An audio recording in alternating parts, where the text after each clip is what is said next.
had lost his soul meanwhile Lynn, the deserter he disliked the most, held a strangely shaped dagger in his hand and stood on Orser's corpse. Most strangely, Orser's eyes weren't a normal color, but a deathly gray-white. And he also had a large hole in his neck. Lynn, you traitor. Thorne instantly conjured up a dramatic scene of a traitor assassinating the commander-in-chief in his mind.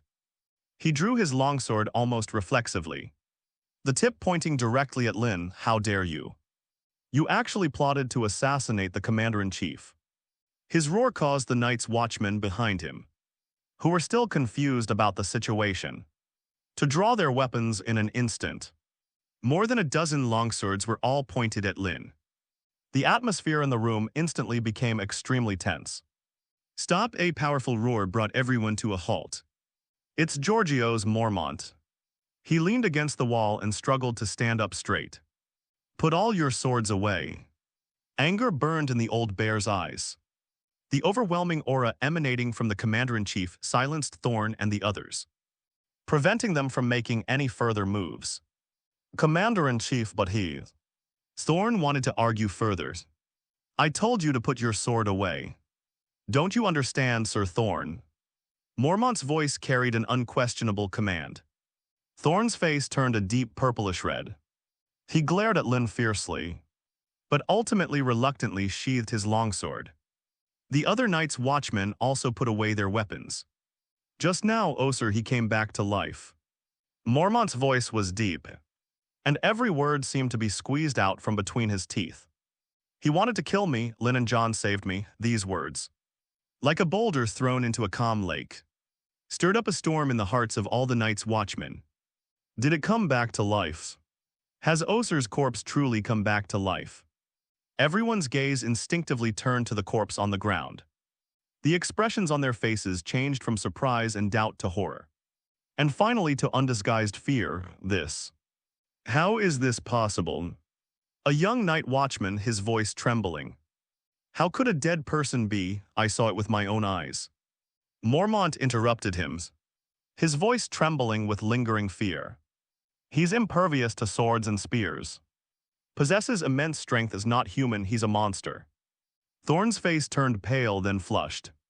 He looked at the corpse on the ground, then at Lynn's. He still didn't believe it. This is absurd. This must be some kind of witchcraft he doesn't know about. Commander-in-chief, this must be the work of this deserter. Thorn pointed at Lynn, his voice shrill. He used southern witchcraft. He manipulated Oser's corpse and staged this whole charade to gain your trust. Lynn was not flustered when she heard this. In fact, she was overjoyed. Thorn is truly a talent at this point. Instead of thinking about how to deal with the crisis, they're still thinking about how to label themselves. That's absolutely pig-brained witchcraft. Lynn gave a cold laugh and finally spoke. His gaze was fixed on Thorn. Sir Thorn, what kind of witchcraft do you think could fool the commander-in-chief? What kind of witchcraft could make even the direwolves feel so threatened? Lynn pointed to Ghost, who was still protecting John and letting out a low growl. Or do you think that I, a so-called deserter, have such great ability to pull off such a deception in front of the commander-in-chief of the Night's Watch? Every word Lynn said was like a resounding slap across Thorn's face. Thorn was left speechless. He genuinely couldn't come up with a reasonable explanation. But he just wouldn't believe it. He just felt there was something wrong with Lynn. Old Bear angrily slammed his hand on the table. Sir Thorn, I know you've always looked down on Lynn, and I've seen all your behavior. This time you've really gone too far. Is now the time to start infighting and sling mud? If I hear such remarks again, Thorn, you'd better watch out. Old Bear had also made a decision in secret. With such a major incident, someone definitely needs to be sent to King's Landing. He wanted Thorn to take the corpse to King's Landing. That way he won't keep hanging around me all the time. It's annoying to look at. Just then, a piercing scream echoed from the other side of the castle. That sound was filled with extreme fear. Everyone's heart clenched suddenly. It's Master Aemon. A night watchman cried out in terror. Quick, go check it out. Mormont was the first to react. He took off running. The other Night's Watchmen, no longer able to confront Lynn, followed after him as Thorn left. He glared fiercely at Lynn before letting out a cold snort, drawing his weapon and following him. The courtyard was in complete chaos. Countless torches were lit, and the watchmen rushed out of their barracks, their faces filled with panic. What happened? Over there, something's happened to Master Aemon. When Mormont and his men rushed to Meister Aemon's room, They were stunned by what they saw. Torrhen and his 30 northern soldiers, armed with torches and longswords, had completely surrounded the room inside the room. A corpse also dressed in black was being consumed by raging flames. The corpse was Geoffrey Fogg. It writhed and struggled wildly in the flames, making a sizzling sound. Those icy blue eyes looked particularly eerie in the firelight, staring intently at the crowd outside. Maester Aemon was protected by Torrhen and several soldiers behind him. Although the elderly scholar's face showed signs of shock, he was surprisingly calm. It came to life. Maester Aemon's voice was old and hoarse just now. "It wants to attack me." It was Torrhen and his men who stopped it with fire. Everyone was stunned. They watched the monster struggling in the flames, smelled the stench of burnt flesh in the air, and a chill from the depths of their souls spread through their entire bodies. If they could explain what happened in the Commander-in-Chief's room just now as witchcraft or hallucination, then so what about now 2 corpses in 2 different places were simultaneously resurrected? This is no longer a coincidence. All eyes were drawn to the figure that was slowly walking out from the back of the crowd. Lynn, he maintained his calm expression, as if the horrific scene before him was entirely within his expectations. Now, Lynn said slowly, seeing everyone looking at him, "Does anyone still think this is witchcraft? Does anyone still think I'm just telling a story?" No one answered. Elisha Thorne's face had completely lost all color. He knew that Lynn was speaking to him, looking at the ghoul writhing in the flames, and then at Lynn's nonchalant demeanor. His body began to tremble uncontrollably. Fear. Oh shit. What Lynn said turned out to be true beyond the Great Wall. Those monsters exist only in legends. They're really back. Fire was burning fiercely in Maester Aemon's room. The body of Geoffrey Fogg was eventually reduced to a pile of charred bones as it was engulfed by the flames. Those eerie blue eyes had completely lost their luster. The nauseating smell of burning food in the room only began to dissipate slightly after the flames gradually died down. But the fear that gripped the hearts of all the night watchmen grew ever thicker. Like the dense fog of the ghost forest, the master is right. What? A young guard looked at the pile of black wreckage on the ground and said in a trembling voice. He was a member of Torrhen's squad and the executor of Lynn's plan. Only fire will work." His words instantly resonated with many. "I just slashed it several times with my sword, but it was completely useless. It seems to feel no pain and doesn't care about its injuries at all." Another guard who had participated in the battle added, "Still shaken, yeah, that thing was incredibly strong. I almost got grabbed by it, luckily." We listened to the adults and prepared torches and kerosene in advance. Torrhen and his soldiers described the thrilling scene they had just witnessed, one after another. Their voices were filled with the relief of surviving the ordeal and a deep-seated admiration for Lynn. If it weren't for Lord Lynn's prior planning, and if they hadn't strictly followed the order to use fire, tonight what lies here will not be a pile of charred bones, but their own corpses. The watchmen around listened quietly. Their facial expressions shifted constantly, from initial skepticism to shock and now to awe. The way they looked at Lynn changed. This young man, whom they once scorned as a deserter, had conquered them with force, but he was still equated with deserter, no in their eyes. Lynn seems to be shrouded in a mysterious and powerful halo. He's not crazy, he was a prophet. A prophet who can lead them against darkness. Elisha Thorne stood at the edge of the crowd, looking as if he had swallowed a fly. His face was extremely pale. He listened to the soldiers' flattery of Lynn and the suppressed murmurs of the Night's Watch around him. My face felt burning hot. It felt like being slapped dozens of times with the sole of a shoe. He wanted to refute it, to continue saying that it was Lynn's conspiracy. But the reality before him left him speechless. 2 ghouls, 2 attacks in one battle. The Commander-in-Chief nearly lost his life, only escaping danger thanks to the divine weapon in Lynn's hands. In another instance, thanks to Lynn's prior planning, the crisis was resolved without any casualties. The difference in quality is immediately apparent. Facts speak louder than words, he Elisha Thorne. This self-proclaimed noble knight, this headmaster of Black Castline, the face of a real crisis, was like a clown jumping around in confusion. The deserter he had always looked down on became the hero who saved everyone. This stark contrast shattered Thorne's pride. Giorgio Mormont leaned against the doorframe, his aged face etched with complex emotions. He looked at his room, a charred mess, and then at the scene where Meister Aemon's situation had been perfectly resolved.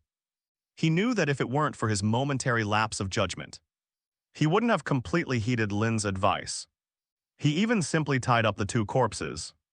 A strong sense of lingering fear welled up inside Mormont.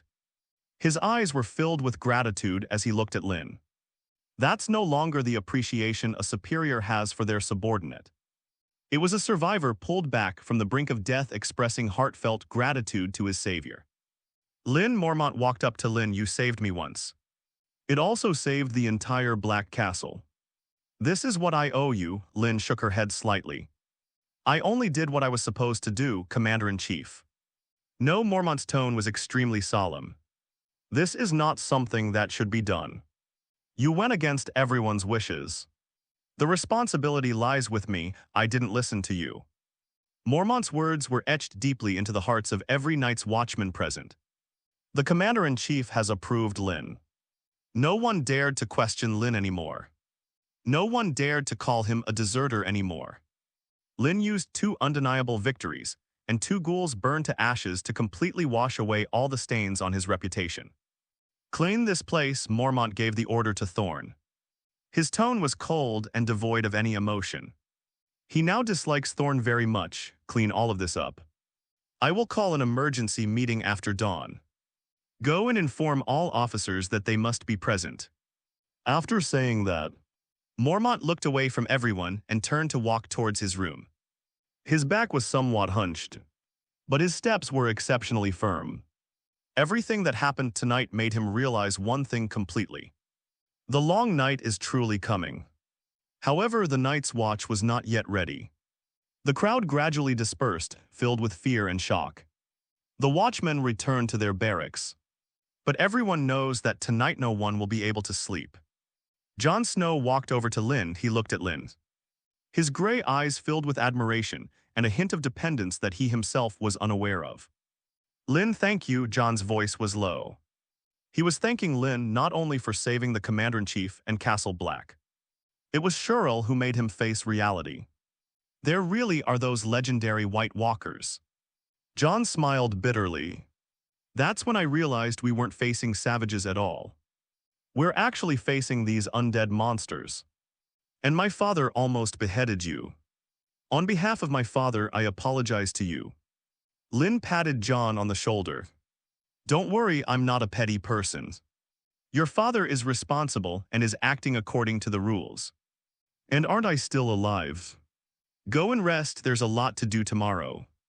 Seeing that Lynn had no complaints, Jon admired Lynn's magnanimity even more. He nodded gratefully and then quietly left with Ghost.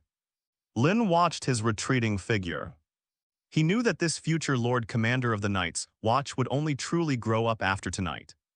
The reason for building a good relationship with Jon Snow is quite simple. If we disregard other issues and consider only personal motives, Lynn had only one goal. I will go out to fight dragons and lead troops into battle. I won't have much time to stay in Castle Black. Jon Snow will remain here. Befriending Jon Snow would indirectly grant him his assistance. If Jon Snow became Lord Commander, it would be no different from becoming Lord Commander of the Night's Watch yourself. Lynn withdrew his gaze and thoughts, looking at his 100 northern soldiers. They stood together, heads held high, looking at me with the same fervor they would show a god. Adult. Torrun's voice was filled with barely suppressed excitement. You're practically a messenger sent by the old gods. Lynn smiled but didn't say anything. But I still felt quite pleased. Anyone who establishes a connection with God will greatly enhance their prestige. Especially in this day and age when most people have faith. Everyone worships the old gods. But Lynn is directly guided by them. These loyal soldiers would go through fire and water for him without hesitation. And this is just the beginning, the next day before dawn. The council chamber of Black Castle was already packed with people. The fire in the fireplace was burning brightly. But it did nothing to dispel the heavy and oppressive atmosphere in the room. All the officers of the Night's Watch who were able to attend gathered here. Except for First Ranger Benjamin Stark, who was not present. The foreman Bowen Marsh, the head coach Sir Elisha Thorne, and several other officers in charge of logistics and defense were all here. Their faces were grave, their eyes sunken, clearly indicating they hadn't slept all night. What happened last night shattered their illusion of peace. Lynn also sat at the end of the long table. This was unimaginable before. A so-called deserter is simply not qualified to attend a meeting of this level. But now no one has raised any objections. Alyssa Thorne didn't even dare to look Lynn in the eye. He just stared at the table in front of him with a gloomy face. Giorgio Mormont sat in the main seat. He changed into plain clothes. But the purplish-blue finger marks on his neck were still shocking, silently telling the story of the danger of the previous night. There was no sign of fatigue on Mormont's face. An unprecedented flame burned in those sharp eyes. You all know what happened last night. Mormont's voice was unusually calm. Oser and Jeffrey, they turned into monsters. They are not afraid of swords nor of pain. Became the legendary ghouls. The word corpse demon caused everyone present to tense up instinctively, even though they had witnessed it with their own eyes. The fear still sent chills down their spines when the commander-in-chief uttered the word. This is a fear etched into the bones of our ancestors. A fear that has persisted for thousands of years. This is not a story nor a legend. Mormont's gaze swept across everyone's face. That's true beyond the Great Wall. Our enemies are no longer those savage barbarians. It's the White Walkers and the army of whites they led. The room was deathly silent. Only the heavy breathing of the crowd remained. How many of us are there? Mormont suddenly asked. The portly Bowen Marsh opened the ledger in his hand. A commander-in-chief, including the brothers of Eastwatch and Shadow Tower. We now have fewer than 1,000 Night's Watchmen who can take up arms. 1,000 people. Mormont chuckled self-deprecatingly. 1,000 men will guard a city wall that stretches 300 li. That sounds like a joke. Bowen Marsh thought for a moment, then spoke. We need more manpower, more weapons, and more supplies. We must immediately send envoys south to seek aid from the king. The governors and the various lords need help. Elisha Thorne sneered. His sharp and sarcastic nature seemed to have returned. Do you think those bloated, fat nobles in the south would believe us? Those lords will only think we're a bunch of lunatics with frozen brains, telling ancient ghost stories to swindle resources. They don't even take the threat of the wildlings seriously. And you expect them to believe in the White Walkers. Thorne's words, though harsh, were true. The glory of the Night's Watch has long since faded. In the eyes of the southern aristocracy, they were nothing more than a group of criminals and bastards banished to the ends of the earth. Then what should we do? I can't wait to ask, Bowen Marsh asked anxiously. How could our mere 1,000 men possibly stop those monsters? Silence fell in the room once again. An atmosphere of despair began to spread among the crowd. Just then we can. A calm voice broke the suffocating silence. It's Lynn. All eyes instantly turned to him. He has performed miracles and is the first person to prove the existence of the ghouls. He has the right to speak, can we? Thorne felt like he'd heard the biggest joke in the world. Lynn, have you gone crazy killing savages? Do you know what you're saying? I know. Lynn stood up and calmly met everyone's gaze. I know we are outnumbered. I know we lack weapons and supplies. But we also have our advantages. What advantages? Thorne countered, we understand our enemy. Lynn's gaze swept over everyone present. At least from now on, we know them better than anyone in the South. We know they are indestructible. We know they are incredibly strong and, more importantly, Lynn paused, we know how to kill them. He pointed to the flickering flames in the fireplace. Fire? Lynn patted the Valyrian steel dagger at his waist again. Also dragonglass and Valyrian steel. The aged voice of Meister Aemon slowly rose. It is indeed recorded in the ancient records. Dragonglass and Valyrian steel forged from dragonfire can inflict fatal damage on them. A thoughtful expression appeared on everyone's face. Therefore, what we need to do now is not send people to the south to beg for aid that will never come. Lynn walked to the maps, his finger tracing the vast land north of the Great Wall. Instead, they take the initiative. Take the initiative, Mormont frowned. Lynn, you mean? We can no longer be as passive as before. Lynn's voice became strong and resonant. We must send our elite ranger squads deep into the frontier to search for traces of the wildlings, for clues about the White Walkers, and for anything that might be of use to us, for example, wondrous items bestowed by the ancient gods outside the walls. For example, uniting with wildling tribes willing to form an alliance to fight the White Walkers. Upon hearing the news of uniting with the savage tribes, everyone present changed their expressions. However, given Lynn's status as a prophet of the old gods, no one dared to cause trouble at this critical juncture. Even Thornuho had always been at odds with Lynn, kept quiet. That's incredibly bold. One wrong move and you could be labeled a traitor. Mormont frowned, fearing Lynn might say something even bolder, and quickly stopped him. Lynn, the grudges between the two sides have been brewing for thousands of years. Let's put this matter aside for now and not bring it up again.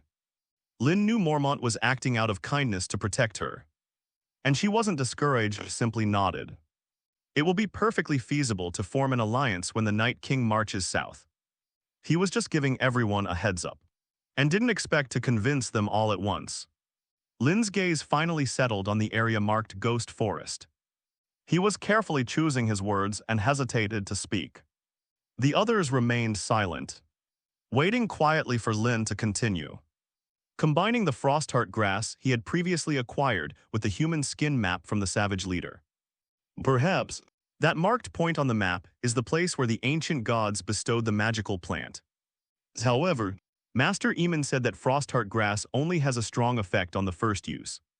Otherwise, Lynn would really choose to keep it all for herself. Revealing this news was simply a way to enhance his prestige among the Night's Watch. However, the benefits cannot be given away for nothing. He has to get something in return first. Thinking of this, Lynn said, "My lord, I know of a place where items blessed by the old gods are found. I can lead a group to search for them." Everyone's breathing became rapid, even Mormont's. This is no secret, of course they know. Some can improve reaction speed, while others can make people incredibly strong. This is also related to how well the wild man could eat and grow so strong. If we can truly find the origin of this blessed item, then everyone's strength will increase dramatically. The threat of death will also be reduced imperceptibly. Are you telling the truth? Mormont stood up excitedly. Lynn nodded. I can't guarantee it, but I'm about 50% sure. Even 50% is fine. Just as Mormont was getting excited, Lynn said, But Mormont knew exactly what those two words meant. This means that what comes after the but is what we really have to say. Everything before that can be considered nonsense. Lynn pointed to his guards. But if I find those medicinal herbs, my men must use them first. This is a prerequisite. Only after they have all taken it can you distribute the rest as you wish. The amount of blessed items needed to satisfy 100 people is not small. And once their own people have used it up, the Night's Watch members may not receive much benefit. But people are inherently selfish. And Lynn was no exception after Lynn said those words. Torrin felt so moved that he almost cried. What a wonderful adult, where can I find it? Mormont hesitated for a moment, then finally nodded in agreement. The other watchmen did not express any dissatisfaction. Lynn was the one who discovered it, and he had people under his command who were fully capable of keeping it all for himself. But Lynn still revealed the secret. This is enough to prove that Lynn was indeed a righteous person who cared about the safety of all mankind. They admired Lynn so much they didn't even have time to appreciate him. Besides, taking more of the same plant won't help. This means that everyone could potentially benefit. So why would they object? Only someone with a brain full of water would object. Doing that will only make it impossible for you to stay in Black Castle. And you'll end up being despised by everyone. Seeing that no one was finding fault, Lynn nodded in satisfaction. He plans to control Black Castle in the future. Even if this harvest is great, and these people benefit and their strength increases, won't all the benefits ultimately belong to him? Thinking about it that way, it's not like I lost out. This is it, I found it in a savage chieftain's tent. Lynn pulled out the map made of human skin from his pocket. He spread the map out on the long table. Everyone gathered around when they saw the eerie eye-like symbol drawn in blood-red dye in the center of the map. They were all puzzled. What is this? Mormont asked. Lynn explained the specific location. This thing seems to be very important to that savage tribe. I think this location should be the place of origin. To be honest, I've found a frostheart grass. It must have come from this tribe. All eyes were focused on the ancient-looking map made of human skin. That blood-red eye symbol was like an ominous sign. It is not only etched on the map, but also deeply etched in everyone's heart. Mormont's gaze returned to Lynn. That look in her eyes was no longer simply one of gratitude and trust. Instead, it relies on an additional layer of importance. Lynn, if it's true, you've done a great service. Mormont's voice regained its usual composure. Indeed, we can no longer sit idly by and wait for our demise. Passive defense will only lead us to our slow demise through endless attrition. He stood up and walked to the maps, pressing his wrinkled fingers against it. From this day forward, the Night's Watch's strategy must change. The savages remain a threat to us. We must know what they are doing, Bowen. Mormont then looked at the fat architect. Immediately organize men to reinforce the defenses of Castle Black. At the same time, send carrier ravens to Eastwatch and Shadow Tower, placing them on high alert. Yes, sir. Thorn exist. Thorn's voice sounded weak. Your mission is to double the training of the new recruits. Mormont's tone was stern. I don't care what method you use. Within a month, I need to see those new recruits pick up swords and stand on the city walls. Yes, Thorn answered through gritted teeth. Finally, Mormont's gaze fell on Lynn. He paused for a moment, seemingly making an extremely important decision. All eyes in the room turned to Lynn following his gaze. Lynn, Mormont finally spoke. You will become the commander of the Night's Watch's first expeditionary force.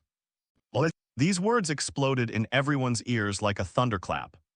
Such a young commander, this is absolutely unheard of. Alyssa Thorne jumped up from his chair, his face filled with disbelief. Commander-in-Chief, this is against the rules, he cried out in disbelief. He's not even a proper ranger. How could you? Rules. Mormont turned around, his cold gaze fixed on Thorne. Now survival is our only rule. Lynn proved his ability through his actions. He knows our enemy better than anyone else here. I didn't discuss this decision with you. Mormont's voice carried an unyielding authority. I am giving an orders. Thorne swayed and slumped back into his chair. Lynn looked at Mormont, a wave of emotion washing over him. He hadn't expected Mormont to be so decisive, giving him command of a team right away. This was much better than he had expected. As for your 100 Northern Guards, Mormont continued, they will become the core of your expedition. In addition, I will select 50 of your most elite rangers from the Night's Watch. A weapon supplies and horses will also be provided to you first.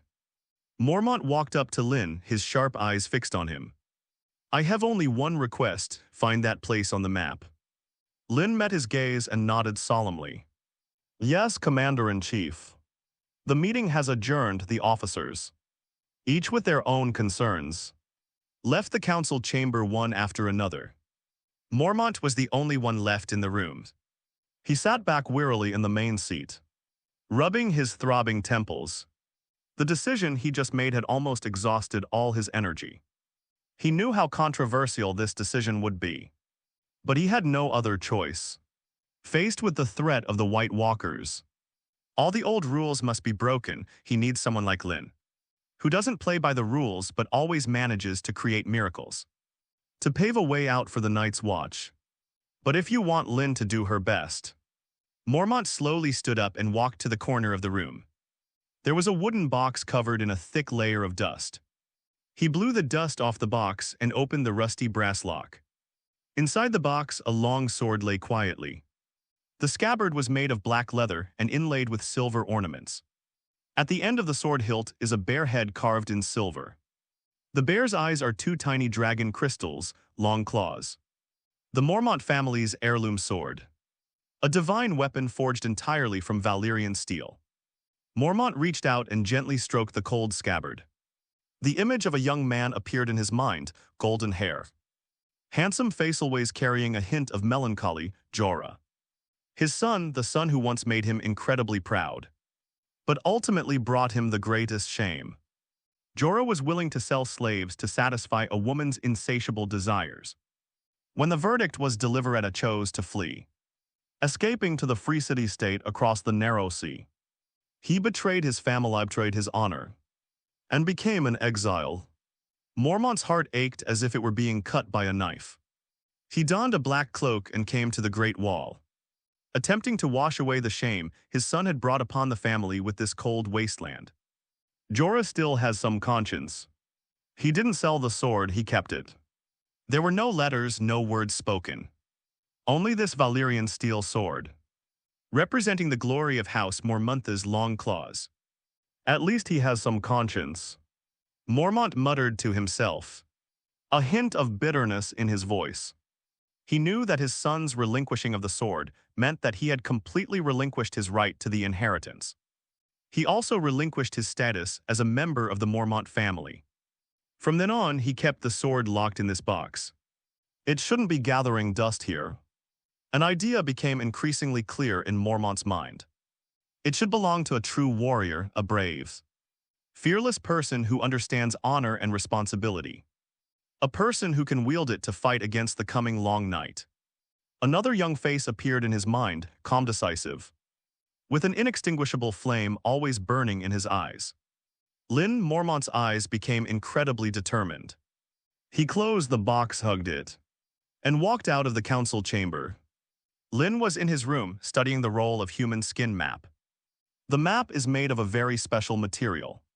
It is neither sheepskin nor paper, but a type of human skin that has been tanned to an extremely thin thickness. The lines above are rough and freehand, clearly the work of someone who is not skilled in drawing. But the blood-red eye symbol was drawn with exceptional clarity. It seems to possess some kind of mysterious power, capable of firmly drawing one's gaze. Where exactly is this place? Lynn gently stroked the symbol with her fingers. Holy land of the old gods. The ruins left by the children of the forest. Either possibility is fraught with deadly temptation.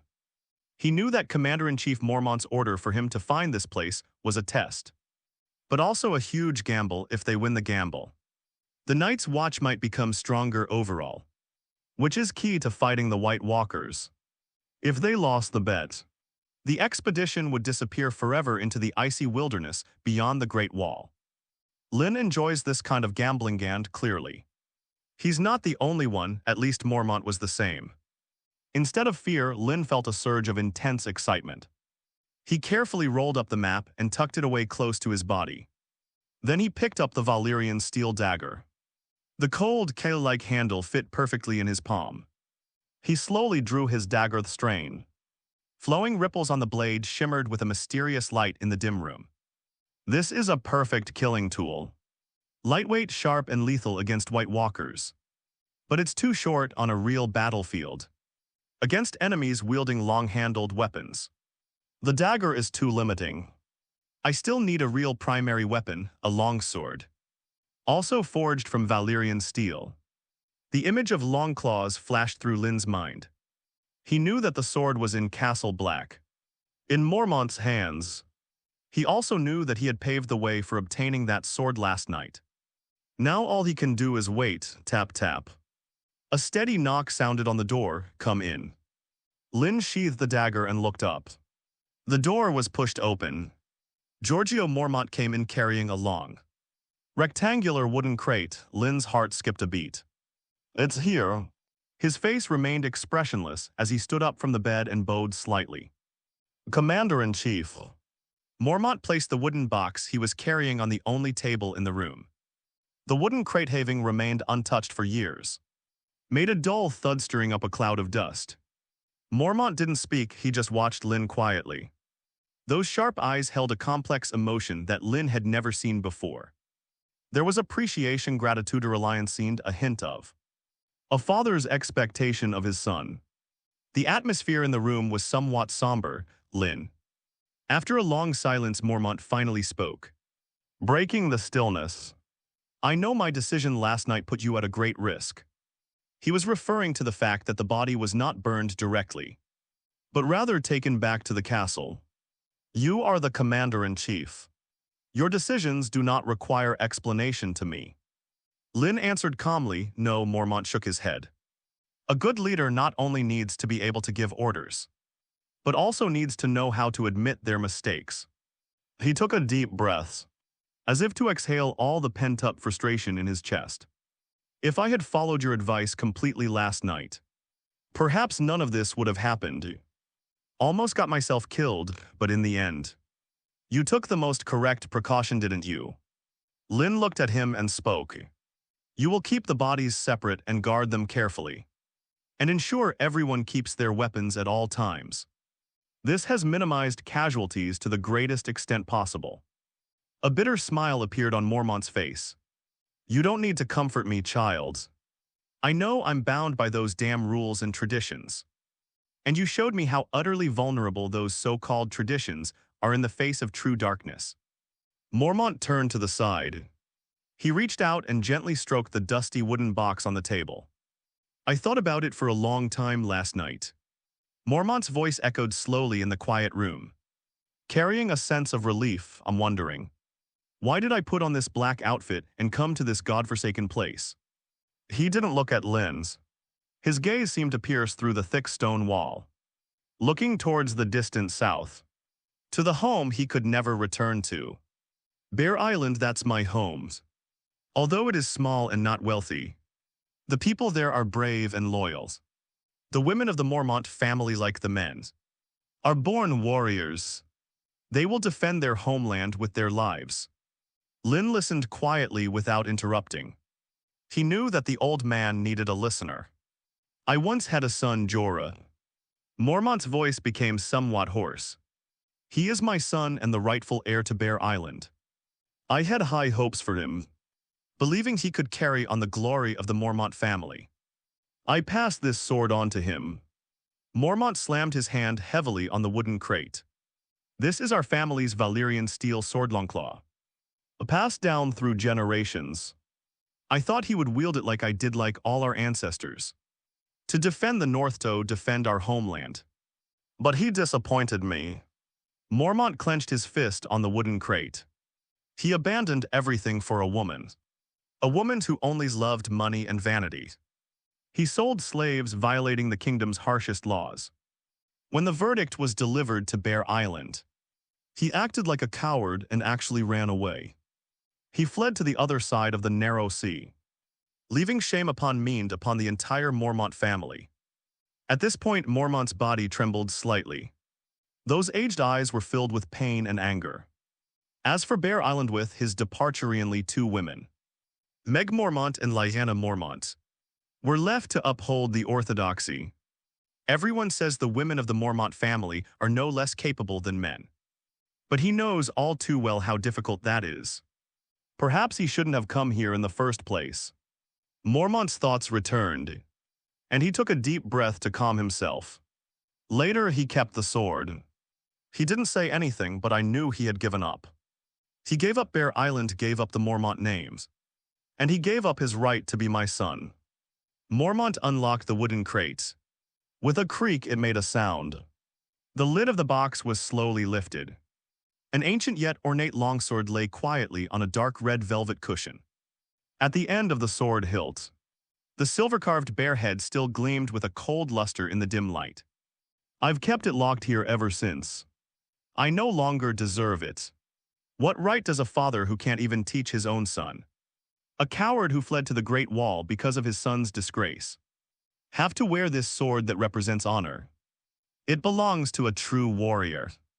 Mormont turned around, his sharp eyes fixed on Lynn.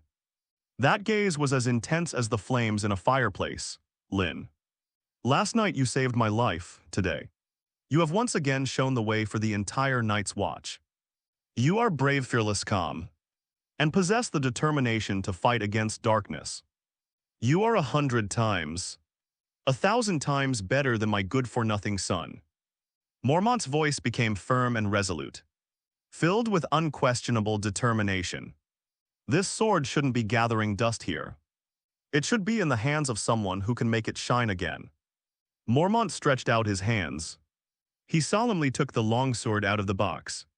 He walked step by step toward Lynn. Lynn, this sword is for you. Lynn's heart pounded wildly at that moment. It's here. The Valyrian steel sword I've always dreamed of. Commander-in-Chief, this is far too valuable. This is a family heirloom. I am merely an outsider. A Night's Watchman. I cannot. What family legacy? Mormont's angry shout interrupted Lynn's refusal. My family has been disgraced from the moment my son ran away. Mormont's eyes widened in surprise. That domineering aura belonging to the Commander-in-Chief was revealed once again. I told you it belongs to you now. This is neither a reward nor a transaction. This is an old man's expression of gratitude to his savior. It's also the expectation of a commander-in-chief for his most trusted soldier. Take it. Mormont forcefully shoved the longsword into Lynn's hand. A cold, heavy sensation came from my palm. It felt as if I had grasped the entirety of winter in the north. With this sword, I won't have to exert so much effort when I encounter ghouls again. One sword strike could cleave it in two. Commander-in-Chief, if you dare say no again, I'll throw you off the Great Wall right now. Mormont glared at him and said impatiently. He looked at Lynn, then added something as if he had just thought of something. However, the bare head on this sword hilt is the emblem of our Mormont family. It's not appropriate for you to take it. Mormont reached into his pocket and pulled out a small object wrapped in cloth. He opened the cloth bundles, inside which was a wolf's head carved from pale weirwood. The wolf's head was carved with remarkable realism.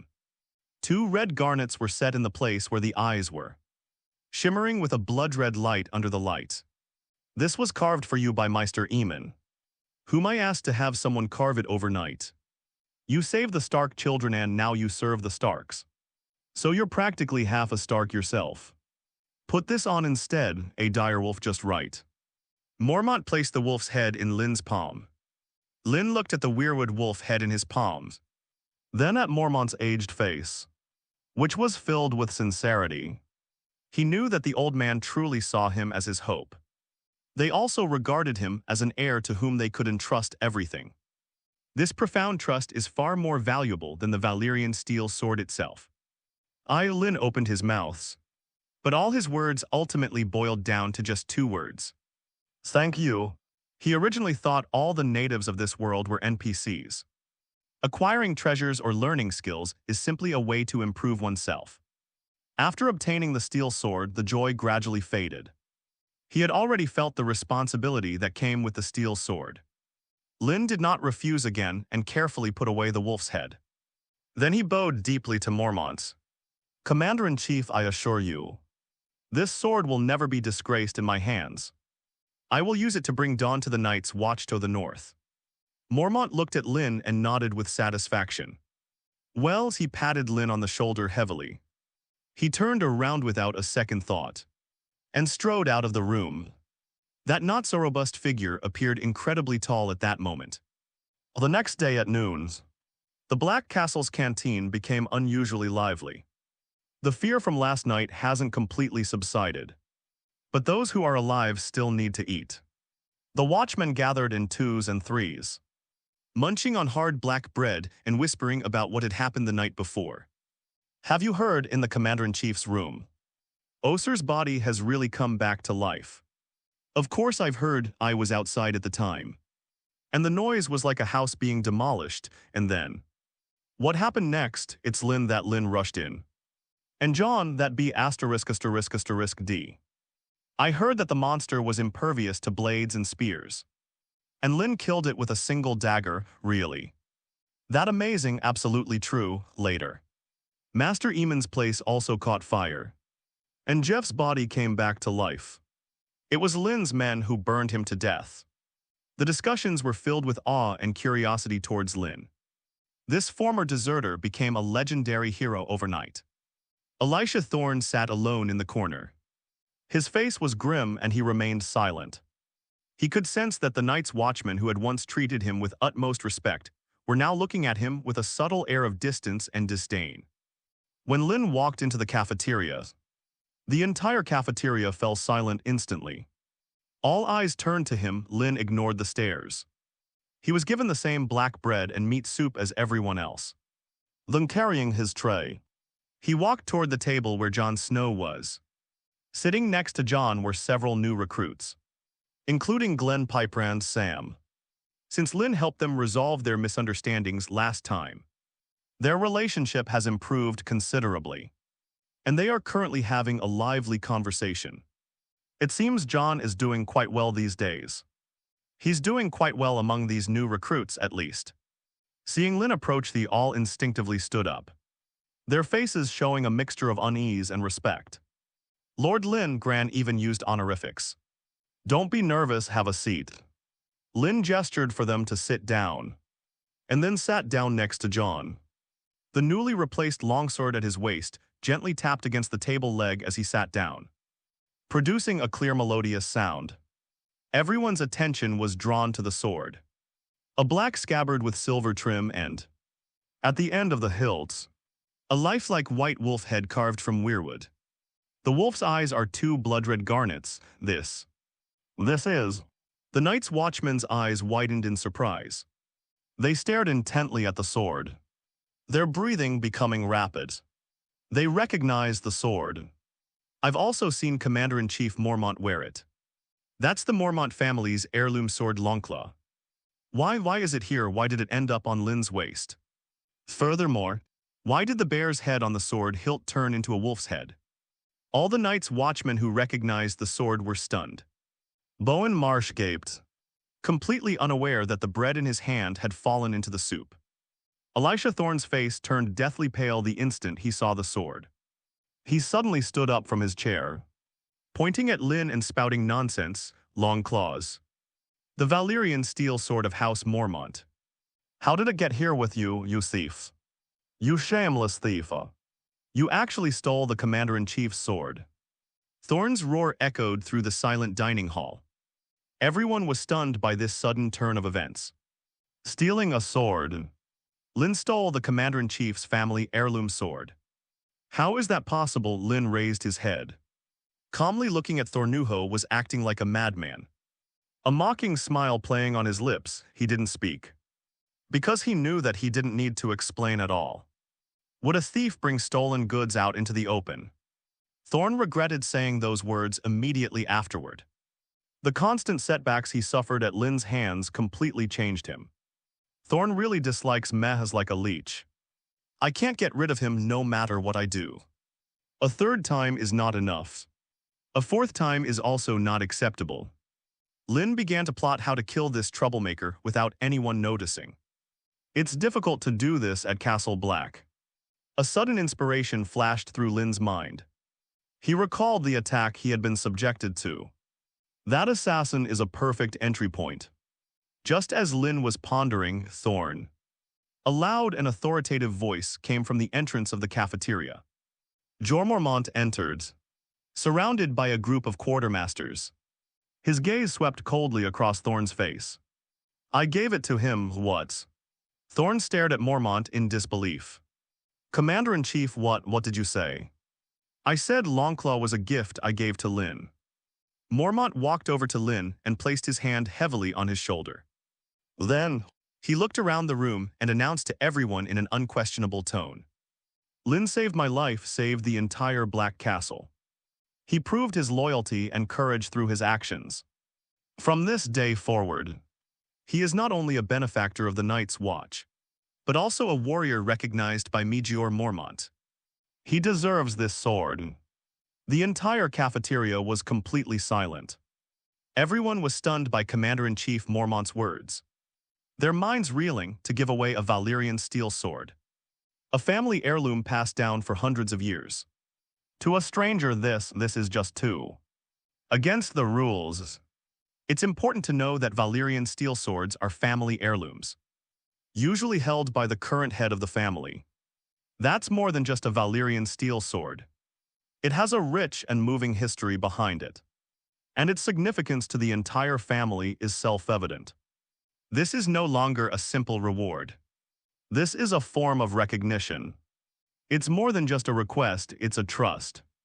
This is practically equivalent to Mormont considering Lynn his successor. All eyes were once again on Lynn. His eyes were filled with shock, confusion, and jealousy. Jon Snow stared blankly at Lynn, then at the Longclaw carved with a wolf's head at his waist. There was envy, but more than anything, there was a heartfelt admiration. Thorne, on the other hand, seemed to have all his strength drained away, and slumped back into his chair in dejection. This time I've really shot myself in the foot. Lynn didn't say anything, but instead got herself into a mess. Ever since he met Lynn, nothing has gone smoothly for him. But the more setbacks he suffered, the stronger his hatred for Lynn became. Lunch ended in an eerie silence. The watchmen would steal glances at Lynn from time to time. Lynn, however, acted as if nothing had happened. After finishing his portion of black bread and drinking his bowl of meat soup, he calmly left the canteen. From this day forward, his position at Black Castle is completely secure. Apart from that reckless clown Thorns, no one else dared to provoke him to his face, nor did anyone dare to speak ill of him behind his back. In the afternoons, Lynn arrived at the training grounds of Black Castle. As the newly appointed commander of the expedition, Lynn needs to select 50 of the Night's Watch's most elite rangers. This was the power granted to him by Commander-in-Chief Mormont. On the training grounds of Black Castle, a cold wind swirled with snowflake stinging one's cheeks. 150 Night's Watch Rangers stood in a loose square formation in the center of the training ground. They had a curious look on their faces. Lynn has been making headlines lately. Even those night watchmen who had been transferred back from other places had heard about it. They are the most elite force of the Night's Watch. The swords that pierce the wall. Every single one of them is a veteran who survived the life-or-death struggle with the savages. They are proud, they are arrogant, and they only admire the truly strong. And now this very young man has become their commander. Are we going to be picked over like merchandise by him? Does he possess some extraordinary talent? Lynn stood right in front of them. He wasn't wearing heavy armor, just a simple black leather suit for easy movement.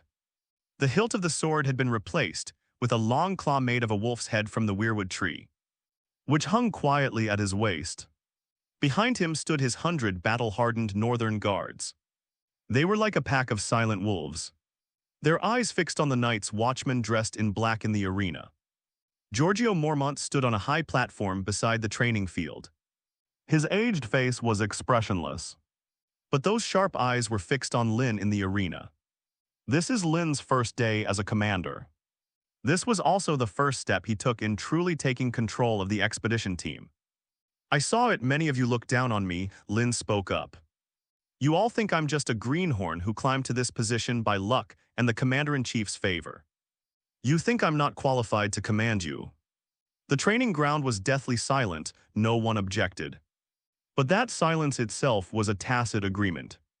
Elisha Thorne stood at the very back of the crowd, a barely perceptible sneer playing on his lips. He refused to believe that this small team, which spent years out hunting down savages, would obediently follow orders. He was eager to see Lynn make a fool of himself. Let this arrogant fool be taught a lesson by these unruly rangers. Very good. Lynn nodded, seemingly unsurprised by their reaction. I'm not one for idle chatters. Lynn slowly drew the long claw from his waist. The Valyrian steel blade bathed in the pale sun, rippled with an unusual red sheen. An invisible, sharp aura instantly spread out. The ranger's pupils involuntarily contracted. As veterans, they feel the pressure of a good sword more than anyone else. I know the rules of the Night's Watch. Lynn pointed the tip of his sword diagonally at the ground. Anyone who disagrees, step forward. Defeat me and you can take the commander's position. If no one can beat me. Lynn's gaze swept over everyone like a hawk's. Then put away all your ridiculous pride and prejudices. From this day forward my words are commands. Mormont nodded. Not every ranger was as amiable as Benjamin. The only way to deal with these rangers is to conquer them with strength. Arrogant? That's incredibly arrogant. A suppressed commotion arose among the rangers. They've seen arrogant people, but never anyone this arrogant. They were all elite rangers, my lord, forgive my bluntness. But you overestimate yourself, a tall, imposing ranger with a menacing scar on his face was the first to step forward. His name was Carter Rand. He was one of the best rangers, known for his strength and ruthlessness. He picked up a two-handed axe from the weapon rack, a weapon perfectly suited to his size. I'll show you what true strength is. Carter roared, giving Lynn no time to prepare. He charged at Lynn like an enraged bull. The battle axe in his hand whipped up a gust of wind and came crashing down. Commander-in-Chief Mormont, standing on the high platform, unconsciously gripped the railing tightly. Jon and Arya held their breath in tension. Lynn didn't move. He simply stood there quietly, watching the battle axe draw ever closer. Just as the axe blade was about to touch his scalp, Lynn moved. His body shifted a small step to the left. It's just this small step.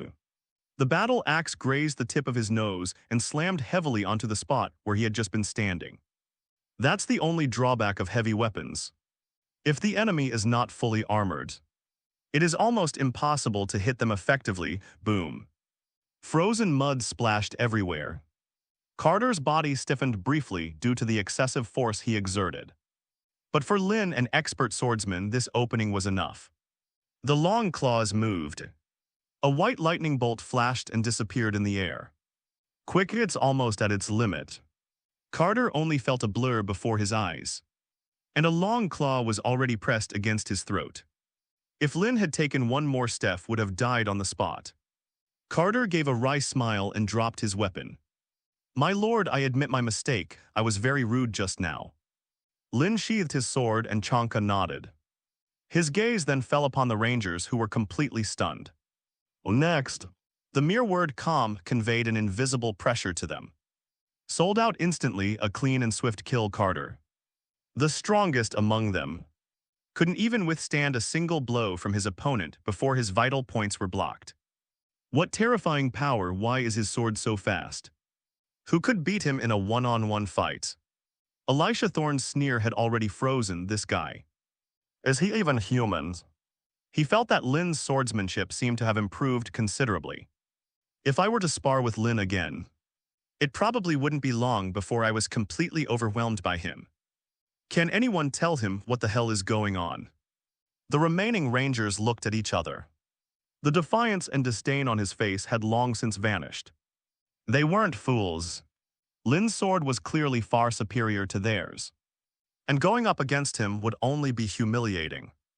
No one else stepped forward, since there's no one left. Lynn slowly retracted his long claws into their sheath. From this moment forward, I will be your commander. Is there a problem? A deathly silence. Very good. Lynn nodded. Now I announce the first order for the expedition. Everyone go back and pack your things immediately. We'll meet at the North Gate in an hour. An hour later, at the North Gate of Castle Black, an expedition team of 150 people has been assembled. 100 imposing northern guards stood silently in a square formation, like a silent steel forest. There were also 50 Night's Watch rangers who had donned light leather armor. Although they still looked somewhat shaken, the contempt in their eyes had vanished. Nobody wants to entrust their life or death to a mere kid. But Lynn demonstrated his abilities, which gave them some confidence. Arya was among them. Lynn took everyone with him. He would never leave Arya behind at Castle Black. for he feared she would be in danger. The sled behind them was piled high with weapons rations, and large quantities of oil prepared for the ghouls. Mormont stood by the city gate, looking at this completely transformed team. A look of satisfaction appeared on his face. Lynn took control of the team in the most direct and effective way. It seems that there shouldn't be any major internal problems during this operation. Commander-in-Chief. Lynn, mounted on his horse, spoke to Mormont. "We're off."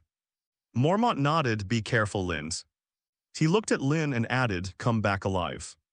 Lynn smiled but didn't say anything. He jerked the reins, and his warhorse neighed, charging ahead into the dark tunnel leading beyond the Great Wall. The team followed closely behind. When they saw the light all they saw was an endless, desolate snowfield just like last time. A biting cold wind howled in from the eternal winter lands of the north. But this time, the atmosphere in the team was completely different from the last time. Apart from the newly joined Night's Watch, the Stark guards were no longer confused or afraid. Every soldier trusted their commander, adult. Torrin rode up to Lynn and handed him a roll of parchment. Lynn took the map and unfolded it. That was the most detailed map of the area outside the walls of Castle Black. "We are here now." Lynn tapped his finger on the edge of the ghost forest on the map. Then his finger slowly moved towards the center of the map. There was a blank area marked Unknowns. Lynn pulled out his roll of human skin map. By comparison, the map made of human skin clearly recorded everything inside. The blood-red eye symbol was in the center of this blank area. The scouts reported that the terrain in this area was extremely complex. A ranger squad leader named Jason came over and said something. He was the most experienced of the 50 rangers Mormont had chosen for Lynn. Everywhere there are steep cliffs and bottomless ravines, making it difficult for our main force to pass. That's why we abandoned our reconnaissance there earlier. Lynn looked at the map, lost in thought. The more difficult a place is to enter, the more likely it is to hide a secret. Lynn placed the map on human skin and the map on parchment side by side and carefully compared them. The direction of the mountain range, the source of the glacier, seemingly unrelated details gradually formed a clear thread in his mind. Here, Lynn's finger stopped at a seemingly insignificant point on the two maps. It was a narrow river valley sandwiched between two mountain ranges. "Why here, sir?" "I can't believe it," Torrin asked, puzzled. "This place looks no different from anywhere else." "No, it's different," Lynn shook her head. "Look. This frozen river is the only river in Ghost Forest that flows from north to south. According to ancient northern legends, the direction of water flow often represents the direction of life force. Master Aemon told me that the eye symbol, in the beliefs of our ancestors, likely represented voyeurism and insight." Lynn looked at the crowd and then continued to guide them. "Where is a good place to spy? A place that overlooks the earth. A place where one can observe the flow of life." Jason's eyes lit up. "The source of the river. The highest point of the valley, that's right." Lynn nodded in agreement. "And look at the mountains on both sides." Lynn's finger traced across the map. "Don't they look like a pair of outstretched wings? And this valley is like the shadow beneath a wing. In the beliefs of the old gods, winged creatures are usually associated with the sky and the gods." Lynn's analysis left everyone present speechless. They never imagined that such a simple map could contain so much information. The way they looked at Lynn was a mixture of awe and fanaticism. This commander is not only an excellent swordsman, but also possesses wisdom as unfathomable as an abyss. Lynn smiled and shook his head. He didn't take the credit for himself. "I don't have that abilities. This was deduced by Master Aemon bit by bit from the map. Relying on my words and his own fingers, Jason." Lynn gave the order. "Yes, sir. Take 10 of your most agile rangers as the vanguard. Follow this route to explore that valley." Lynn drew an extremely well-hidden route on the map. That route avoided all open areas, traveling almost entirely in the shadow of the mountains. "Remember, do not engage in conflict with any savages. Your task is merely reconnaissance." Report back immediately if any abnormalities are found. Yes, sir, Jason accepted the order. He quickly mustered his men and disappeared into the snowstorm. The rest of you rest where you are and remain on guard. Lynn dismounted will wait for their news. The team set up a makeshift camp on the spot. The soldiers sat around the campfire, roasting their rations and talking in hushed tones. Lynn did not participate in their discussion. He simply sat alone on a rock, wiping the long claws in his hands. The blade of Valyrian steel is clean and smooth. The wolf's head carved from the weirwood seemed to be silently watching him. Is it related to gods, Green Prophet? They are human too. After all, there's nothing to be afraid of. It's probably related to those blessed items. Time slipped away slowly as we waited. The sky gradually darkened. The expedition team had been waiting in this makeshift camp for almost half a day. Just when everyone was starting to feel a little anxious, a rapid sound of horses' hooves came from afar. It's Jason. He returned with his scout squad. On everyone's face was an undisguised mix of excitement and nervousness. Adult Jason dismounted in front of Lynn. His movements even a little unsteady. We found it. His voice trembled slightly. At the end of that valley we found something, some strange stone carvings. The symbols above are exactly the same as those on your map made of human skin. Exactly the same. Lynn suddenly stood up. A glint of light flashing in his eyes. Let's go over there. Without the slightest hesitation, Lynn immediately gave the orders. 50 men were left to guard the camp and supplies. Lynn personally led the remaining 100 of his most elite warriors, following Jason as they marched into the mysterious valley overnight. In this way, if he doesn't return, the rest of the people can go back to Castle Black in time to get reinforcements. The ghost forest at night is even more eerie and terrifying than during the day. The twisted shadows of the trees swayed in the wind and snow, like menacing monsters. The cold wind whistled through the woods, but no one in the group felt afraid. They followed behind Lynn, their weapons and torches giving them boundless courage. We passed through a dense forest of black pines and circled around several steep cliffs. A narrow valley, nestled between two towering mountain ranges, came into view in the valley. A frozen river meanders forward, disappearing into the endless darkness. The ground on both sides of the river was covered with a thick layer of snow. Some black things were scattered on the snow.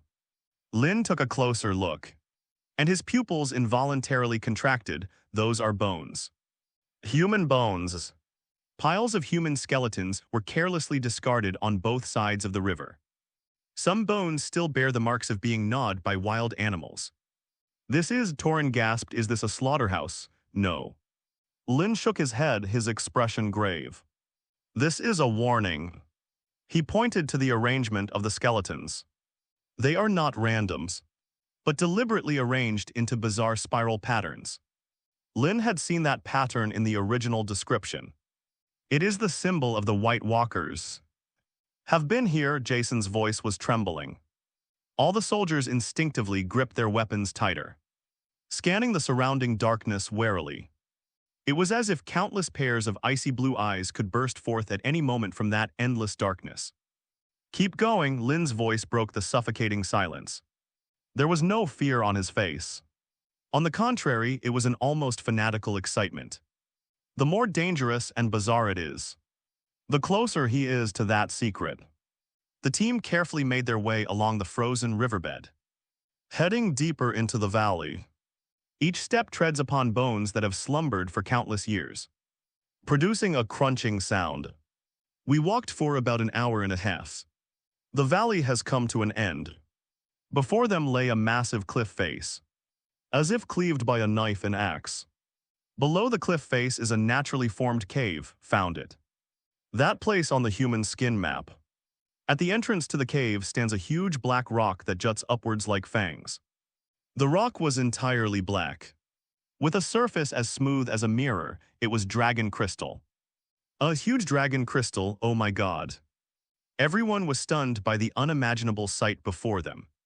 They had never seen such a huge obsidian in this icy, Snowy landscaped black boulder stands out so starkly, so eerily on that massive dragon crystal rock. A blood-red eye symbol was clearly carved. The symbol seemed to have been cast in blood. It shimmered with an eerie light in the torchlight. Beside the dragon crystal, a figure riding a horse attracted everyone's attention. He was also dressed in a black robe, Benjamin Stark. What is he doing here? Has Benjen become a unique being? Half human and half white walker, just like in the show. He was transformed into a white walker for unknown reasons, and was later rescued by the children of the forest. He became a special white walker with human emotions. But he still fights for the living.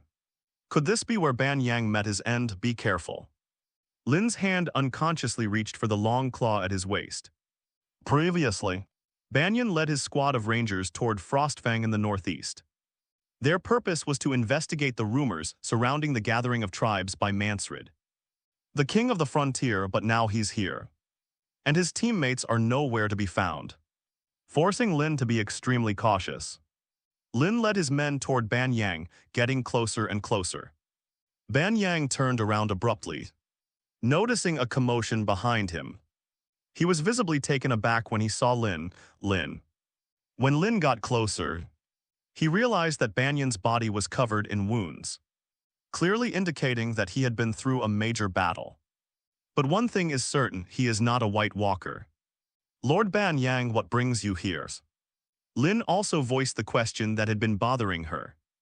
Ban Yang revealed a bitter expression. My squad was wiped out by Mansred's men. I was the only lucky one who escaped. I was on my way back to Castle Black to report what happened there when I came across this place.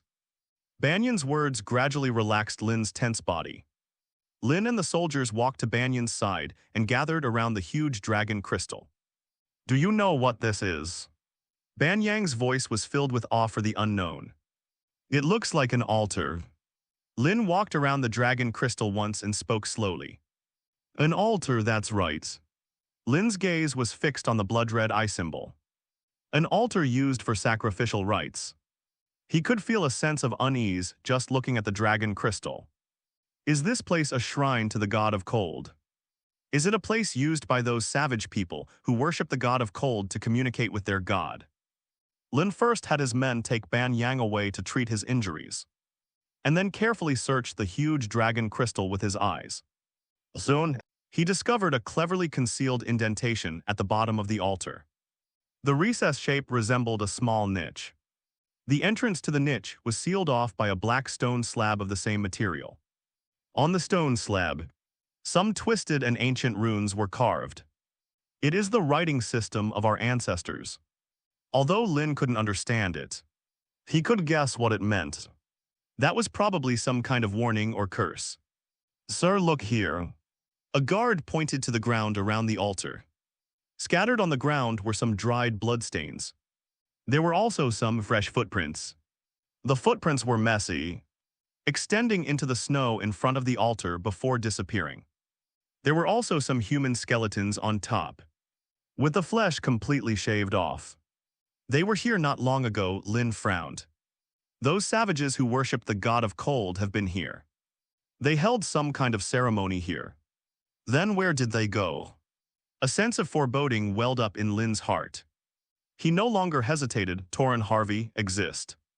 Bring a few men and pry this stone slab open. Yes, sir.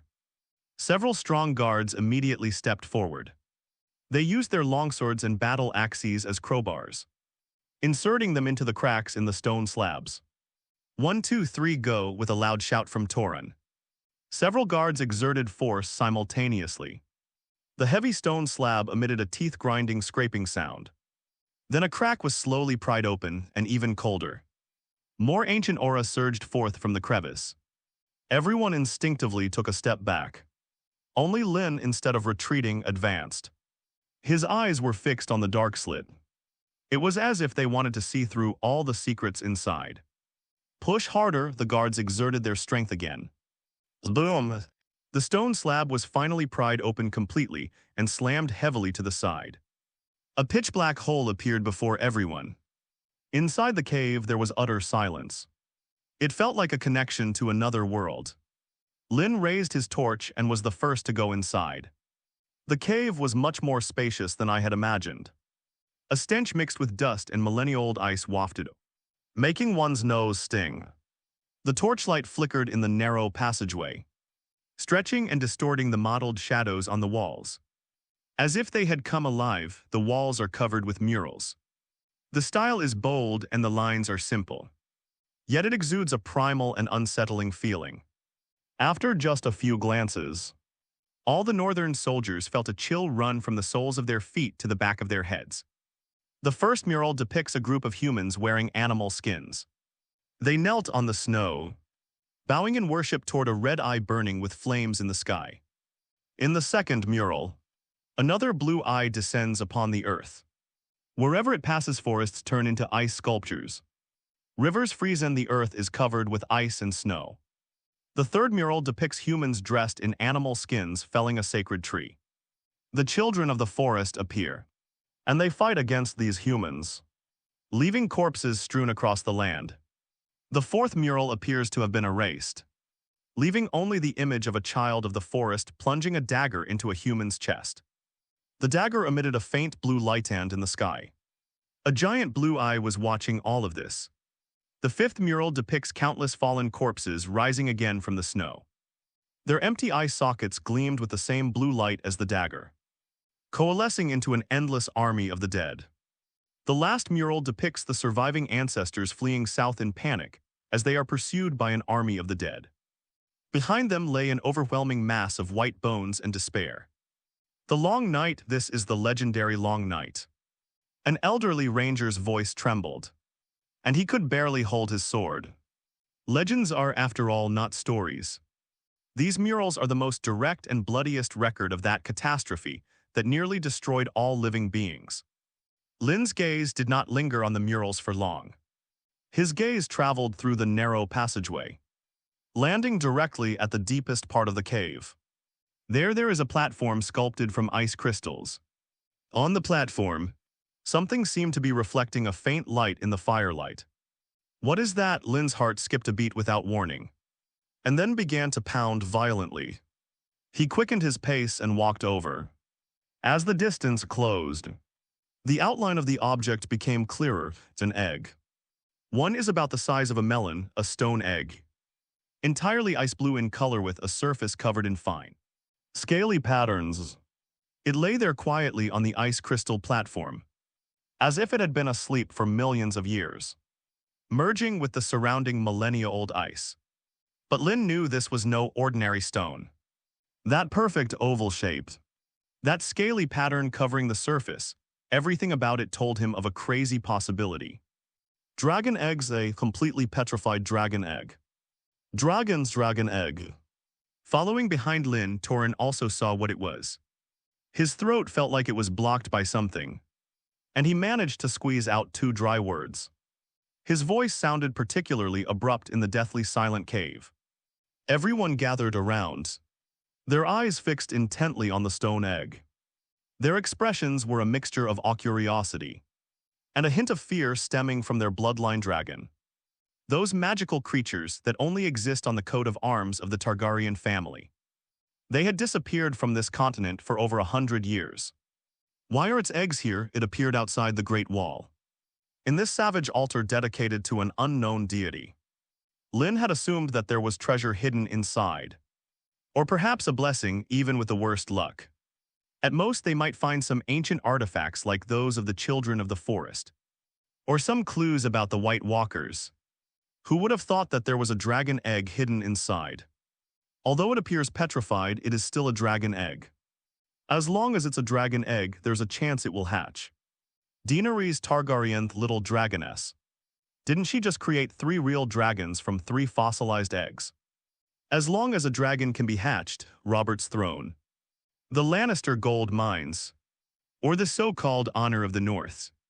In front of Long Yan, they're all utter nonsense. An indescribable heat shot from the soles of his feet to the top of his head, and Lynn felt as if the blood in his body was burning. He even had to use all his strength to suppress the urge to burst into laughter on the spot. He forced himself to calm down and took a deep breath of the cold air. He then reached out his hand, wanting to touch the stone egg. "Sir, be careful." Toron jumped to his senses and immediately spoke up to stop him. "This place is too airy. What if this egg is some kind of curse?" "Yes, sir," Jason nervously echoed. The guards and rangers all looked at Lynn with worried eyes.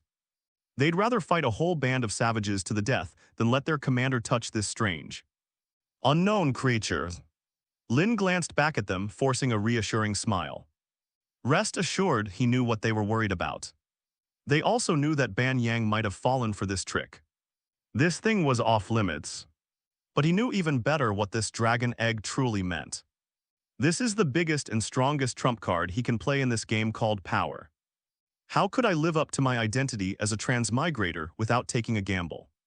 Fortune favors the bold, moreover. There's also the newbie protection privilege given by the system. Let's do it, he no longer hesitated. Lynn's fingers landed firmly on the cold stone egg.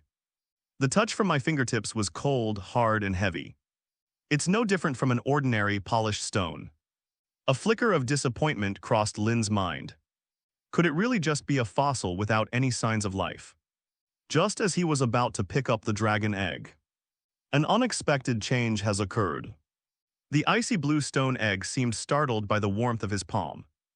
The dragon scale patterns on the eggshell surface suddenly lit up without warning.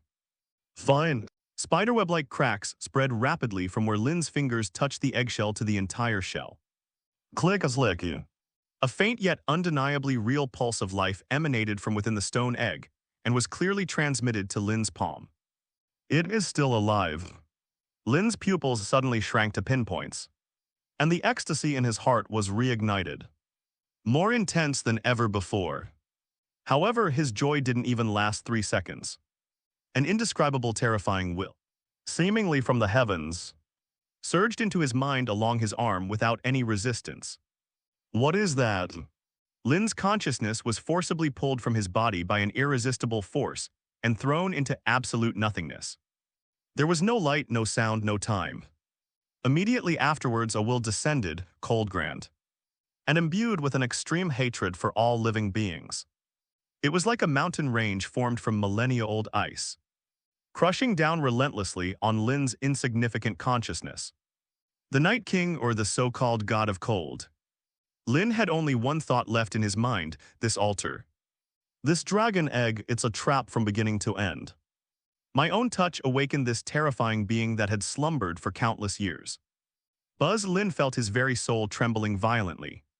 It felt as if I would be torn to shreds by that icy will at any moment. Countless terrifying hallucinations began to appear before his eyes. An endless army of the undead swept across the frozen ocean and crossed the crumbling black Great Wall. Winterfell was reduced to ruins by the frost.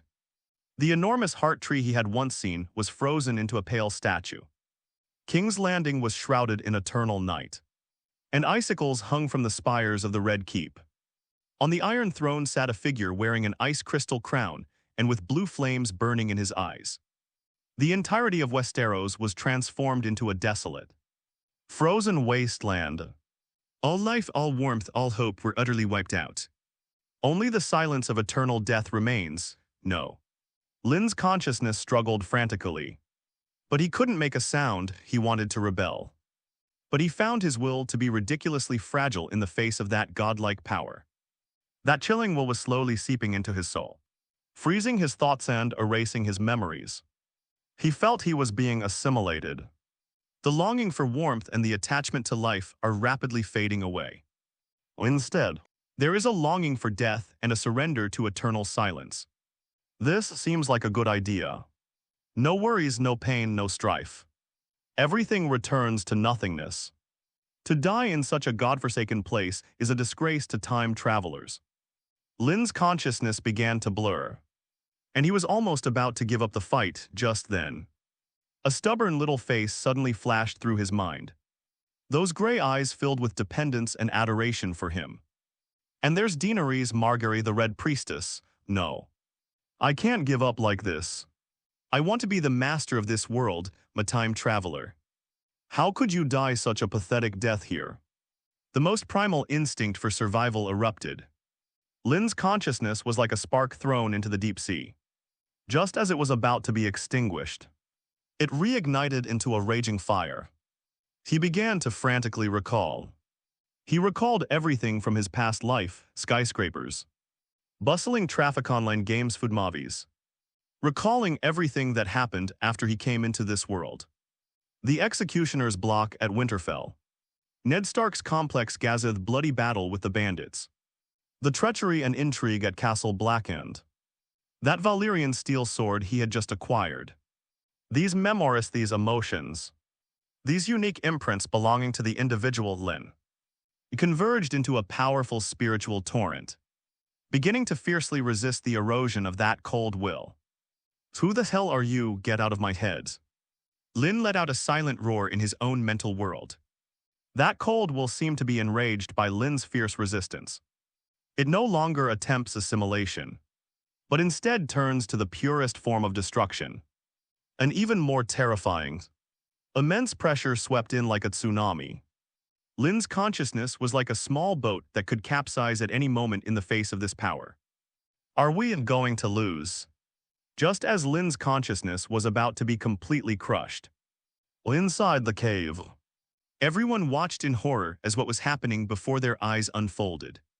Their commander, Lord Lynn's, ever since touching that stone egg, it has remained in that position completely still. His face first flushed red, then turned ashen white. His body was trembling violently. A layer of visible white frost was spreading rapidly from his arm, which had touched the stone egg all over his body. "Adult. Sir, what's wrong?" Torrhen and Jason called out anxiously, trying to go forward and pull Lynn away. But as soon as they got close, they were forced back by an invisible chill. The chill was bone-chilling, as if it could freeze a person's blood quickly. "Go and call for help, bring all the kerosene and torches." Torrhen roared at the guards behind him, but it was too late.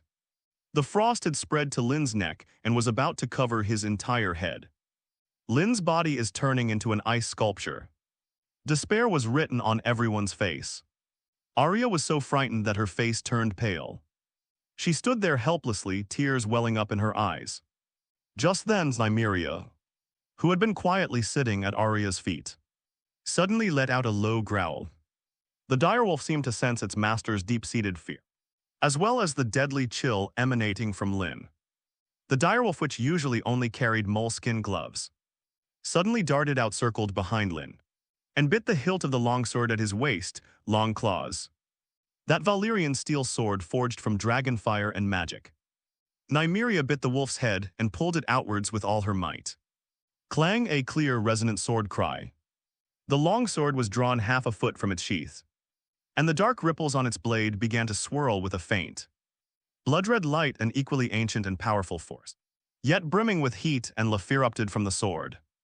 That power collided violently with the cold will within the cave. Buzz like an invisible shockwave. It spread outwards from Lynn's center. The cave shook violently and rubble fell from the walls. Torrhen, Jason, and the others were thrown to the ground by the shockwave and rolled around in a heap.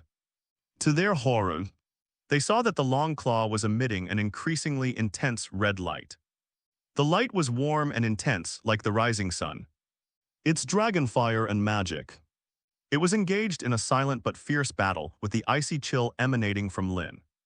Red and white, two completely different forces, were frantically intertwined, colliding and annihilating within Lynn's body. Lynn's crystallizing body is gradually recovering. In Lynn's mental world, the icy will that had driven him to the brink of despair seemed to have no idea that this insignificant human was hiding another power. However, the power of dragon flames and magic was far too insignificant, and that cold will quickly regain the upper hand. Lynn felt like she was being torn apart. His consciousness felt as if it were sandwiched between two enormous millstones, repeatedly crush and grind. That kind of pain far surpasses any physical torture. Lynn finally couldn't hold back any longer and let out a painful roar. Just then, host's mental state is detected to be on the verge of collapse. High-dimensional energy detected, causing irreversible damage to the host. Activate protection protocol. The cold, mechanical sound at this moment sounded like heavenly music the next second. A more magnificent, purer, and more irrational force erupted. That power was neither magic nor divine power. It's more like a pure example of a dimensional reduction attack. For the first time, that cold will express a clear emotional fluctuation. Its fear it sensed an incomprehensible, terrifying force capable of erasing it from its very core. It wanted to escape, to retreat to that eternally silent dimension. But it was too late. The system's emotionless power, like an invisible giant, hand-seized this cold will. Then let's begin the most rudimentary analysis. Start analyzing higher dimensional energy bodies.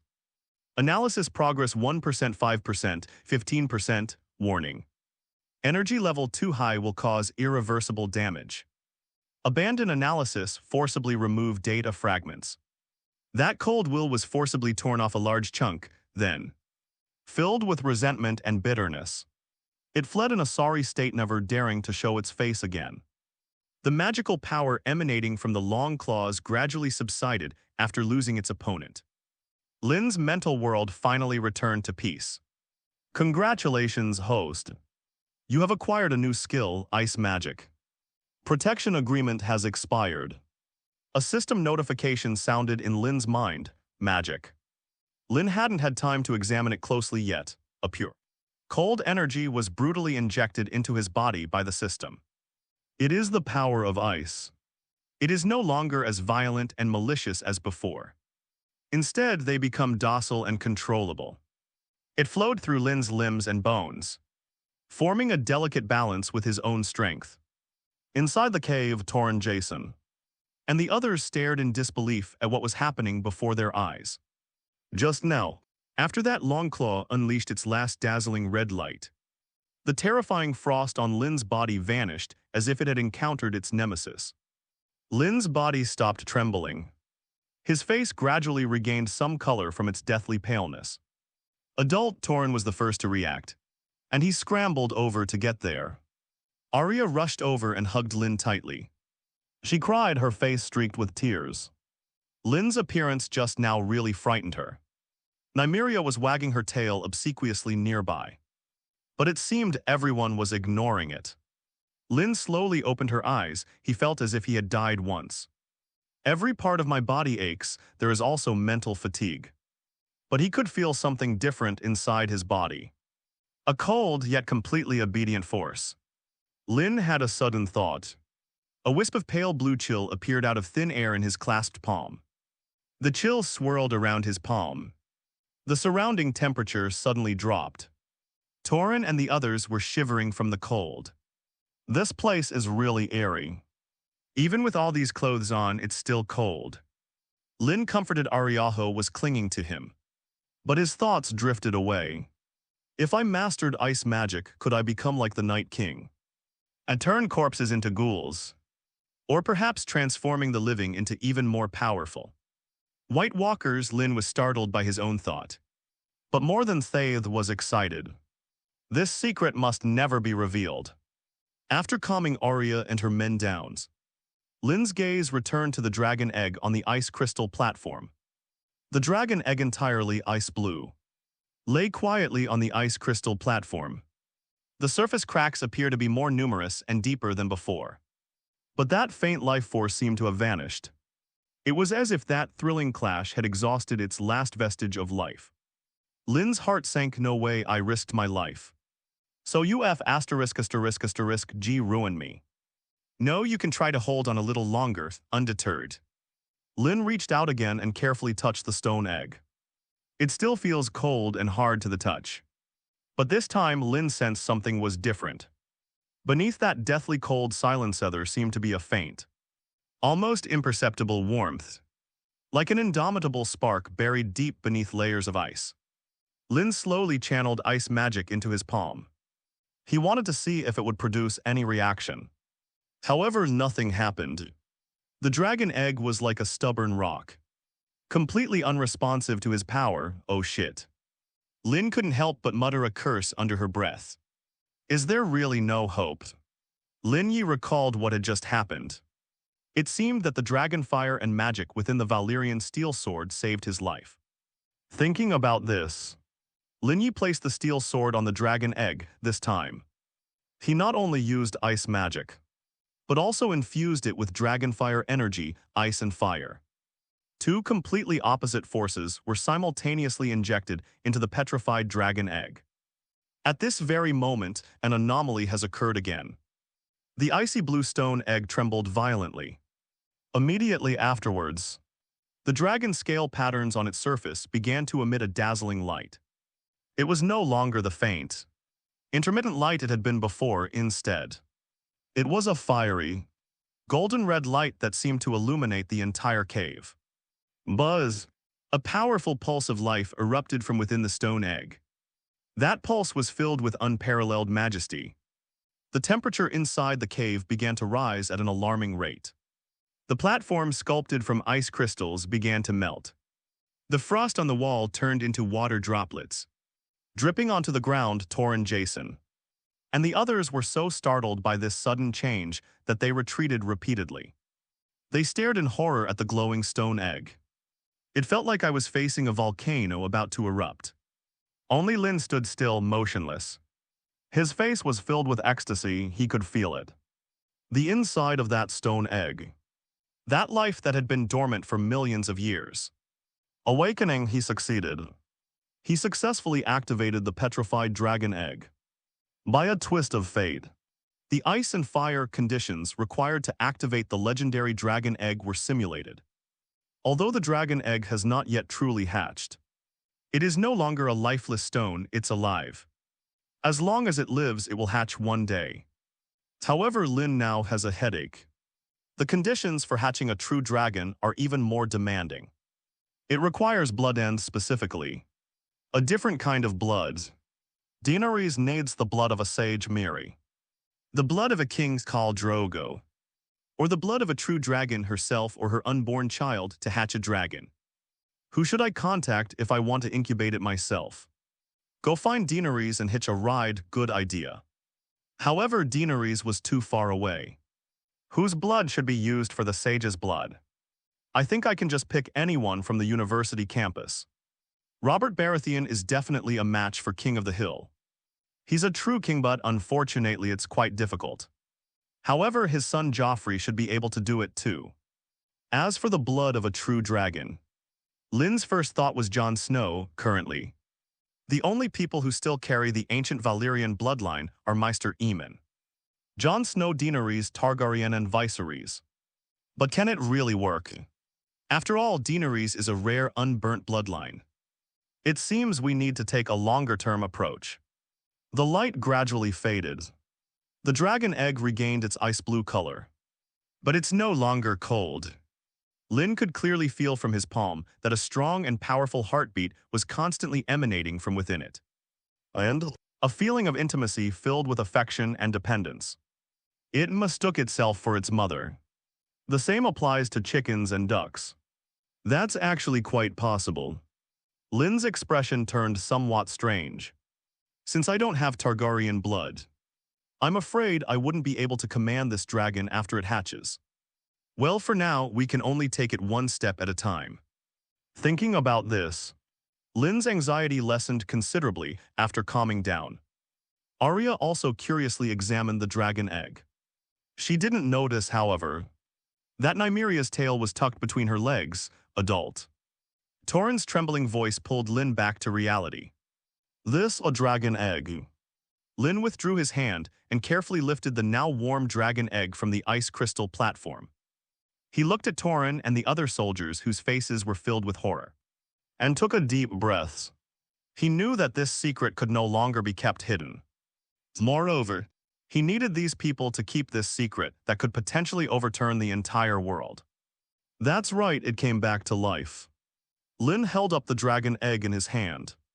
It is the ultimate weapon we will use to fight the long night and burn away all darkness. Everyone gasped. This fossilized dinosaur egg can actually hatch into a dinosaur. Their faces were filled with an even greater shock than when they had just seen the ghoul. Dragon. Those are mythical creatures exclusive to House Targaryen. The ancestors of House Targaryen were Valyrians. Valyrians possess fire magic and can tame powerful magical creatures like dragons. The Targaryen family is the last remaining lineage of Valyrian blood. And this bloodline allows them to also tame dragons. And their commander actually found a fossilized dragon egg. And it seems it can even be hatched. This is absolutely bizarre. The way all the soldiers looked at Lynn changed completely. If before they felt awe and respect for Lynn, so now it's all about frenzy. A person who can receive guidance from the ancient gods and even revive the legendary dragon egg. He is no ordinary man. They are messengers sent by the old gods to save them. To save the entire North adult. Torrhen was the first to kneel on one knee, holding his longsword across his chest, and said in an extremely devout tone, Torrhen, swear to the old gods that I will follow you forever. Until death do us part. We swear to follow you to the death, sir. The northern guards behind him also knelt down on one knee in unison. The Night's Watch Rangers exchanged glances. We swear by the 7 gods that we will follow you forever. Their voices were filled with fervent loyalty. Arya stared blankly at the scene. A sense of pride suddenly welled up inside me for no apparent reason. Lynn was deeply moved by what he saw. From this moment on, this team completely belonged to him. They were no longer merely his subordinates. More like his follower, get up all of you. Lynn helped Torrhen up and address the others. Lynn then carefully wrapped the dragon egg in a soft animal hide and held it tightly in his arms. We should live. Lynn's gaze swept over the cave paintings that recorded the history of the long night. However, there's one more thing we need to do before we leave. He looked at Torrhen. Burn this place down, burned. Torrhen paused for a moment. That's right. A cold glint flashed in Lynn's eyes. He was clearly still angry about being ambushed before. Although he turned misfortune into a blessing and gained enormous benefits. But this was not enough to quell his anger. If it weren't for the system's newbie protection agreement, he would have been dead long ago. After he dies, Arya will marry someone else. Thinking of this, Lynn's anger intensified. Oh shit. Regardless of who this altar is dedicated to, regardless of what secrets it might hold, I just want it to disappear from this world completely. Yes, sir. Torrhen had no further questions and immediately led his men to carry out the order. They carried half of the kerosene they were on into the cave. Then they lit the hemp rope at the entrance of the cave. The cave was covered in kerosene. As the kerosene was ignited, a raging fire broke out inside. Lynn stood at a distance holding the dragon egg in his arms, coldly watching the sea of fire. His face was expressionless, but inwardly he was sneering. Weren't you planning to use this dragon egg as a trap? Now the eggs are mine, your altar is gone too. I'd like to see what other tricks you have up your sleeve. Just as Lynn turned to leave, a will filled with endless resentment and malice locked onto him from afar. It was as if an invisible pair of eyes were staring intently at him in the darkness. And the dragon egg in his arms, Lynn paused for a moment. He didn't turn around, but a defiant smile curled at the corner of his lips. You, Night King, are still 108,000 miles away from here. If you're so capable, teleport to my side. At most, they'll send some henchmen to harass us. I have a Valyrian steel sword, want to steal the dragon egg. Let's give it a try. The journey home was filled with oppression and tension. Every soldier was on edge, their weapons always ready to be drawn. They knew they had provoked an unimaginably terrifying enemy. They destroyed the altar and stole the sacred relics. And the dead will not let it go so easily, moreover. The dragon egg is very important and cannot be lost. This forced them to be extra cautious. Lynn sat on his horse, clutching the dragon egg wrapped in thick animal hide tightly in his arms. He could clearly feel a cold, malicious gaze constantly following them like a shadow. That gaze came from the north, from that endless darkness. The Night King was watching them. It is waiting for its opportunity. Sir, the scouts have discovered some clues. Jason rode up to Lynn's side, his voice low. There was something following us all along. What is it? Have no idea, Jason shook his head. A look of confusion and unease on his face. It's very careful and never gets close. If we bravely go over, it will immediately move away. Moreover, the tracks left on the snow were strange as if they had no weight at all, appearing intermittently. Lynn's heart sank, but he was fearless. Pass on my orders. Lynn's voice was frighteningly calm. Everyone speed up. Before nightfall, we must find a strategically important and easily defensible location to set up camp. And also, everyone should collect wood and burn it as brightly as possible. Yes, sir, the team's speed suddenly increased. The horses' hooves kicked up clouds of snow on the ground. The oppressive atmosphere made everyone feel suffocated. They were like a flock of sheep being targeted by wolves, desperately running towards the unreachable sheepfold. Night finally fell. The expedition set up camp in a narrow ravine nestled against a cliff, surrounded by mountains on three sides with only one exit. This location offers excellent defensive terrain. The Night King's army of whites is currently in the far north and cannot possibly arrive in time. They will encounter very few undead. Dozens of bonfires were lit, illuminating the entire valley as bright as day. The soldiers did not rest under Lynn's command. They quickly set up numerous barricades and spiked traps at the only exit. Furthermore, a large amount of firewood was piled up on both sides of the exit. The guards then set it on fire with a flint. Everything is proceeding smoothly. Lynn stood in the center of the camp, still holding the dragon egg in his arms. He could feel that the life force inside the egg seemed stronger than before. It was absorbing Lynn's body heat, and also the heat from the surrounding campfire. It is growing, but it's still too much trouble for this little guy to actually hatch. The blood of a sage is easy to obtain. Just grab any scholar from the citadel. If an ordinary scholar won't do, then choose one with prestige. The blood of kings is a bit difficult to obtain. Jon and Aemon are on our side, so we can only look for opportunities with Robert and Joffrey. Let's forget about Khal Drogo's royal blood. Lynn simply doesn't want Daenerys to be ridden by Khal Drogo. As for the blood of the true dragon, blood concentration is key. Not every Targaryen reaches the required concentration, especially Jon Snow, who is only half Targaryen. While Aemon is one of their own, Lynn absolutely cannot harm him. The question then returns to Viserys, the product of consanguineous marriage. If we want the dragon to hatch, we have to cross the narrow sea and find the beggar king. Maybe they'll need the child in Daenerys' belly. But I still need to find those two eventually. And while I'm at it, I can also check on Daenerys and hopefully trick her out of Viserys' clutches. This way, she could also hatch the 3 dragon eggs that Governor Illyrio of Pentos had given her, saving on costs. Furthermore, if he lacked the ancient Valyrian bloodline and was unable to control the dragons, Daenerys could help him. However, Daenerys won't marry Khal Drogo, and Illyrio won't offer the dragon eggs.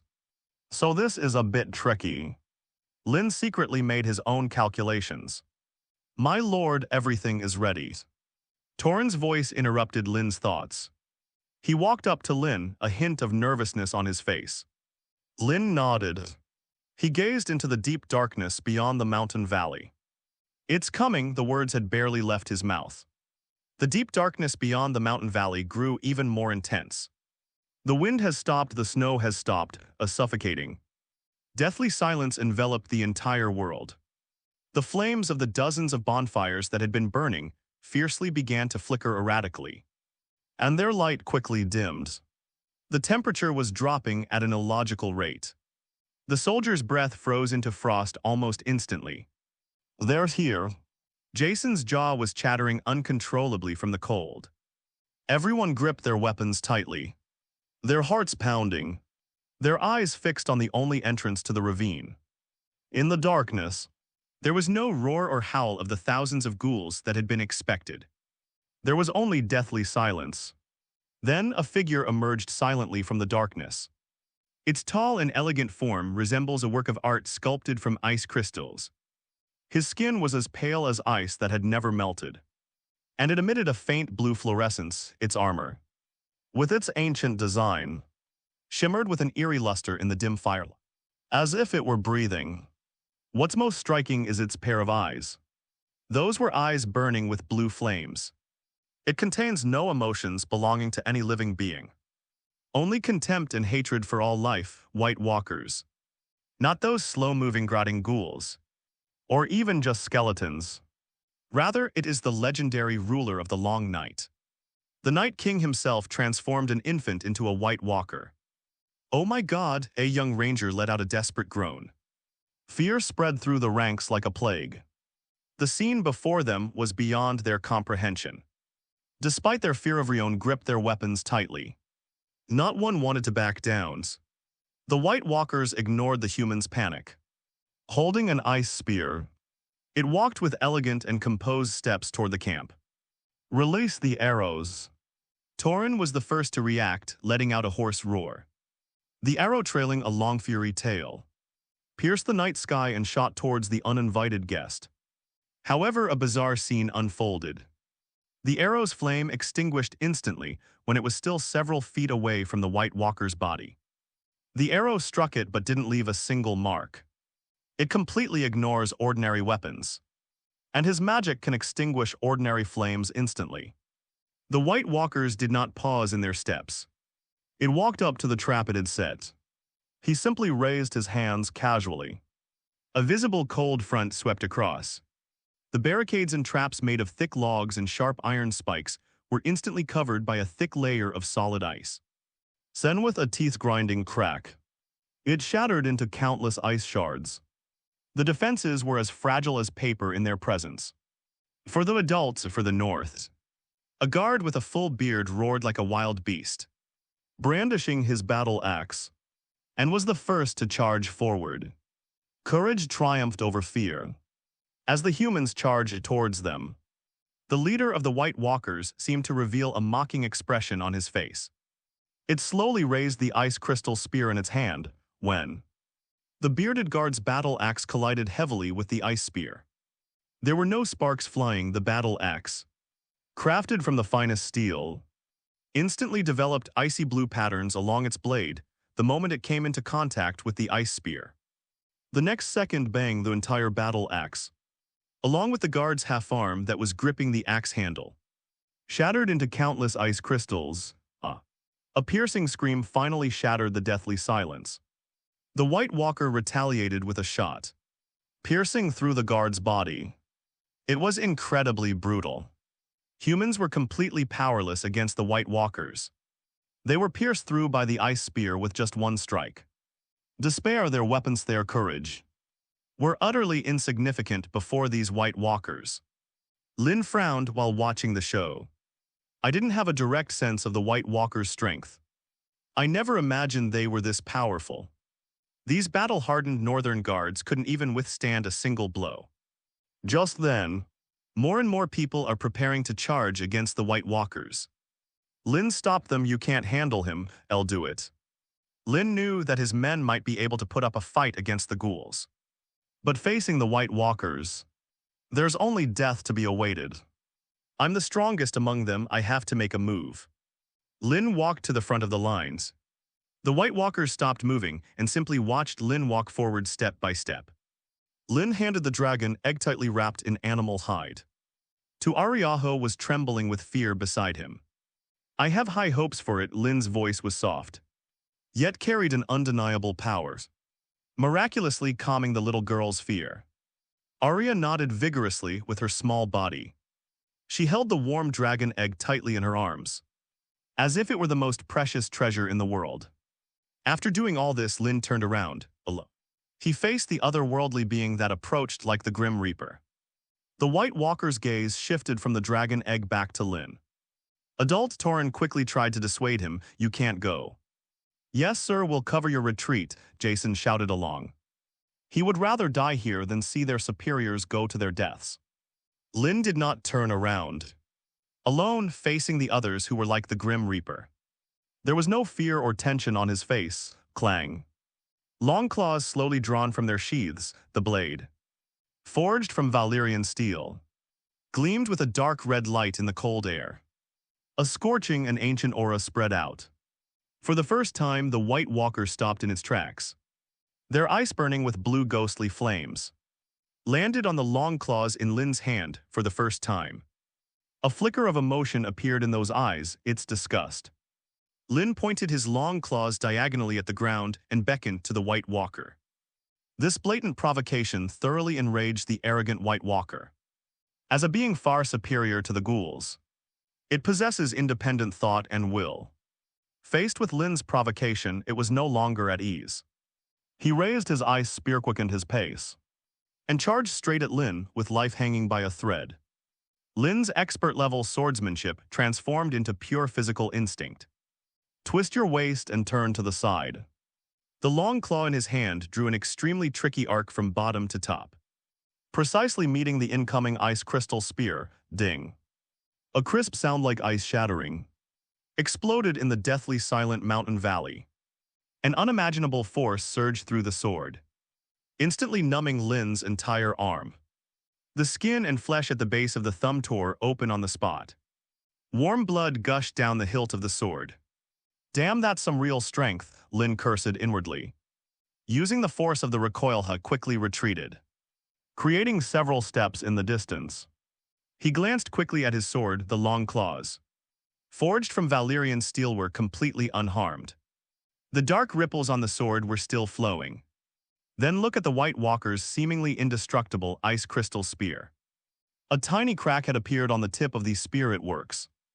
Valyrian steel, truly the bane of these monstrous things. A surge of ecstasy welled up within Lynn. The White Walker clearly noticed this as well. It looked down at the crack on its spear, its face filled with disbelief. It stopped testing the waters. The ice spear in his hand suddenly began to dance, creating a dazzling display of spear shadows. Gunfire was everywhere and a chilling aura filled the air. Each shot carried a piercing sharpness, sealing off all of Lynn's room to dodge and forcing him to retreat continuously. Lynn brought his swordsmanship to its peak. His figure moved and dodged constantly amidst the impenetrable shadow of gunfire. Clangs, clangs, clangs, clang. The sound of metal colliding with ice crystals was as dense as a torrential downpour pounding on banana leaves. Sparks and ice shards flew together in the night. Lynn was completely outmatched and could only passively block and dodge. Each collision added another layer of numbness to his arm.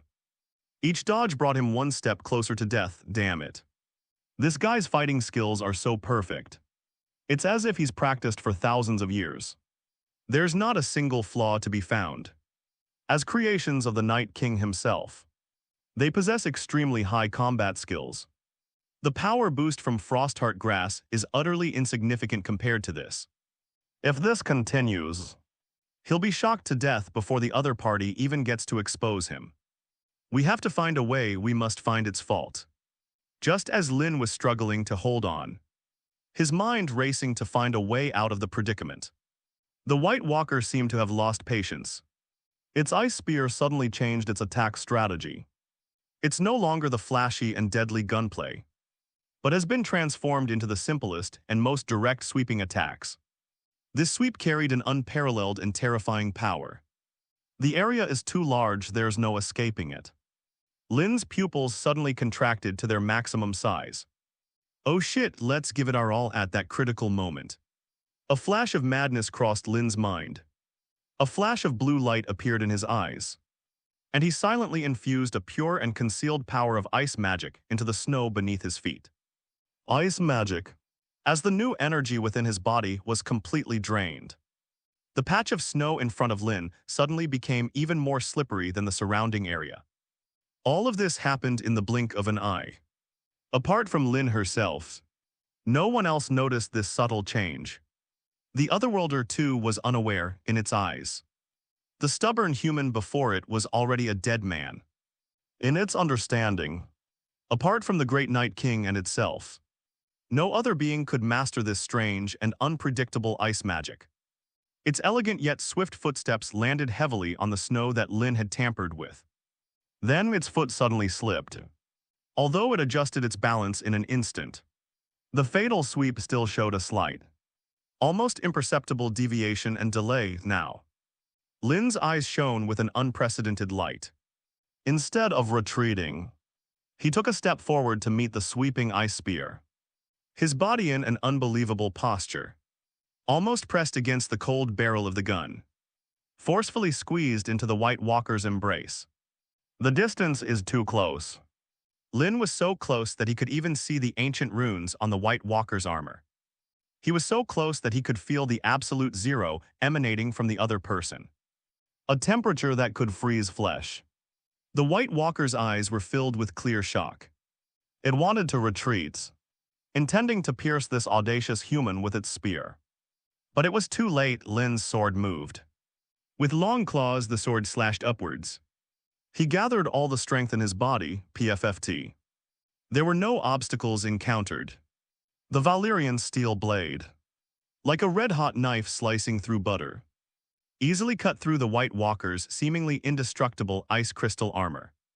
Starting from its belly, it goes all the way up, until its entire chest was cut open. The White Walker's body suddenly stiffened. It lowered its head and looked at the huge wound on its chest. There was no blood or internal organs in that wound. There was only one ice-blue crystal that was rapidly disintegrating. His crack a sound like shattering glass. That one surrogate White Walker, with its perfect body crafted from magic and ice, began to crack and spread rapidly, starting from the wound on its chest. Finally, with a bang, it exploded into countless sparkling, translucent ice shards that danced in the air. Bathed in the glow of the campfire, the ice shards refracted a dreamlike light before slowly dissipating into the cold air. It was as if it had never existed. The entire valley was deathly silent. Lynn leaned on his sword, panting heavily, his chest heaving violently. In the mountain valley, there was a deathly silence. The only sounds were the crackling of the campfire and the heavy breathing of the crowd.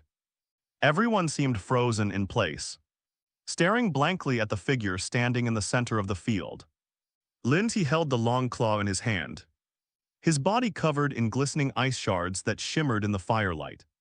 What just happened? That dead man's immune to swords and blades, almost invincible. That's it, gone. Was it cleaved in two by their commander's sword? You won. A young ranger uttered two words in a trembling voice. We won. The master has won. I don't know who was the first to shout it out. The next second, oh, your excellency is mighty. Long live Lord Lynn's. A deafening roar of cheers erupted like a landslide and a tsunami in the silent mountain valley. The ecstasy of surviving the ordeal and the worship of the strong ignited the emotions of all the soldiers at that moment. They threw down their weapons and surged frantically toward Lynn.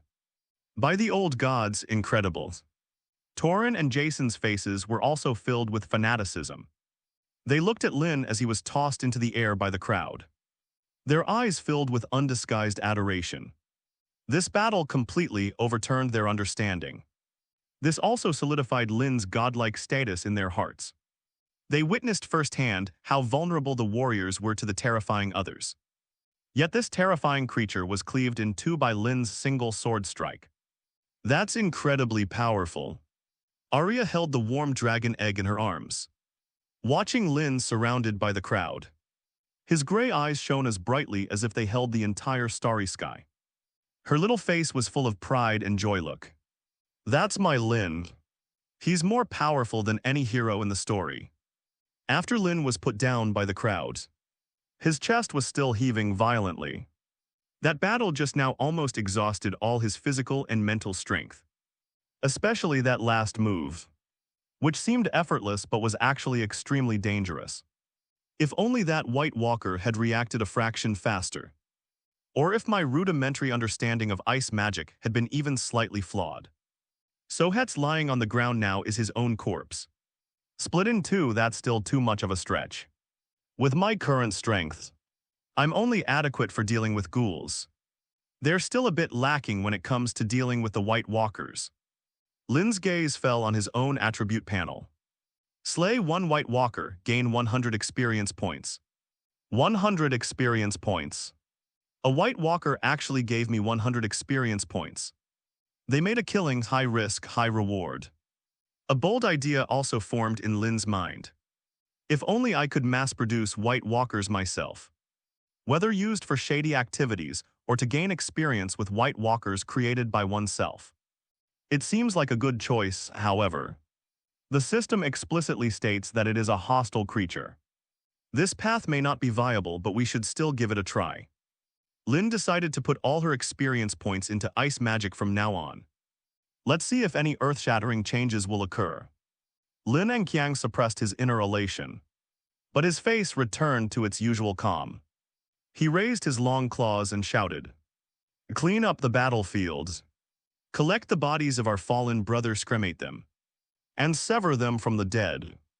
Then break camp immediately, let's go home, go home." The soldiers erupted in another deafening cheer.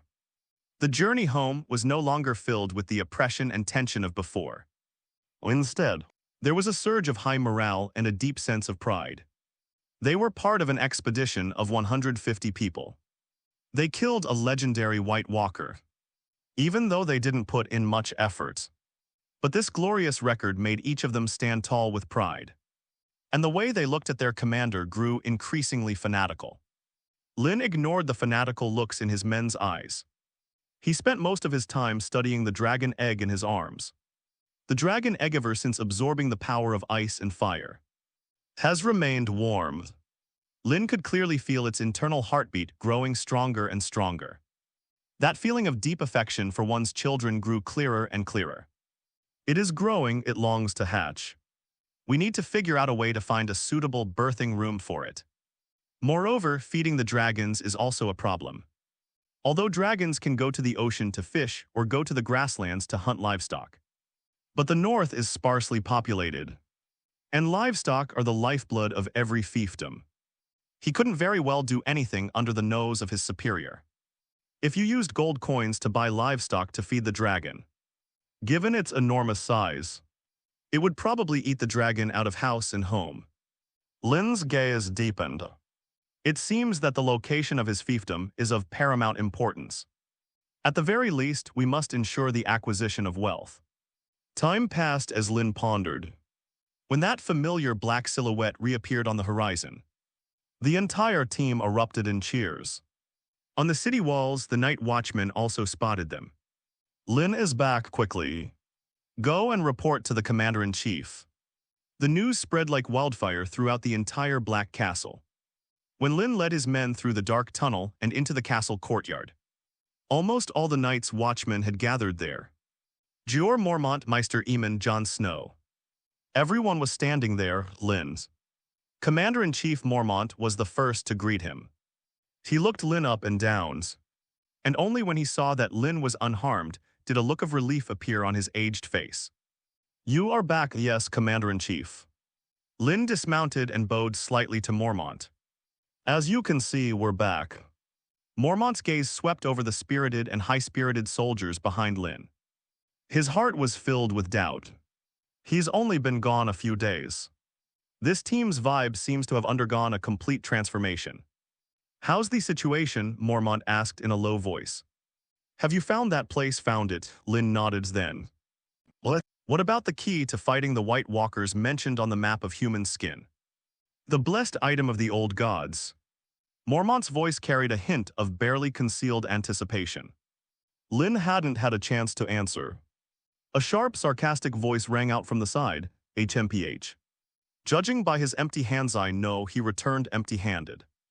Elisha Thorne stepped out of the crowd. A gloating sneer on his face. "I told you. All that guidance from the old god soul, that prophecy.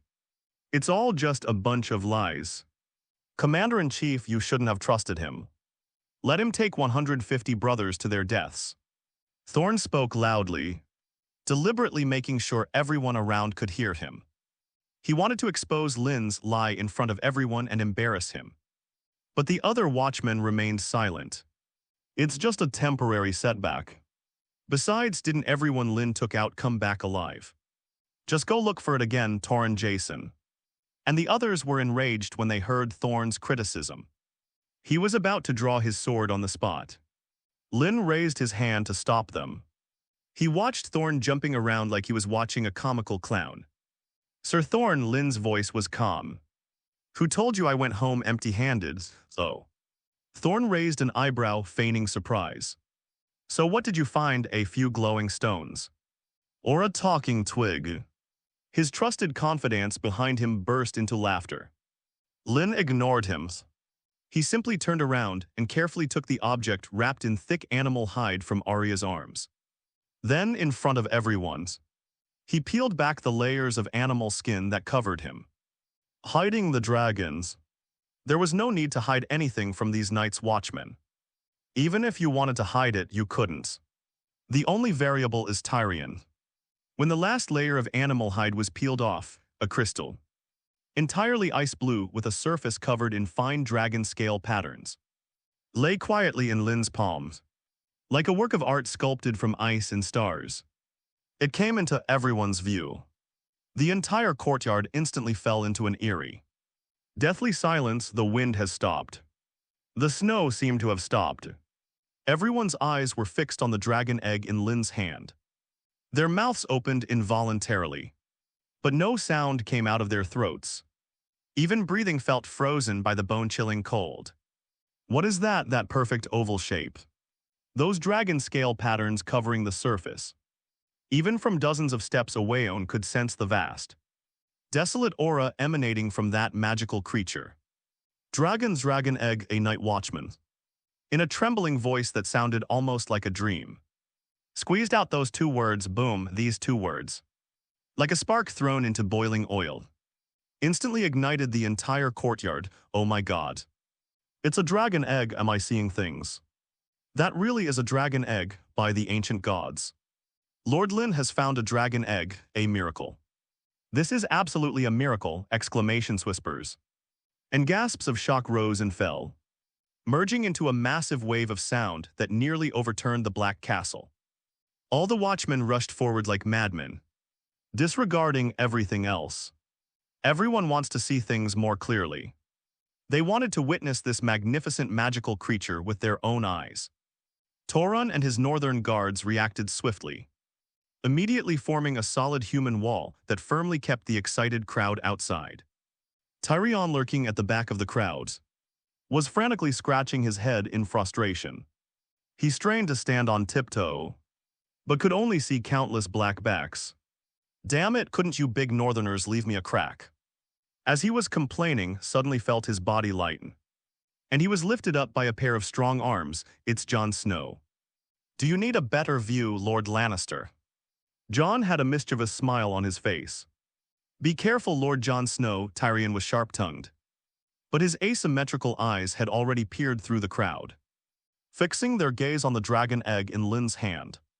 If you break me, my father will buy this dilapidated wall and then tear it down inch by inch. But the moment he saw the egg clearly, all his witty remarks stuck in his throat. It really is a dragon egg. Tyrion felt his blood running backwards. Dragon. Not the cold skulls hanging on the walls of the Red Fort. Not the yellowed words in history books. Rather, it is a living possibility. His father's gold mines, the Lannister army. What does it amount to compared to real dragon flames? Starting today, the rules of this game seem to be completely rewritten. He had intended to send a raven to tell his father immediately. But then he remembered what Lynn had told him, his wife. He decided that he would not tell the Lannisters the news until Lynn revealed the truth. Moreover, it's just an egg, even if it hatches. It will still need time to grow. It's fake. It's definitely fake. Alyssa Thorne's scream pierced the frenzied atmosphere. The cold smile on his face had frozen, replaced by a twisted madness. He pointed at Lynn and roared hysterically. Dragons went extinct hundreds of years ago. How could there possibly be dragon eggs? He's a fraud. You've all been fooled. It's just a carved stone. He grasped at the last straw, trying to salvage his pitiful authority with his voice. However, this time no one paid any attention to him. All eyes were focused on a trembling figure. Bachelor of Aemon, this centenarian Meister, a man of profound learning and Targaryen blood, was a scholar of immense learning. Supported by two night watchmen, He walked step by step to Lynn. The crowd automatically parted to make way for him. His blind eyes looked at the dragon egg in Lynn's hand. He stretched out his wrinkled, withered hands, his voice trembling with a tremor that even the passage of time could not erase.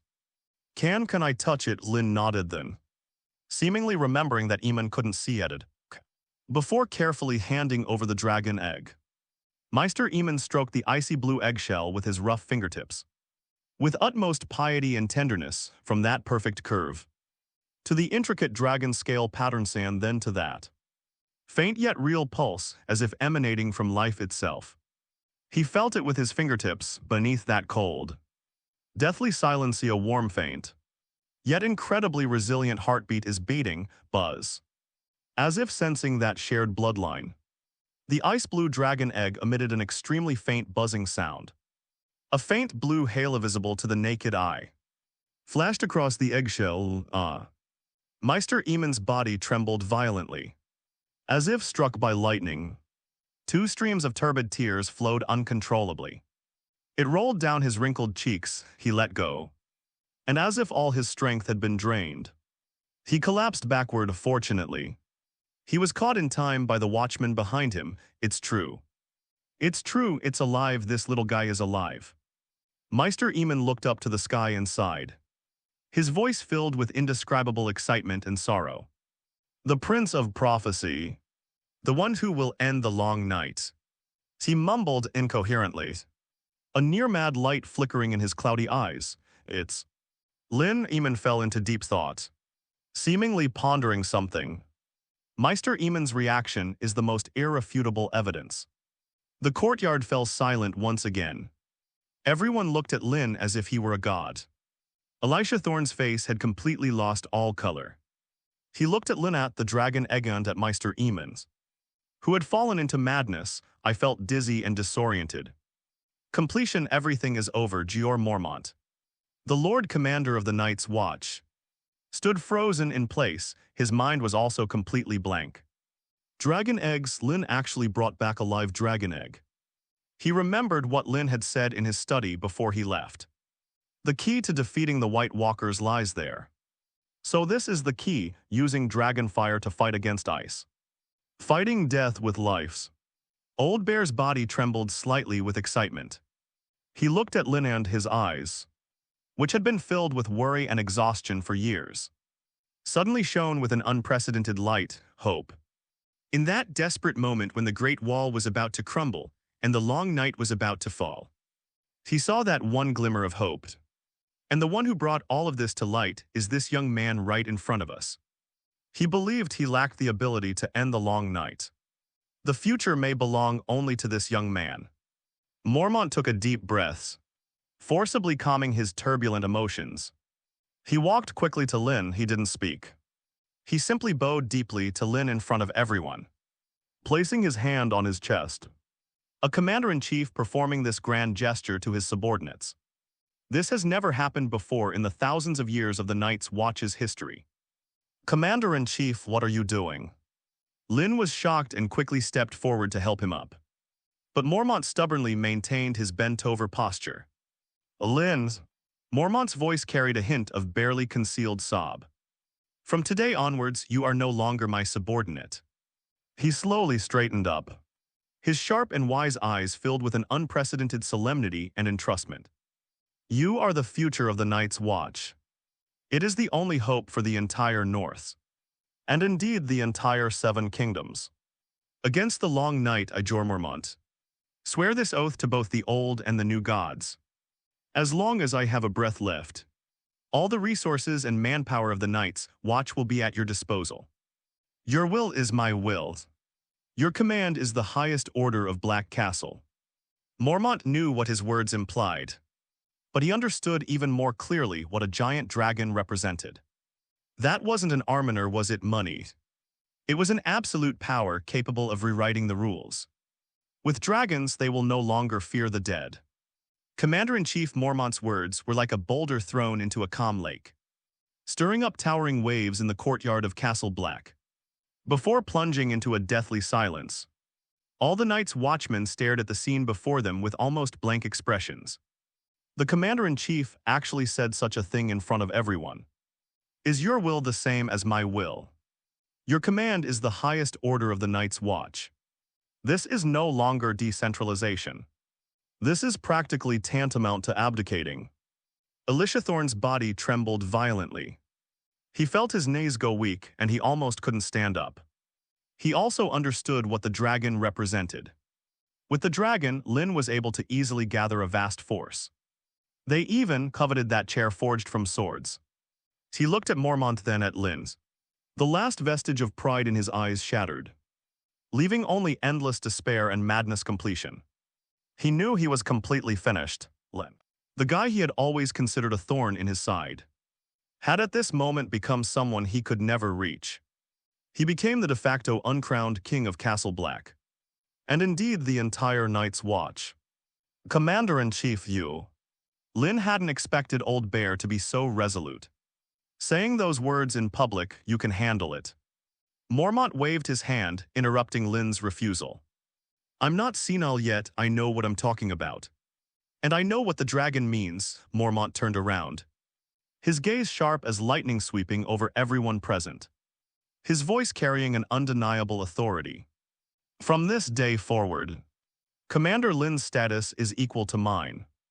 Anyone who objects or makes objections will be treated as a traitor. Did you all understand?" After a brief silence, a thunderous response followed. "Yes, Commander-in-Chief." Except for a few officers whose expressions changed. Most of the Night's Watch, especially the lower-ranking soldiers and rangers, let out a deafening roar. Their faces were filled with fervor. Faced with the threat of whites and White Walkers, rules, traditions, they're all bullshit. They need a leader who can guide them to survive. And Lynn was undoubtedly that person. He can foresee the future. He can slay White Walkers with his sword. And he can even find the legendary dragon eggs. He's practically a savior sent by the old gods. To follow him is to follow hope. Seeing this frenzied scene before him, Lynn's heart was also burning with excitement. Old Bear was gambling. Gambling that Lynn would fight against the coming long night for the sake of the North and for all living beings. This is a high-stakes gamble, Sir Thorne. Lynn's gaze suddenly fell on the distraught man, who seemed to have lost all his bones. Thorne's body shuddered violently, as if he had been doused with ice water. He looked up and met Lynn's terrifyingly calm eyes.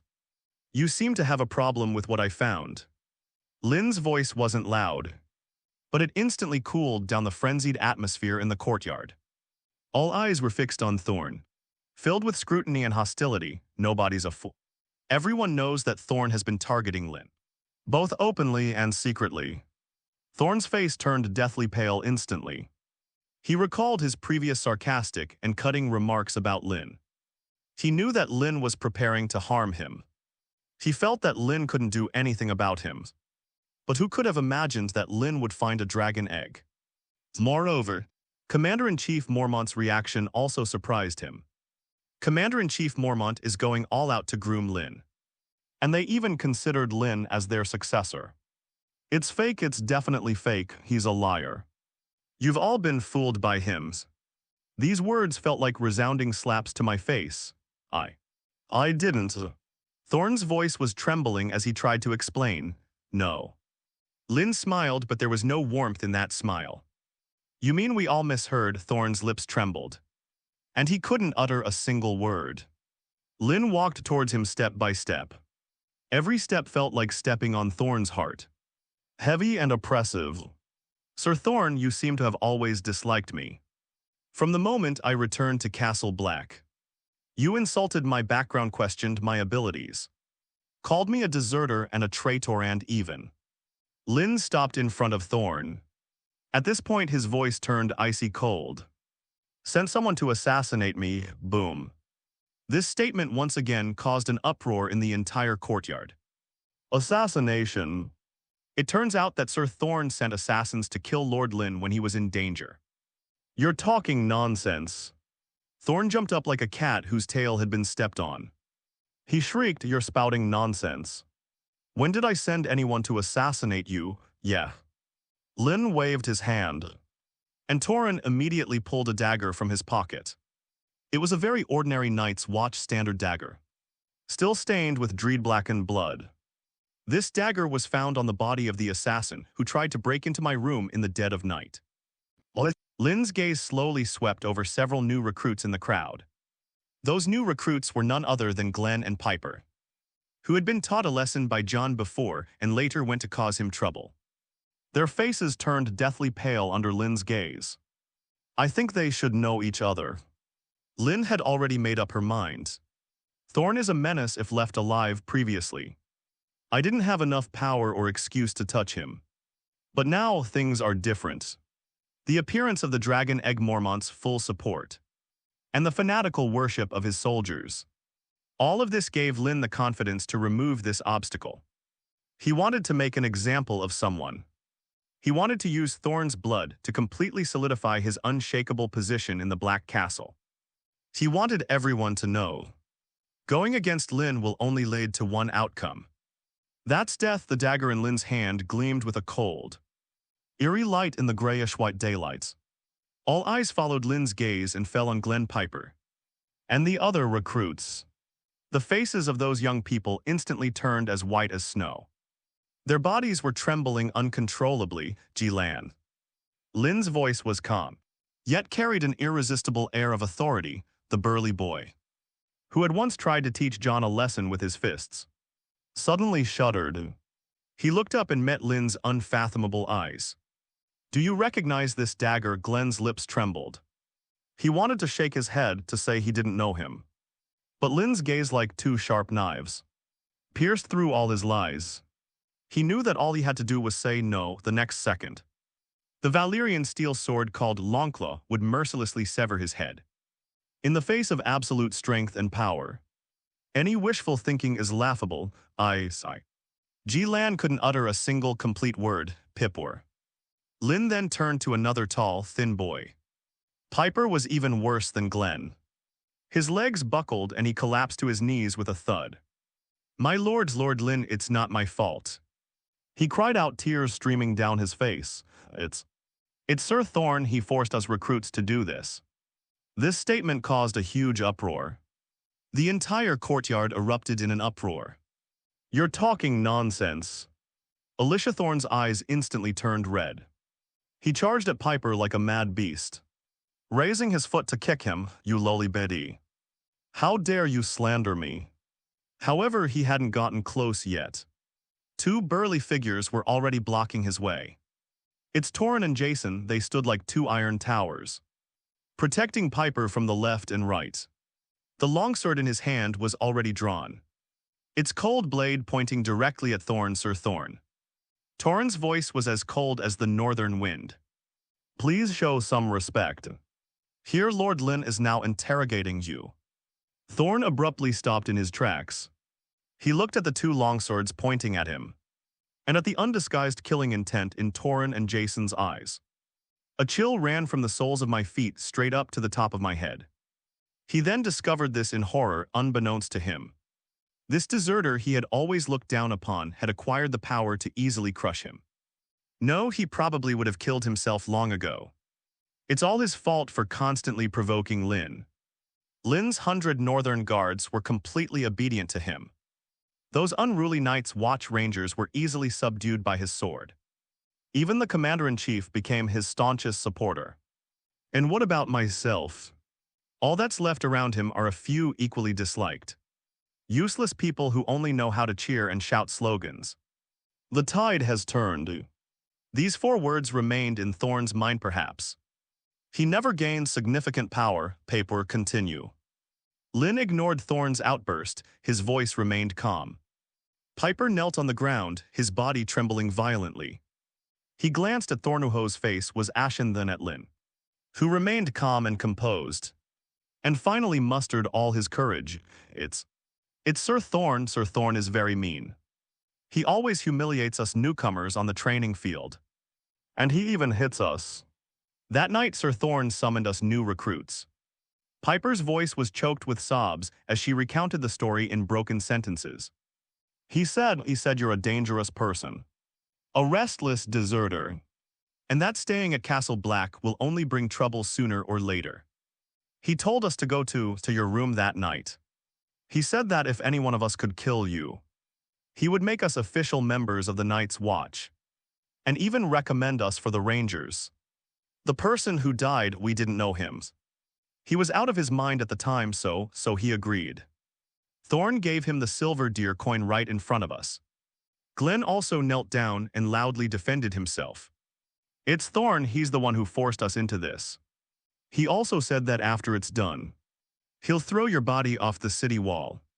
Let the wild beasts of the ice plains devour it. And then pin everything on the savages.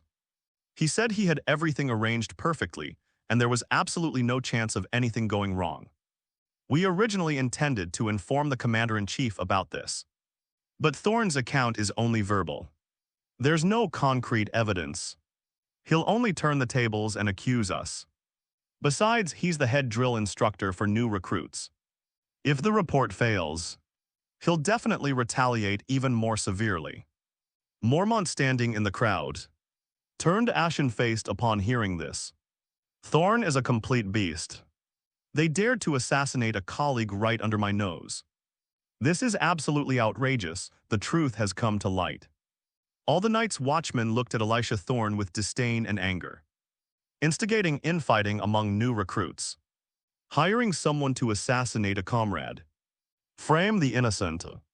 Every single one of these actions violated the Night's Watch's strictest ironclad rules. Is this the job of a Night Watchman's instructor? A so-called jazzard? This is even more despicable than the criminals they despise. Thorne! Jorah Mormont's roar echoed throughout the courtyard. Old Bear's body trembled violently with rage. He walked quickly to Thorne. Those sharp eyes burned with a fury powerful enough to incinerate a person. What else do you have to say? I didn't. They conspired to frame me. Thorne is still making a last-ditch effort. Commander-in-Chief, you cannot believe these bastards. They're in cahoots with Lynn, yes. Lynn gave a cold laugh. He pulled out a small money pouch from his pocket. Then he emptied the contents of his money bag onto the snow. A dozen or so gleaming silver deer coins were particularly dazzling in the sunlight. This was found on the assassin whom my guards killed on the spot. Lynn's gaze shifted to Bowen Marsh in the crowd. Master Marsh, I remember that all financial expenditures at Black Castle passed through your hands. Right. The chubby architect paused for a moment, then nodded. Yes, Lord Lynn, then I'd like to ask you a question. Lynn pointed to the silver coins on the ground. Recently, has any lord in the castle requested such an extra expense from you? When Lynn arrived, he was searched. He only had clothes and a northern-style longsword on him, and no silver stag coins at all. This is something the investigators know. Having no money and having never traveled. Where did these silver deer coins come from? Did you steal it from a savage? What use would the savages have for these silver deer coins? Everything is clear. This silver deer coin was indeed obtained from the assassin. A fine layer of cold sweat instantly appeared on Bowen Marsh's forehead. His small eyes darted around, avoiding looking at anyone. As the chief administrator of Black Castle, he was in charge of the castle's finances.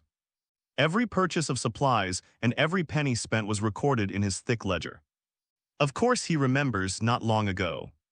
Elisha Thorne tricked him out of a small bag of silver coins under the pretext that he needed to purchase special southern whetstones to repair his weapons. At the time, he didn't think much of it. Although Thorne is usually sarcastic and has very poor interpersonal relationships. But after all, he was the coach knight. And he had no reason to refuse such a small request, but now, looking at the silver coins on the ground, and recalling Piper and Glenn's accusations, there were also supplies that Thorne had not purchased. Bowen Marsh's heart sank to the bottom. He knew he was caught up in a huge mess, Master Marsh. Lynn's voice pulled him back from his chaotic thoughts. Do you remember now? Bowen Marsh's face flushed red and then turned pale. He stole a glance at Commander Mormont, whose face was ashen, and then at Lynn, whose eyes were icy cold. Finally, his gaze fell on Elisha Thorne's contorted face. He knew he had to make a choice now. Is it to protect Thorne, who is destined for ruin, and offend the two most powerful people in the castle right now, or tell the truths? This choice requires absolutely no thought. I remember now. Bowen Marsh wiped the sweat from his brow and said in a dry voice, On the very day Lord Lynn was assassinated. Sir Thorne, you did indeed draw 20 silver deer from me. The reason is to buy a grinding stone. These words, like the last straw, completely broke Elisha Thorne. You fat pigs, you dare betray me. Thorne let out a desperate roar. He wanted to rush over and tear Bowen Marsh's fat face apart. But Torrin and Jason's swords stopped him once again. Thorne, Commander-in-Chief Mormont's voice was now completely cold. Devoid of any warmth. What else do you have to say? No. It wasn't me, it was them. They conspired to frame me. Thorne was still making a last-ditch effort. But his voice sounded so pale and weak. Framed you? Lynn sneered. Sir Thorne, do you think everyone is as stupid as you?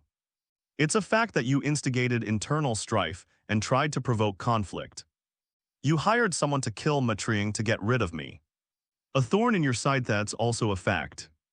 You even devised a story to frame the savages. Attempting to deceive everyone, that's the truth. Every word Lynn said shattered his self-righteous scheme. I'm asking you, Lynn's gaze was fixed intently on Thorne. Why did you do that? Just because I talked back to you once? Just because I made you lose face in front of everyone? Or perhaps, Lynn's voice suddenly lowered, you're not one of us at all. This statement stunned everyone, not one of ours. What does this mean? Even Commander-in-Chief Mormont looked puzzled. Only Elisha Thorne's pupils contracted to their maximum size the instant he heard those words. His face revealed a deep-seated fear. I don't know what you're talking about. Thorne's voice turned shrill. Lynn smiled. He turned around and bowed slightly to Commander-in-Chief Mormont. Commander-in-Chief, please allow me to ask Sir Thorne a few questions. Mormont looked into Lynn's deep eyes and nodded. Ask away, I will give you justice. Lynn turned back to Thorne. Sir Thorne, I've heard. Before you donned the black robes, you were a staunch supporter of House Targaryen. Weren't you? Thorne's face instantly turned extremely ugly. This is the past he least wants to be mentioned. In the War of Usurpers, he sided with the losers. After the Warren order to survive, he was forced to put on black clothes and come to this godforsaken place. This was a great humiliation for him. The Night's Watch rules dictate that those who come here have no status, no honor except for knighthood. Night's Watch acknowledge the knighthood. This is also why he emphasizes that he is a knight. So what? Thorne said through gritted teeth. What does the past have to do with the present? Of course they're related. Lynn's voice grew increasingly cold. I've heard that you harbor a deep resentment towards King Robert Baratheon and his friend, Lord Ned Stark. You're talking nonsense. Am I talking nonsense? Lynn shook her head. Many people know that you often curse them with the most vicious language behind their backs. Don't you? A murmur arose among the watchmen around them. Indeed, Thorne's foul mouth was notorious in Castle Black. When he was drunk, he would often curse Robert as a usurper and Ned as a treacherous hypocrite. However, Revrion was used to it, and no one took his drunken ramblings seriously. But now that Lynn has brought it up in public, the meaning is completely different. I'll ask you again. Lynn's gaze sharpened even further. Your behavior has been very abnormal ever since the ghouls appeared.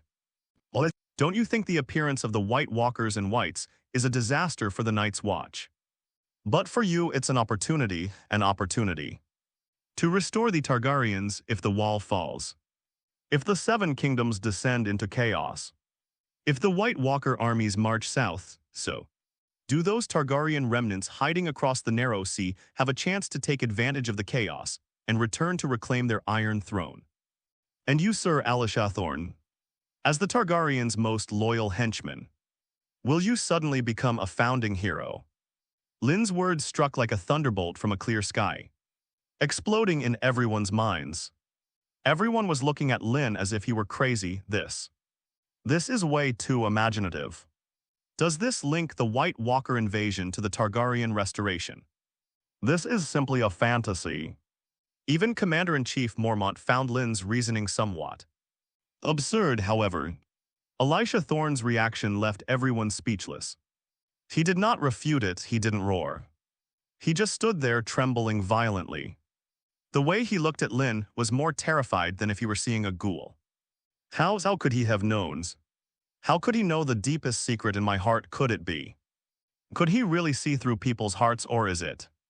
An even more terrifying thought surfaced in Thorne's mind. Could he really be a messenger sent by the ancient gods? An all-knowing, all-powerful divine messenger, of course. Lynn didn't know whether Thorne actually had this idea. He was just familiar with Thorne's past and made inferences based on what was most advantageous for Thorne. Lynn needs to pin a label on Thorne even if it's a false one, to give Lynn a reason to kill this blatant viper. Unexpectedly, my guess might actually be correct. It was a lucky accident, I suppose, thump Elisha Thorne, the proud knight headmaster of Black Castle. His legs buckled and he knelt directly on the ground. His psychological defenses were completely shattered by Lynn's hurtful words.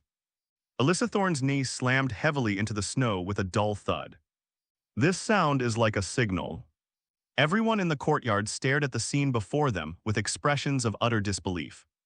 They had considered that Thorne might be enraged, deny it, or even draw his sword and fight to the death. But no one ever imagined that this man, who always talked about his sir title and was so arrogant, would actually kneel down. Does this mean he's admitting it? Did they accept Lynn's seemingly absurd yet incisive accusation? Is he really a Targaryen lackey? Did they intend to use the White Walker invasion to lure wolves into the house and help the Targaryens restore their rule? This thought sent a chill down the spines of all the night watchmen present. If this is true, then Elisha Thorne's actions were not simply a case of hiring a hitman. He is a traitor. It is a betrayal of the entire Night's Watch, of the North Hand, even of the entire Seven Kingdoms. Thorne. What? There was a sense of helplessness in George Mormont's voice. He looked at Thorne kneeling on the ground like a lump of mud.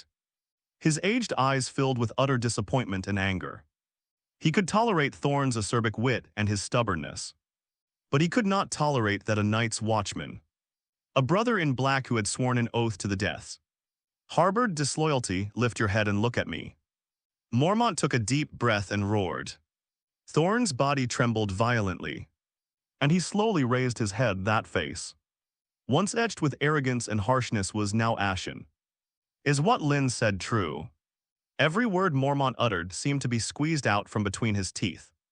Thorne's lips moved. He wanted to deny it, but when he met Lynn's calm eyes that seemed to see through everything, all the lies were stuck in his throat. He knew that any explanation would be futile in front of this man. He was like a prisoner stripped naked, all his secrets laid bare in the sunlight. This feeling terrified him more than death itself. Thorne uttered only one word before falling silent. His silence was the best answer. You be ****D. Mormont could no longer contain his rage and suddenly drew his longsword from his waist. He walked step by step toward Thorne, the tip of his sword leaving a cold mark on the snow. Have you forgotten your vow? Night is coming, and I shall begin my watch no until my death. I will not wear a crown, nor will I vie for glory. I will serve my duty faithfully, even unto death. Mormont's voice echoed in the silent courtyard, filled with grief and despair. You treacherous traitor. You have tarnished the honor of the Night's Watch. You don't deserve to wear this black outfit. Mormont raised his longsword high, the cold blade aimed at Thorne's neck. No. Commander-in-Chief, no. Thorne finally broke down, crawling backward on all fours, a foul stench emanating from beneath him. I was wrong. I made a mistake. Please give me another chance. Mormont sneered. When you sent people to kill Lynn, did you give him a chance? What? You have committed an unforgivable crime by attempting to overthrow the kingdom and breaking your oath. The longsword, accompanied by the sound of wind, whistled down just then. Wait, Commander-in-Chief. A calm voice stopped Mormont in his tracks. It's Lynn. Mormont turned his head and looked at Lynn with a puzzled expression. Lynn, he's a traitor, don't plead for him, adult. Lynn walked up to Mormont and bowed slightly. According to the ancient laws of the North, and to the traditions of the Night's Watch, the one who pronounces judgment shall draw his sword. The courtyard fell silent once more. Everyone understood what Lynn meant. He wasn't pleading for leniency. He's demanding the right to carry out the execution himself. Looking into Lynn's calm eyes, Mormont understood. Lynn will use Thorne's blood and Thorne's head to declare to everyone who is the undisputed authority of Castle Black. This is very northern, that's also Stark. That just so happens, as I intend to support Lynn in taking over. This is a good opportunity to establish authority. Since Lynn had this idea, Mormont nodded and then slowly sheathed his sword. He looked at Thornuho was lying on the ground, terrified and soiling himself. With nothing but disgust in his eyes, Lynn, you do it. Considering his efforts, let's give him a quick death and spare him some suffering. Lynn nodded and walked over to Thorne, Alyssa Thorne. Lynn's verdict rang out clearly, reaching everyone's ears. You broke your oath, murdered your comrades, and plotted treason, Island. The 997th Lord Commander-in-Chief of the Night's Watch, Gior Mormon Thurabai, pronounced judgment. You are sentenced to death penalty. Thorne's body went limp, and he lost consciousness completely. Ignoring everything else, Lynn slowly drew the Longclaw from his waist. The Valyrian steel blade gleamed with an eerie red light under the pale sunlight. He didn't look at Thorne on the ground. His gaze swept over every Night's Watchman present. At this moment they all lowered their heads, not daring to meet Lynn's gaze. Their eyes filled with nothing but awe. Lynn raised his sword. He remembered what Ned Stark had said on the execution platform at Winterfell. If you're going to take a life, at least look him in the eye and listen to his last words. Lynn walked up to the unconscious Thorne and poked his face with the scabbard of his sword. Wake up, Sir Thorne, you're not dead yet. Thorne slowly awoke, and when he saw the longsword held high in Lynn's hand, his pupils suddenly contracted. Tell me, why did you want to kill me? Lynn asked calmly. Thorne knew he was going to die, and hatred filled his eyes. I hate you, I wish I could tear you to pieces, he roared. You damned deserter. You are a disgrace to the entire Night's Watch. Very good. Lynn nodded and said no more. The hand rises, the sword falls, a head was cleanly severed, rolling several times in the snow before coming to a stop. Those venomous eyes were still wide open, reflecting the gray sky of the north and the figure standing with a sword in hand. Alyssa Thorne's knee slammed heavily into the snow with a dull thud. This sound is like a signal. Everyone in the courtyard stared at the scene before them with expressions of utter disbelief. They had considered that Thorne might be enraged, deny it, or even draw his sword and fight to the death. But no one ever imagined that this man, who always talked about his sir title and was so arrogant, would actually kneel down. Does this mean he's admitting it? Did they accept Lynn's seemingly absurd yet incisive accusation? Is he really a Targaryen lackey? Did they intend to use the White Walker invasion to lure wolves into the house and help the Targaryens restore their rule? This thought sent a chill down the spines of all the Night Watchmen present. If this is true, then Elisha Thorne's actions were not simply a case of hiring a hitman. He is a traitor. It is a betrayal of the entire Night's Watch, of the Northhand, even of the entire Seven Kingdoms. Thorne. There was a sense of helplessness in George Mormont's voice. He looked at Thorne kneeling on the ground like a lump of mud, his aged eyes filled with utter disappointment and anger. He could tolerate Thorne's acerbic wit and his stubbornness, but he could not tolerate that a Night's Watchman, a brother in black who had sworn an oath to the death, harbored disloyalty. Lift your head and look at me. Mormont took a deep breath and roared. Thorne's body trembled violently, and he slowly raised his head. That face, once etched with arrogance and harshness, was now ashen. Is what Lynn said true? Every word Mormont uttered seemed to be squeezed out from between his teeth. Thorne's lips moved. He wanted to deny it, but when he met Lynn's calm eyes that seemed to see through everything, all the lies were stuck in his throat. He knew that any explanation would be futile in front of this man. He was like a prisoner stripped naked, all his secrets laid bare in the sunlight. This feeling terrified him more than death itself. Thorn uttered only one word before falling silent. His silence was the best answer. You be *****D. Mormont could no longer contain his rage and suddenly drew his longsword from his waist. He walked step by step toward Thorn, the tip of his sword leaving a cold mark on the snow. Have you forgotten your vow? Night is coming, and I shall begin my watch no until my death. I will not wear a crown, nor will I vie for glory. I will serve my duty faithfully, even unto death. Mormont's voice echoed in the silent courtyard. Filled with grief and despair, you treacherous traitor.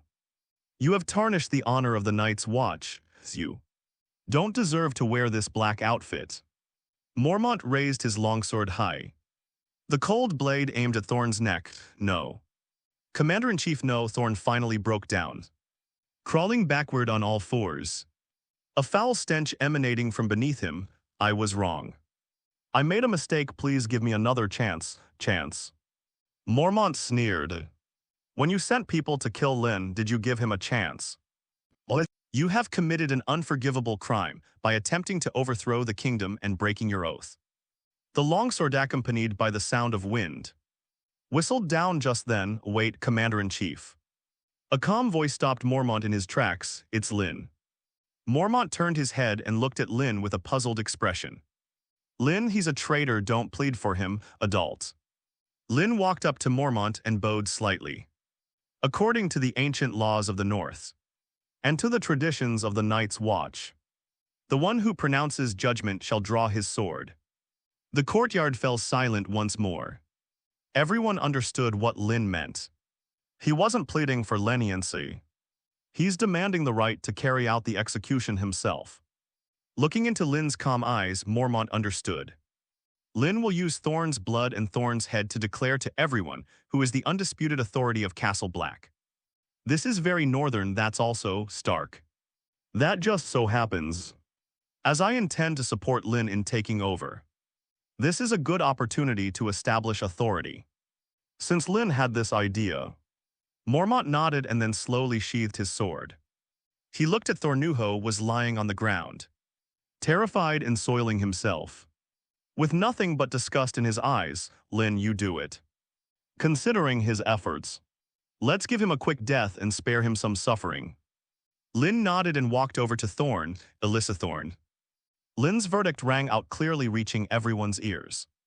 You broke your oath, murdered your comrades, and plotted treason, Island. The 997th Lord Commander-in-Chief of the Night's Watch, Gior Mormon Thurabai, pronounced judgment. You are sentenced to death penalty. Thorn's body went limp, and he lost consciousness completely. Ignoring everything else, Lynn slowly drew the Longclaw from his waist. The Valyrian steel blade gleamed with an eerie red light under the pale sunlight. He didn't look at Thorn on the ground. His gaze swept over every Night's Watchman present. At this moment, they all lowered their heads, not daring to meet Lynn's gaze. Their eyes filled with nothing but awe. Lynn raised his sword. He remembered what Ned Stark had said on the execution platform at Winterfell. If you're going to take a life, at least look him in the eye and listen to his last words. Lynn walked up to the unconscious Thorn and poked his face with the scabbard of his sword. Wake up, Sir Thorn, you're not dead yet. Thorn slowly awoke, and when he saw the longsword held high in Lynn's hand, his pupils suddenly contracted. Tell me, why did you want to kill me? Lynn asked calmly. Thorn knew he was going to die, and hatred filled his eyes. I hate you. I wish I could tear you to pieces, he roared. You damned deserter. You are a disgrace to the entire Night's Watch. Very good. Lynn nodded and said no more. The hand rises, the sword falls, a head was cleanly severed, rolling several times in the snow before coming to a stop. Those venomous eyes were still wide open, reflecting the gray sky of the north and the figure standing with a sword in hand. The headless corpse twitched a few times on the snow, then lay still. Warm blood gushed from the severed neck. It turned the surrounding white snow into a shocking crimson. The courtyard was deathly silent. Only the head that rolled to the ground silently told the story of what had just happened. All the watchmen held their breaths. They looked at the figure standing with a sword. Their eyes filled with complex emotions that defied description. Alyssa Thorne. This was the tyrannical instructor who swaggered around at Castle Black. The shrewish knight whom countless recruits hated with a passion. He just died like that. He died at the hands of the person he despised most, moreover. He died knowing the true hand he deserved his fate. Lynn slowly sheathed his sword. The long-clawed sword was spotless without a drop of blood. Valyrian steel seems to have an innate aversion to filth. He glanced at the lifeless head lying on the ground. His face expressionless. Kill Elisha Thorne, experience +10. Damn, only 10 experience points. That be ****D, even in death he's still so mean. Lynn cursed inwardly, but he knew. The significance of killing Thorne lies not in the pitiful amount of experience points gained. Rather used this most direct, northernmost method to declare his authority to everyone. From this day forward, there will be no more voices opposing him at Black Castle. Clean this up. Lynn's voice broke the suffocating silence. Two Night's Watchmen immediately stepped forward and swiftly dragged Thorne's body and head away. Soon, an official covered the bloodstains on the ground with snow. It was as if nothing had happened. But everyone knows that everything has changed. Mormont walked over to Lynn's side. He looked at Lynn. A relieved smile appearing on his aged face. Well done, Lynn. He patted Lynn on the shoulder quite hard. You are more suited to be a leader than I imagined. Lynn bowed slightly. It was you who gave me this opportunity. Commander-in-Chief No, Mormont shook his head. You seized this opportunity yourself. He looked at the Longclaw carved with a wolf's head at Lynn's waist. His gaze becoming somewhat distant. I'm getting old. The Night's Watch needs a new leader, a younger leader. Mormont's gaze returned to Lynn. His eyes were filled with entrustment and expectation. Lynn, I hope you can become that person. Lynn's heart skipped a beat. He knew what Mormont's words meant. This is practically designating him as the successor to the next commander-in-chief. My lord, you don't need to answer me now. Mormont waved his hand. You still have a long way to go. Go to King's Landing first and complete your expedition. I can still manage, old man. Go and help Ned Stark stabilize the situation in the south. Then go find allies who can fight the White Walkers together. Lynn took a deep breath and nodded solemnly. He understood the importance of uniting all forces that could be united. Yes, Commander-in-Chief. News of Thorne's death quickly spread to every corner of Castle Black. Those Night's Watch members who used to follow Thorne around cheering him on have all become cowards. They stayed in the barracks all day, not daring to even leave the house. Meanwhile, the recruits around Jon Snow included Glenn and Piper. After witnessing all of this firsthand, he became extremely enthusiastic about Lynn. They trained hard on the field, sweating profusely, more diligently than ever before. Lynn made them understand in the most direct way that in this place, only absolute strength can earn respect. Lynn is the best example. Jon watched all this, his heart filled with mixed emotions. He witnessed firsthand how Lynn in just a few months went from a prisoner branded as a deserter to where he is today. Through his wisdom and strength, he earned everyone's respect and even seized control of the entire Black Castle. And what about myself? He was still that Jon Snow who needed guidance and protection. This enormous gap made Jon feel somewhat powerless, but it also ignited a stronger fighting spirit within him. He wants to become stronger too. He wanted to become a strong person like Lynn, capable of standing on his own and protecting those he wanted to protect. That evening, in Lynn's room, the fireplace was burning brightly. He carefully placed the ice-blue dragon egg in the warmest spot in front of the fireplace. You can clearly feel that the life force inside the dragon egg is getting stronger and stronger, and the heartbeat is becoming more and more steady and powerful. It greedily absorbed the heat of the flames and grew vigorously. Lynn sat cross-legged on the bed and opened his attribute panel. Name: Lynn. Strength 6, 99%. Agility 5, 53%. Constitution 5, 25%. One-handed sword expert 0, 1000. Light sword mastery 16500. Riding skill proficient 1, 100. Unarmed combat mastery 0, 500. Archery proficient 0, 100. Herbalism proficient 0, 100. Ice magic beginner 1/10. Remaining experience 301. Torun's squad went out to wipe out several more waves of savages, adding to the gains from slaying the White Walker Swites. And Thorn the remaining 64 experience points. The current experience level is 301. Moreover, through continuous training during his spare time these past few days, Lynn's strength attribute is about to break through to 7 points, and his agility and physique have also improved accordingly. Once my strength reaches 7 points, I can return to Winterfell to visit Bran. You can also ask Sir Roderick for tips on using a two-handed greatsword, giving you another way to fight, however, right now. The biggest gain is the brand new ice magic skill on the panel. The thought of this filled Lynn with a surge of excitement. This is magic. Mastering magic means mastering extraordinary power. Although you're only at the beginner level now, with enough experience, reaching the top level is only a matter of time. System: add all experience points to ice magic. Experience points: ice magic mastery 192, 500. A surge of cold, pure energy instantly flowed into Lynn's limbs and bones. His ability to perceive and manipulate ice elements instantly improved by several levels. He could even clearly feel the free water vapor in the air, condensing slightly according to his will. Lynn extended his palm. A thought crossed my mind. A rose made of ice crystals quietly bloomed in his palm.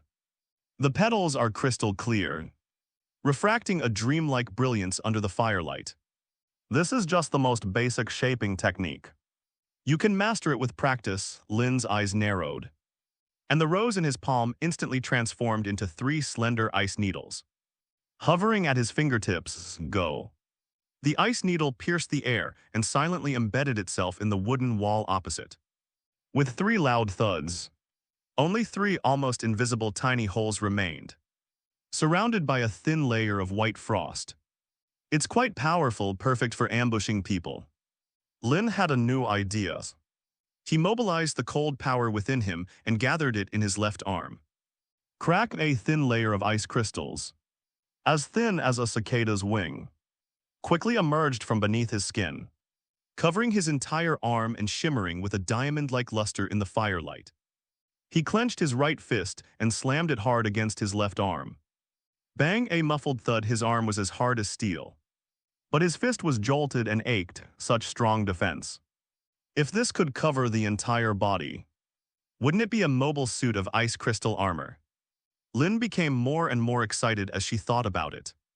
An even bolder idea popped into my head. The Night King can transform whites. Now that I possess ice magic, can't I do the same? He used the pretext of studying ghouls to obtain Thorn's corpse from Mormont. At that moment, Thorn's headless corpse lay in the corner of the room. Lynn walked to the body, took a deep breath, and placed his hand on its cold chest. He slowly infused the power of ice magic into it. Thorn stiffly got up from the ground, then it stood there motionless like an obedient puppet. Lynn tried giving a few simple instructions. Despite losing his head, but it can perform walking, turning around, and throwing a punch with meticulous precision. It's done. Lynn was delighted but then frowned. This ghoul looks rather dim-witted. Its combat ability is probably questionable. More importantly, is it actually possible to gain experience points through grinding? Lynn drew his long claws and slashed down without hesitation. Thorn remained unmoved by the attack. As its body crashed to the ground, Lynn looked at the system panel. The experience points remained unchanged. It seems the ghouls are considered friendly. Killing them doesn't grant experience. Lynn couldn't help but mutter a curse under her breath. This path is blocked. The system prevents itself from encountering bugs. However, Using these untraceable servants to do some shady things is a good option. After casting several spells in succession, a deep sense of exhaustion washed over Lynn. It felt like I'd been pulling all-nighters in a row. It seems that while this magic is powerful, it also consumes a great deal of energy. It seems we can only use it as a last resort for now. Lynn stood up and opened the window. The cold night wind blew in, making him more awake. He gazed at the distant wall of despair, which resembled a silver dragon in the moonlight, and then at the dragon egg radiating a faint warmth in front of the fireplace. He possessed the most extreme and powerful force in the world. Who in this world can stop him? An unprecedented flame ignited in Lynn's eyes. Commander-in-Chief of the Night's Watch. King in the North, no. What he wanted was that supreme iron throne, forged from thousands of sharp swords. He will become the sole ruler of this continent, adult. Torrhen's voice came from outside the door. Interrupting Lynn's thoughts, the luggage is ready. We can head south at any time. Lynn withdrew his gaze. Casually crushed the ice crystal rose, and it dissipated into ice shards in the air. Good, Torrhen. Give me the order that during my absence from the wall, the Night's Watch brothers gather blessed items for me. I only need one of each type. The rest I'll use to improve their strength. Shortly after Torrhen left, the blind master Aemon gently knocked on Lynn's door. Lynn opened the door and helped Aemon into the house. He had no other Night's Watchman to help him. He had clearly come alone. Lynn's. I came for that dragon egg. Maester Aemon entered the room with Lynn's help. Although his blind eyes could not see anything, they were precisely looking in the direction of the fireplace. He could feel the heat, just like the warmth in his heart at that moment there. An ice-blue dragon egg lay quietly amidst the raging flames. Lynn. Maester Aemon's voice carried a hoarseness mellowed by the passage of time. But even more so, it was filled with an irrepressible excitement. I can feel it appalling me. Lynn's heart skipped a beat. Aemon is a Targaryen, possessing true dragon blood. So it's not surprising that he has a special affinity for dragon eggs. But his late-night visit was not simply for the purpose of experiencing something. Sir, it's so late, what brings you here? Lynn asked the question calmly, but a sense of unease had already risen in his heart.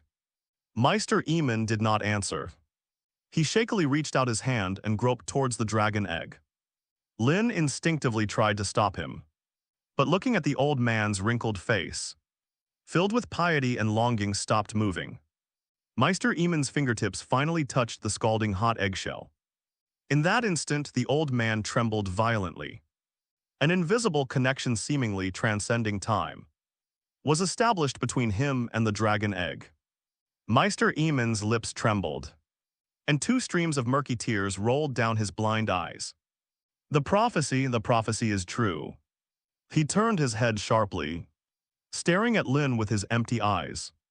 His voice filled with an almost insane resolve. I can make it hatch. Lynn's pupils suddenly contracted.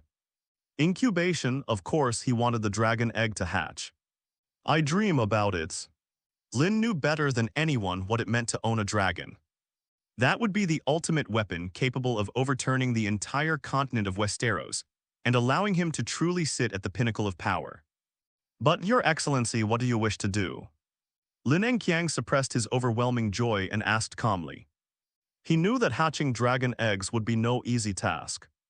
The Targaryen dragons went extinct over a century ago. Countless people have tried and all have failed. The only success story is the future Daenerys. She sacrificed 4 lives to bring 3 baby dragons to life. Maester Aemon, what does he intend to do? Blood magic.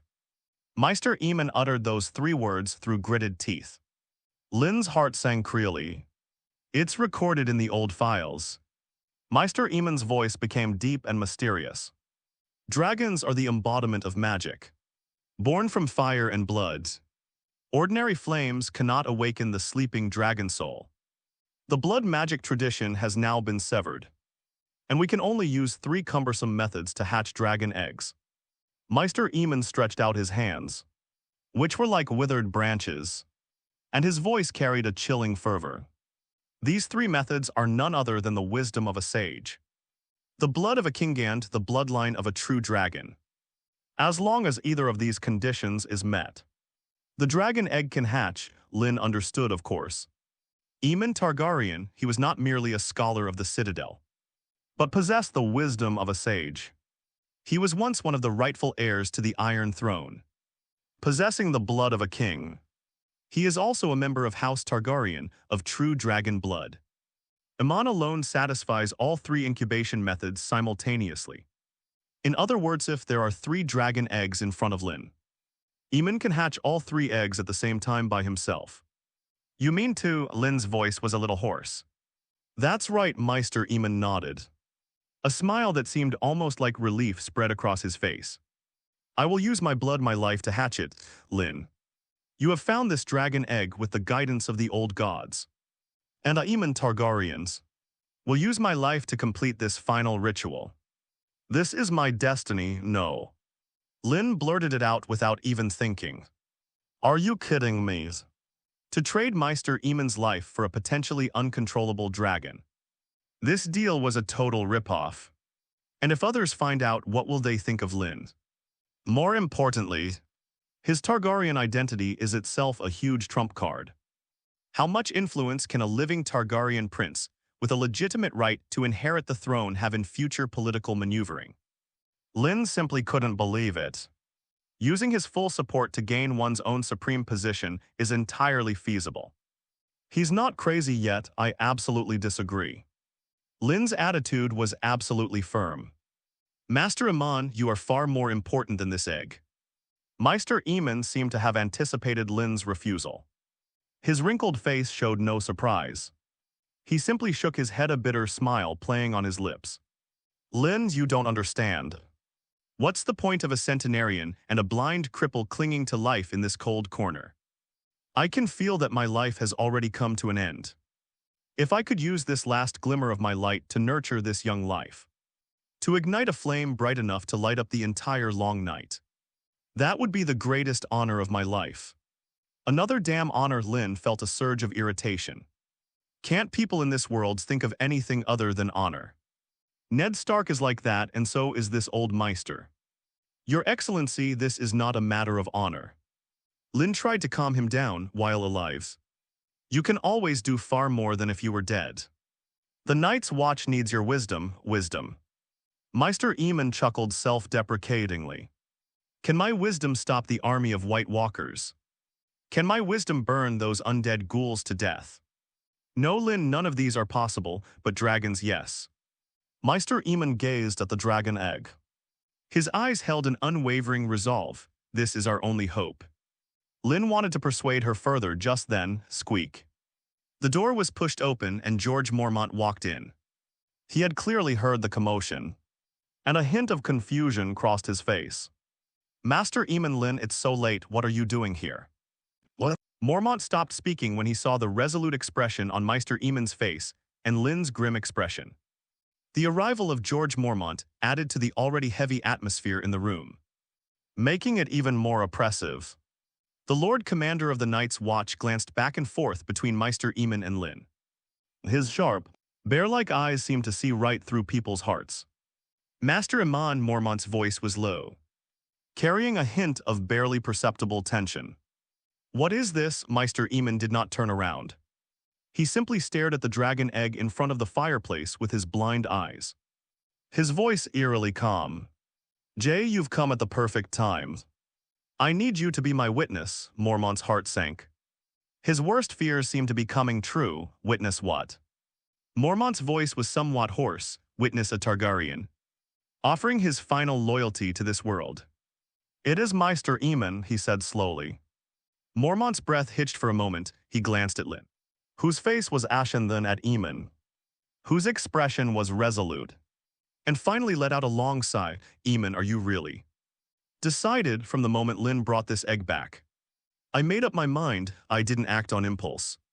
I thought about it for a long time after I got back. Meister Aemon's voice carried a sense of fatalistic acceptance. This is the guidance the gods have given me, and it is also a responsibility I as a Targaryen cannot shirk honor, responsibility, destiny. For Aemon, it was greater than everything. Our ancestors knew that living was good. Yet they still faced death with equanimity. Perhaps that was honor, responsibility, and destiny. However, the dragon's hatchlings allowed him to kill viceroys. There was absolutely no need to send Aemon to his death. Master Aemon, listen to me. Lynn walked up to Aemon, trying to make a final effort. You know the history of House Targaryen. You know the power of dragons.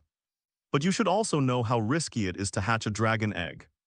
Throughout history, countless Targaryens have paid the ultimate price to awaken petrified dragon eggs, only to find themselves empty-handed. Have you forgotten the tragedy of the Summer Hall? Lynn directly presented the most disastrous attempt in the history of the Targaryen family. Aegon V, a wise and benevolent ruler. In order to allow the dragon to reappear in the human world and solve the problems he could not solve, a grand ceremony was held in the Summer Hall. They attempted to hatch 7 dragon eggs using wildfire. As a result, the out-of-control wildfire engulfed the entire Summer Hall. The king himself, his eldest son, the Targaryen royals, Sir Duncan, the tall captain of the Kingsguard, and half of the loyal courtiers all perished in that catastrophe. None of the 7 dragon eggs hatched. Of course I remembered. A trace of sadness appeared on Maester Aemon's face. Aegon is my brother's. I watched with my own eyes as he sent himself and his family to hell for that insane dream. Then why do you repeat the same mistake? Lynn pressed. That was a tragedy. A tragedy where even the lives of the king and prince couldn't bring about a miracle. Because they used the wrong method. Maester Aemon shook his head. Wildfire, though powerful, is an alchemist's creation, a mortal's trick. It is full of destructiveness but devoid of life. But dragons need life. It is fire and it is blood. Maester Aemon's voice grew distant, as if recalling a history long forgotten by the world.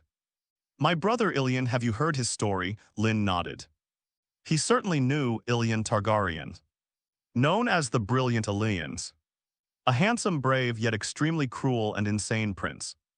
He always said that he was a true dragon, only trapped in a mortal body. There was a hint of sarcasm in Aemon's tone. He firmly believed that if he drank a whole cup of wildfire, he could transform into a dragon, and then what happened? As a result, writhed and howled in agony amidst the flames, finally being burned to a crisp. He died without ever growing a single dragon scale. Lynn remained silent. This is a crazy story and a stupid story. And my other brother Darren's. Maester Aemon's voice grew even more sorrowful. He wasn't as crazy as Illian, he was kind and sensitive. He was a dreamer and once had a prophetic dream. He dreamed of too many tragic endings. These dreams haunted him throughout his life. He was afraid. He was terrified and he tried to numb himself with alcohol to escape the inevitable tragedy. People called him Drunkard Darren in the end. He didn't die on the battlefield, nor did he succumb to a conspiracy. He died of a venereal disease he contracted from a PR** sent **** Ute. Maester Aemon recounted the tragic fates of his brothers. Endless sorrow flowed in those blind eyes. Look, Lynn. We Targaryens have always dealt with dragons. We crave their power, we try to control them. But ultimately, they are often the ones who destroy us. They're all wronged. Maester Aemon turned around and looked again at the ice-blue dragon egg. They've all forgotten what the Targaryen proverbs are. Blood and fire share the same origin. To obtain the power of the dragon, one must pay a bloody price. And my blood is qualified to incubate it. Maester Aemon's voice was filled with undeniable pride at this moment. Because I am Aemon Targaryen. Because the king's blood flows in my veins. Mormont listened quietly to him. He didn't interrupt. But his grip on the sword hilt tightened. Lynn's heart sank little by little. He knew he could no longer persuade the stubborn old man. Aemon Targaryen, he was not seeking death. He was fulfilling his final mission as a Targaryen in his own way. Just when the atmosphere in the room reached its most tense point, God! A hoarse and piercing cry suddenly came from outside the window. A crow somehow landed on the windowsill. It was entirely black, but its feathers gleamed with an unusual luster in the firelight. It has 3 eyes, the third eye. Right in the center of its forehead was blood red. Like a jewel that is burning, it tilted its head. Its 3 eyes silently staring at Lynn in the room. The appearance of the 3-eyed raven instantly made the atmosphere in the room eerie. 2 were as black as ink, 1 was as red as fire. It stood quietly on the windowsill. Its head tilted to one side, he stared intently at Lynn. That look in his eyes didn't seem like that of a wild beast. It's more like a being with advanced intelligence. He was being examined through the shell of this bird. Maester Aemon's body trembled slightly. Although he couldn't see it, he could clearly feel that familiar presence. Brynden. Is that you? There was a hint of uncertainty and a touch of reminiscence in Aemon's voice. Brynden Rivers, known as Blood Raven, was a B******, D son of House Targaryen, the former Hand of the King, and the Lord Commander of the Night's Watch. A legendary figure, a green prophet, a shapeshifter. He was also Maester Aemon's uncle. Brandon was among those who came north to join the Night's Watch when Aemon came. He was banished to the Night's Watch for violating the rights of the guests.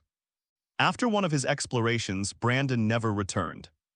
His weapons are the Valyrian steel sword Dark Sister, a family heirloom of the First Men, and the weirwood longbow. Lynn's heart clenched suddenly. Of course he knew who the crow was, 3-eyed raven. Every person named Brandon here is strange. Brandon Blinden sounds more like American English. The future Brandon Stark will inherit the embodiment of that ancient will. How did he end up here? Could it be that he also sensed the presence of the dragon egg? Or was it that from the very beginning, he was focused on himself, a variable that didn't belong to this world? One question after another exploded in Lynn's mind. He then thought of the annoying cawing of crows he had heard in Winterfell. Perhaps Brynden Rivers has been watching him all along. He felt as if he were standing naked before an omniscient and omnipotent prophet, with everything he had done laid bare before him. This feeling is awful, gah. The 3-eyed raven cawed again, this time. Its sound was no longer so hoarse and harsh. Instead, it carried a strange rhythm. It was as if they were speaking some ancient language. Maester Aemon listened intently. A look of understanding gradually appeared on his wrinkled face. I see. Maester Aemon nodded slowly, then turned to Lynn. Those blind eyes shone with a light unlike any other. Lynn, this is fate. Even the old gods are urging us on. Lynn's brows furrowed deeply. He looked at the eerie raven on the windowsill, then at Maester Aemon with his divine revelation expression, and felt a surge of irritation. Master Aemon, it's just a bird. Lynn tried to break the eerie atmosphere. Just a rather odd-looking bird. No, I can hear him talking to me. Maester Aemon shook his head, his tone utterly certain. Brynden is the messenger of the eyes, and the witness to the past and the future. He agreed with my approach. He told me that this dragon was the key to ending the long night. He even told me the dragon's name. Maester Aemon's voice became like a dream. The song of ice and fire will be played by it. Its name is Winter. A storm raged within Lynn's heart. That damned old crow, it even named the dragon in advance. This is absolutely ridiculous. This is no longer a simple prophecy. It's clearly a pre-written script, and along with this dragon egg, was merely a prop in the script. A strong sense of being manipulated filled Lynn with immense anger. Commander-in-Chief. Lynn suddenly turned to the silent George Mormont beside him. Are you really going to just stand by and watch Master Aemon go to his death? He is a Maester of the Night's Watch. He is your wisest advisor. Lynn tried to place his last hope on Mormont, however. Mormont simply looked at him silently. His sharp eyes filled with weariness and helplessness. Lynn, after a long while, Mormont finally spoke. I command the Night's Watch. I know better than anyone what we're facing right now. 1,000 Night's Watchmen, to fight against an endless army of the dead. This is a war that has no chance of being won. There was a deep sense of powerlessness in Mormont's voice. Calls for help warnings, nothing works. The lords in the south just think we're a bunch of lunatics. They cannot see the darkness to come. They are only absorbed in their own ridiculous game of power. Mormont walked to the window and gazed at the wall outside, which looked like a white dragon in the moonlight. This wall has guarded Westeros for 8,000 years. But it's about to give up. We need a miracle, Lynn. The Great Wall possesses magic that wards off evil spirits. But the power of that magic is fading over time, suddenly. A thought flashed through Lynn's mind. He seemed to have grasped something. Silverwing refused to fly over the wall, and Daenerys Targaryen led 3 dragons to deliver it. As a result, the Night King gained an ice dragon for nothing and destroyed the wall with ice flames. This allowed countless ghouls to migrate south. Since that's the case, Lynn suddenly looked at the dragon egg. Is this dragon egg the Night King's trump card for destroying the wall? Just as Lynn was pondering, Mormont turned around, his gaze falling on the ice-blue dragon egg. And now a miracle is unfolding before our eyes. He looked at Lynn, his eyes filled with pleading. I cannot stop Master Aemon, because I have no right to stop a hero who is willing to sacrifice himself to save the world. And selfishly too, I long for this miracle to happen. I'm tired, Lynn. I don't want to see my brothers die meaninglessly under the claws of those monsters. If the birth of a dragon requires the life of a centenarian to exchange for it, then I am willing to bear this sin. Mormont's words struck Lynn's heart like a heavy hammer. He had nothing more to say. Everyone has gone mad. They were willing to give everything for a vague and uncertain hope. Lynn looked at the resolute Aemon, then at the tragically solemn Mormont. All right. Lynn took a deep breath. Since you've both made up your minds, what do you need me to do? A relieved smile finally appeared on Maester Aemon's face. I need a place that's hot enough. A place where the flames can burn most fiercely. Lynn's gaze involuntarily drifted into the depths of the castle. Blacksmith shop, the furnaces there burn day and night. The blacksmith shop at Castle Black was now completely surrounded by guards. Torrin and Jason, along with Lynn's most trusted northern soldiers and Night's Watch Rangers, completely surrounded and isolated the area from the outside world. No one is allowed to approach. Tyrion might not reveal the existence of an egg, but hatching a dragon is a different story. Tyrion will definitely report the situation to the Lannisters. So before that, Tyrion had already been tricked outside by Jon Snow, who also informed all the Night's Watch that they must keep the birth of the dragon a secret from Tyrion, or face the death penalty. This is a matter of great importance and must be taken seriously. This is also Lynn's intention. Inside the blacksmith shop, a wave of heat hits you. The enormous furnace in the center was glowing a deep red. A roaring flame erupted from it, illuminating the entire space as if it were daytime. The air was thick with the scorching smell of metal and coke. Lynn stood before the furnace, clutching the ice-blue dragon egg. The dragon egg throbbed warmly in his arms, like an anxious heart. It seemed to sense the intense heat around it and became unusually excited. Maester Aemon stood beside Lynn. He had taken off his gray academic gown and was wearing only a thin white shirt. On that aged face was an incomparably solemn tranquility. Giorgio Mormont stood guard at the door.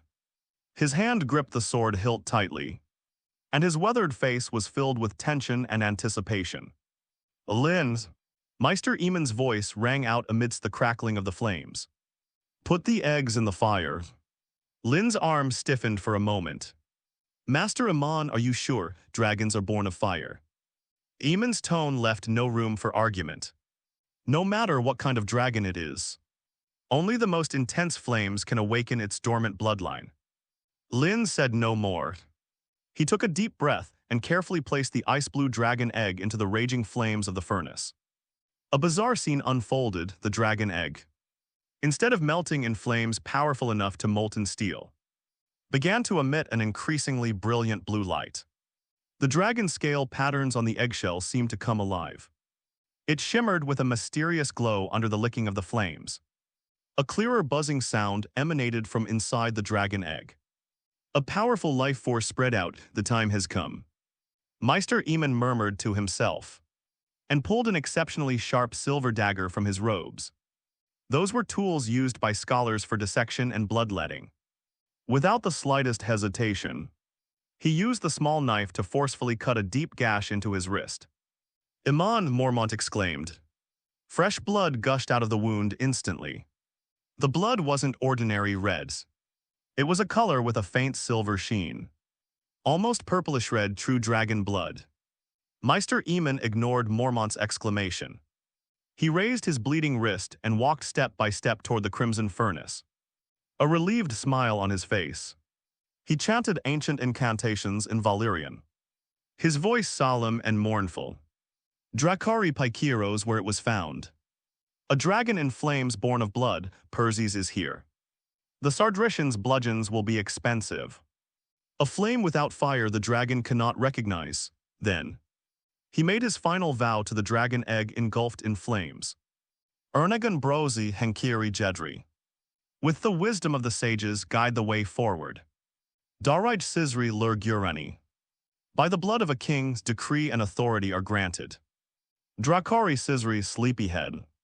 With the blood of the true dragon I awaken you.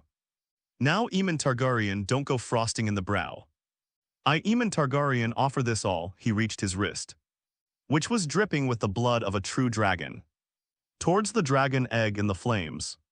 Crimson blood dripped onto the scalding hot eggshell. The blood did not evaporate the moment it came into contact with the eggshell. Instead it seems to possess a life of its own, rapidly seeping into the eggshell the next second. The ice-blue dragon egg suddenly burst forth with an unprecedented light. It was no longer blue but a pure-consuming white light. The light was so dazzling that Lynn and Mormont instinctively closed their eyes. The smile on Maester Aemon's face, who was standing at the very front, froze. His white shirt turned to ashes in an instant, and his dry skin began to crack inch by inch, revealing the stark white bones beneath. But he didn't make a sound, he just stood there, with its own life about to dissipate. It endured the primal baptism brought about by the birth of the dragon. Master Aemon under Lynn's gaze. Maester Aemon's body gradually transformed into countless specks of light. Nothing was left behind, no body, no ashes. It simply vanished completely into the air. It was as if he had never existed. Only an aged yet gratified voice slowly echoed in Lynn's mind. Lynn, go end this long night. Lynn knelt on the ground, stunned, her mind blank. Maester Aemon sacrificed his life to awaken this dragon egg. Just as Lynn was overwhelmed with grief and shock. Click, a crisp sound like an eggshell cracking suddenly rang out in the blacksmith's shop, which was gradually quieting down. Lynn suddenly raised his head. He saw that the flames in the furnace had gone out. The ice-blue dragon egg lay quietly in the now-cooled furnace. A crack appeared on the eggshell. Next came the second, the third. The cracks spread and intertwined, quickly covering the entire eggshell. Bang. With a muffled thud, the entire eggshell shattered completely. A strange creature emerged from it. That wasn't the lizard-like dragon from Daenerys' stories. This tiny creature Ruhich had just hatched, had 4 sturdy legs and stood firmly in the middle of the broken eggshell. What truly sent chills down Lynn and Mormont's spines was, on its long neck there were actually 3 heads. The one in the middle is the largest, and the 2 on either side are slightly smaller. 3 pairs of eyes, each a different color, are curiously observing this brand new world. Lynn was completely dumbfounded. 3 heads, 4 legs, a pair of wings. Is this a dragon? Is this a hybrid of Cerberus and a dragon, by the gods above? Mormont walked to the furnace, looked at the deformed creation before him, and his voice changed. What the hell is this thing? He lived his whole life and heard countless legends about dragons. I've never heard of a dragon in this form before. The 3 heads seemed to have heard Mormont's voice, and they all turned around at once, letting out a childish yet distinct roar at him. The voice was sometimes high-pitched, sometimes low, and sometimes sharp. The combination creates an indescribably strange effect. Mormont instinctively took a half step back. his hand already on the hilt of his sword. He stared at the little monster, his brow furrowed, his expression shifting constantly. Finally, he let out a long sigh. It appears to be deformed, but it carries the aura of a dragon. Master Aemon, look. Mormont was halfway through his sentence when he suddenly realized something. Aemon is no longer here. He remained silent for a long time. It is ultimately a dragon. Just then, the three heads turned back in unison. All six eyes were focused on Lynn, who was kneeling on the ground. The largest head in the middle cautiously peeked out. It gently rubbed its still slippery mouth and nose against Lynn. A feeling of intimacy and dependence instantly flooded Lynn's mind through some mysterious connection. Lynn was taken aback, then a surge of joy welled up inside him. It's done. However, the joy on his face froze the next second. He was trying to give the little guy a simple instruction through this mental connection. For example, raise your paws, no response. That connection was like a one-way door. He could sense the other person's emotions, but he couldn't convey his own will. This dragon seems to be out of his control. Lynn's heart sank. Dragons only recognize the bloodline of the ancient Versha and fire magic. The reason for being friendly to Lynn was simply that they sensed a familiar aura about her. Could it be ice magic? Lynn recalled the scene of secretly injecting ice magic into the dragon egg. Let's try to control him with Jon Snow first. If even he can't do it, then I'll have to use ice magic to help it remember. After the three-headed dragon finished rubbing against Lynn, it lowered its head on its own. The middle head began to happily gnaw on its own broken eggshell. The other two heads cautiously surveyed their surroundings. One of them even bared his teeth impatiently at the people around him. This dragon has a rather bad temper. Lynn astutely noticed this. The furnace flames have been completely extinguished. Mormont stood there, staring at the strange creature in the furnace, his facial muscles twitching slightly. That's not the legendary dragon, legendary dragons. Elegant yet deadlier, the rulers of the skies. But what's before us is more like a clumsy joke. A deformed creation abandoned by the gods. It has 4 legs. But the front 2 are noticeably thinner and shorter, unable to support the body as powerfully as the hind legs. They are more like 2 grasping arms. The most bizarre thing is the 3 heads on its neck. Each one is different. The middle one has the largest head, and its eyes are amber in color like molten gold, exuding an innate sense of majesty and curiosity. The left side of the head is slightly smaller, and the eyes are a deep dark blue, like the glaciers of the far north, full of vigilance and indifference. The right head was the smallest, but its eyes were blood red, filled with pure undisguised violence and hunger. Lynn knelt on the ground, her body still feeling weak. The scene before Meister Aemon vanished was deeply etched in his mind. It was a complete and unreserved sacrifice with his life, his soul in the last glory of a Targaryen. He ignited the dragon egg that had slumbered for 100 years. Gurgle. The 3-headed little monster let out a satisfied groan from its middle head. It lowered its head and, with its still serrated teeth, began to gnaw at the cracked eggshell with relish, making a crisp crunch-crunch sound. The other 2 heads were raised warily, one staring coldly at Mormont, the other hissing threateningly into the surrounding darkness. They seemed to possess their own independent thoughts. Just then, a feeling of intimacy and dependence was transmitted to the depths of Lynn's consciousness through some invisible bond. It's the head in the middle. After finishing a piece of eggshell, it raised its head and looked at Lynn with its amber eyes.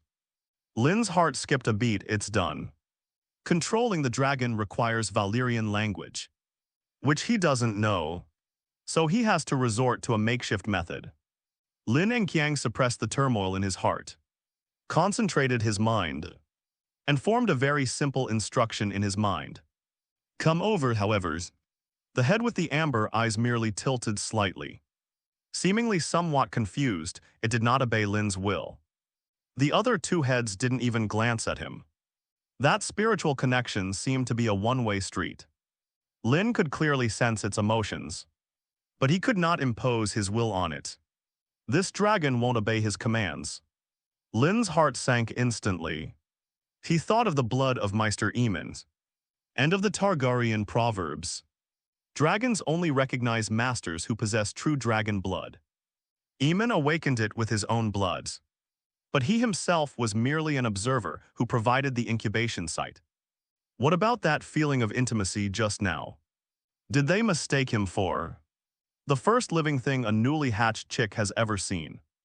Lynn's expression turned somewhat unpleasant. He silently opened the system panel. Sure enough, a new notification popped up. Mount panel now open. Lynn clicked on it immediately. A brand new panel appeared in his field of vision. Mount Winter's real name. Species three-headed dragon hatched. Status loyal mental link established. But cannot be manipulated by wills. Description: a colossal dragon born from a frozen dragon egg and the blood of a true dragon. It possesses 3 separate heads for legs. And slender forelimbs. It recognizes you as its sole master. But its ancient bloodline dictates that it only obeys specific verbal commands. Strength 1, childhood, agility 2, childhood. Constitution 1, childhood. Skill unlocked after reaching the required growth level. Dragon flame infancy, dragon language growth, dragon might maturity. A winter. It was the name Maester Aemon uttered on his deathbed. Even the system recognizes this name. That damned three-eyed raven already had a name for it. Lynn's gaze was fixed intently on that line of description. Is it your real name? Could it be that obtaining dragon language magic requires a true name to be mysteriously bestowed upon one? Never mind, the name isn't important. The important thing is that the dragon belongs to him. It seems to be deformed. Commander-in-Chief Mormont's voice broke the silence. He walked over slowly, his tone carrying a hint of undisguised disappointment. But it carries the aura of a dragon. It is ultimately a dragon. Mormont's gaze fell on Lynn and he saw Lynn's predicament. It doesn't listen to you, Lynn nodded. I can feel it, but I can't command it. The magical dragons of Targaryen. They only speak the language of Targaryen. Mormont's voice was low, as if he were telling an ancient secret, Master Aemon. His library should contain what you need. He was a Targaryen. He spent his entire life studying dragons. I think he had everything prepared for you long ago. Lynn's heart skipped a beat unexpectedly. Master Aemon had already prepared everything for him. He immediately stood up and walked out of the blacksmith's shop. The three-headed dragon named Winter also took off its last piece of eggshell and waddled along behind Lynn. Its slender forelimbs made it appear somewhat clumsy when running. But it was not slow. Mormont watched the backs of the man and the dragon. A bitter smile appeared on that aged face. Maester Aemon's room remains exactly as it was when he left.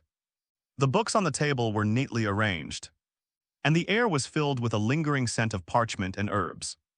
Everything is the same as before, but the owner of the room will never come back.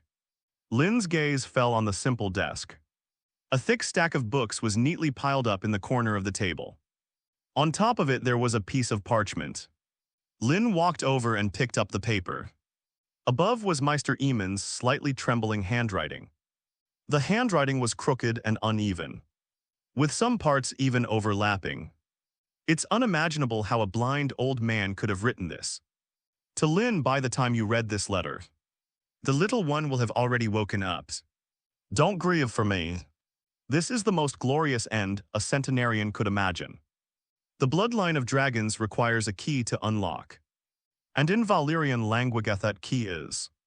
These books represent the culmination of my life's work. They are the only things I brought from the Red Keep in King's Landing to the Wall. It contains Targaryen dragon language, ancient Valyrian history, and some scattered records about dragons. Learn it, master it, then go and fulfill your mission. The long night is coming and I shall begin my watch now. And it shall not end until I die, your friend Aemon.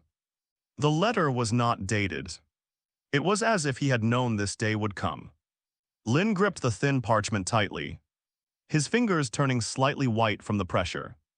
He turned his head and looked at his feet. The three-headed little dragon was gently rubbing its middle head against his trouser leg. Its amber eyes filled with dependence. Lynn slowly squatted down. He reached out and touched the dragon's scales for the first time. Cold and hard, yet carrying a hint of life's warmth. Winter, Lynn whispered its name. Aemon has the right to give it a name. And it will carry on Master Aemon's legacy. From this day forward, you are my sword and my shield. The little dragons couldn't understand what Lynn was saying. But they could understand Lynn's stroking behavior. The three heads simultaneously emitted joyful hisses. Lynn stood up and hugged the thick stack of books to his chest. The weight was substantial. It was Maester Aemon's life and Mormont's entrustment. I've lingered here too long. He also needed to return to Winterfell before continuing south to King's Landing. Giorgio Mormont left, only Lynn remained. Along with the wobbly three-headed monster at his feet. Winter seemed to be filled with curiosity about everything in this world. With its head which had an amber eye in the middle. It carefully sniffed the cooled ashes. And then carefully took a bite. It choked and kept sneezing. The head with the dark blue eyes on the left looked around warily, occasionally letting out low growls.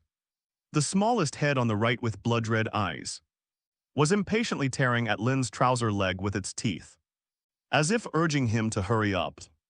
It wasn't until Nymeria used her dogs, Wolf Head, to pry open the door that the little guy's attention was diverted. And he went to chase after Nymeria. They are living very comfortably now. Lynn ignored it. The three of them would never be lonely. Especially now that they had Nymeria and Ghost to play with. Lynn still hears Maester Aemon's last words echoing in his mind. Go end this long night. These words were like a branding iron, preventing him from calming down for a long time. Lynn clutched the thick stack of books left behind by Aemon tightly to his chest. These are more than just books, this is the key. The responsibility and also a Targaryen's final legacy. Torrhen Jason. Lynn's voice echoed in the empty blacksmith shop. Two burly figures immediately walked in from outside the door. Their faces still bore the marks of lingering shock. Adult, I am about to head south back to Winterfell. And then on to King's Landing during my absence. You two will temporarily take charge of everything at Black Castle on my behalf. You must also obey Commander-in-Chief Mormont's orders. Send me ravens immediately if you receive any news. Torrhen and Jason exchanged a glance. Then knelt down on one knee. Yes, sir, the first thing. Lynn's gaze swept over them. Increase patrols outside the Great Wall, especially in areas inhabited by non-hand peoples, and in any places where traces of others or whites have been found. All Night's Watch Rangers, including the Northern Guard I left behind, are to be mobilized. I don't care what methods you use. I want you to keep eradicating those dead. Kill the ghouls you encounter from the White Walkers. And if you can't escape, use dragon glass. Do you remember that huge piece of dragon crystal from before? Bring it back and turn it into weapons. With dragon glass, you two can fight off the White Walkers. Jason seemed to have realized something. A knowing glint in his eyes. This means that the White Walkers are not invincible. Lynn continued, as for those savages, if we encounter any who are foolish enough to be ignorant, kill them all as well. Although Lynn will be thousands of miles away in the future. As long as his forces complete a kill, the system will give him a portion of the experience points. That was his real purpose.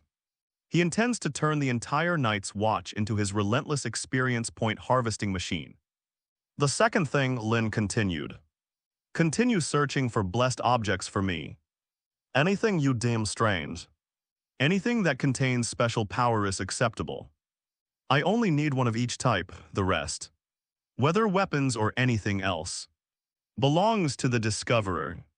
These words made Torrhen and Jason's breathing quicken. They had witnessed the wonders of those blessed objects firsthand. Lord Lynn's generosity will become the most powerful motivation for all the Night's Watch. Understood, sir. Go ahead, Lynn waved. Get the brothers ready, I will depart tonight. After the two left Lynn, carrying the book and with the little tag-along following behind him, returned to Maester Aemon's room. The three-eyed raven was still perched on the windowsill. It didn't leave, nor did it make a sound. She simply watched him quietly with her three eyes, each a different color like a silent guard. Lynn's eyelid twitched. He forced himself to ignore the feeling of being spied on, put the books he was holding on the table, and then sat down on the edge of the bed. Winter nimbly jumped onto the bed, and three curious heads peered at Lynn, sticking out their forked tongues to lick his cheek. A warm, moist sensation came over me. Lynn's frustration subsided considerably. He reached out and touched the smooth scales of the middle head. Just then, a flutter. The three-eyed raven suddenly took flight, circled the room once, and finally landed precisely on Lynn's shoulder. Lynn's body stiffened instantly. He could feel the claw gripping his clothes tightly. Before he could react, the crow lowered its head and, with its sharp beak, lightly pecked Lynn's ear. A strange will instantly rushed into Lynn's mind. "We need to talk." An aged voice resounded directly from the depths of his consciousness. Lynn's pupils suddenly contracted.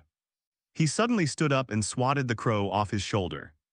Lynn's hand was already gripping the hilt of the Longclaw sword at his waist, and all the muscles in his body tensed up. The crow was knocked to the ground but remained unharmed. It slowly and deliberately preened its feathers. He raised his head again, staring at Lynn with his blood-red eyes. "I am your past and I am your future." The voice rang out again, but this time with a strange hint of mockery. "I am the root beneath the great wall. The eye of the weirwood tree," Lynn knew, of course. "I know you are Brynden Rivers." Upon hearing Lynn's words, the three-eyed raven seemed to freeze for a moment. It seemed it hadn't expected that Lynn would discover its true origins. It is an ancient monster that has lived for hundreds of years. The B********* son of the Targaryen's former Hand of the King, the Lord Commander of the Night's Watch, and now the Green Prophets. It was always the one that knew others best. It never expected that Lynn would know its identity. "What do you want?" Lynn's voice turned cold. He stared intently at the crow, trying to find even the slightest flaw in its three eyes. "What I want is the same as what you want." The sound of the blood raven was incredibly alluring. "Strength and a way to end this eternal night." "I don't need your help," Lynn coldly refused. He absolutely refused to believe that this ancient monster, who had lived for countless years, would have any good intentions. "Yeah." The blood raven let out a strange laugh. "So, the sword at your waist, the dragon egg in your arms, and the fact that you suddenly seem like a different person. Do you think those are enough?" The three-eyed raven was far more sinister than he had imagined. "What exactly do you want?" Lynn asked curiously. Lynn was somewhat wary of him, but she wasn't afraid of him either. "He's just an old man who can't move. He's miles away and can't kill himself. I need you to go somewhere." Blood Raven finally revealed its purpose. The Fist of the Pioneers. Lynn's brow furrowed even more. He certainly knew that place. It was an ancient ring fort outside the wall, easy to defend and difficult to attack, and also the place where the Night's Watch would suffer a crushing defeat in the future. "Why should I listen to you? Because there's something I believe you'll find very interesting." The Blood Raven's voice carried an undeniable certainty. "A horns. A horn that can make giants kneel and make the dead speak. A horn that can awaken the earth, the Horn of Winter. The Horn of George R.R. that legendary, world-destroying object Thaton sounded. Could destroy the wall, the Horn of Winter. That legendary Horn of Gurmand once sounded. It can awaken sleeping giants and even cause the wall to crumble." The bait thrown out by Blood Raven was like a venomous snake, trying to burrow into the deepest crevice of Lynn's heart. He wanted to use this world-destroying artifact to exchange for Lynn's loyalty. Or rather, in exchange for Lynn's submission. "If you obtain the Horn of Winter, I will bestow upon you my entire legacy." That aged voice carried a seductive quality. Lynn's face remained expressionless in the face of Brynden's suggestion. He simply stared silently at the three-eyed raven on the ground. "A very interesting suggestion." Lynn's voice was flat, revealing no emotion. The crow tilted its head. His blood-red eyes gleamed with an air of unwavering determination. It seems they are waiting for Lynn to continue. But Lord Brynden Rivers. Lynn pronounced the name word by word. Oh no, that's not right. Lynn seemed to remember something and added another sentence. Perhaps you're no longer Bryndon's. The aged voice deep within his consciousness paused for a moment. The three-eyed raven on the ground. Its blood-red eye flashed with a barely perceptible ripple. You seem to have many misunderstandings about me. The blood raven's cry rang out again, carrying an ancient. Offended majesty, I'm helping you, Lynn, help me. Lynn smiled. The laughter sounded particularly jarring in the quiet room. Startled Winter's three little heads all looked up at Lynn. Puzzled, are you trying to help me? Or are you trying to help yourself? Lynn took a step forward, looking down at the crow from his elevated position.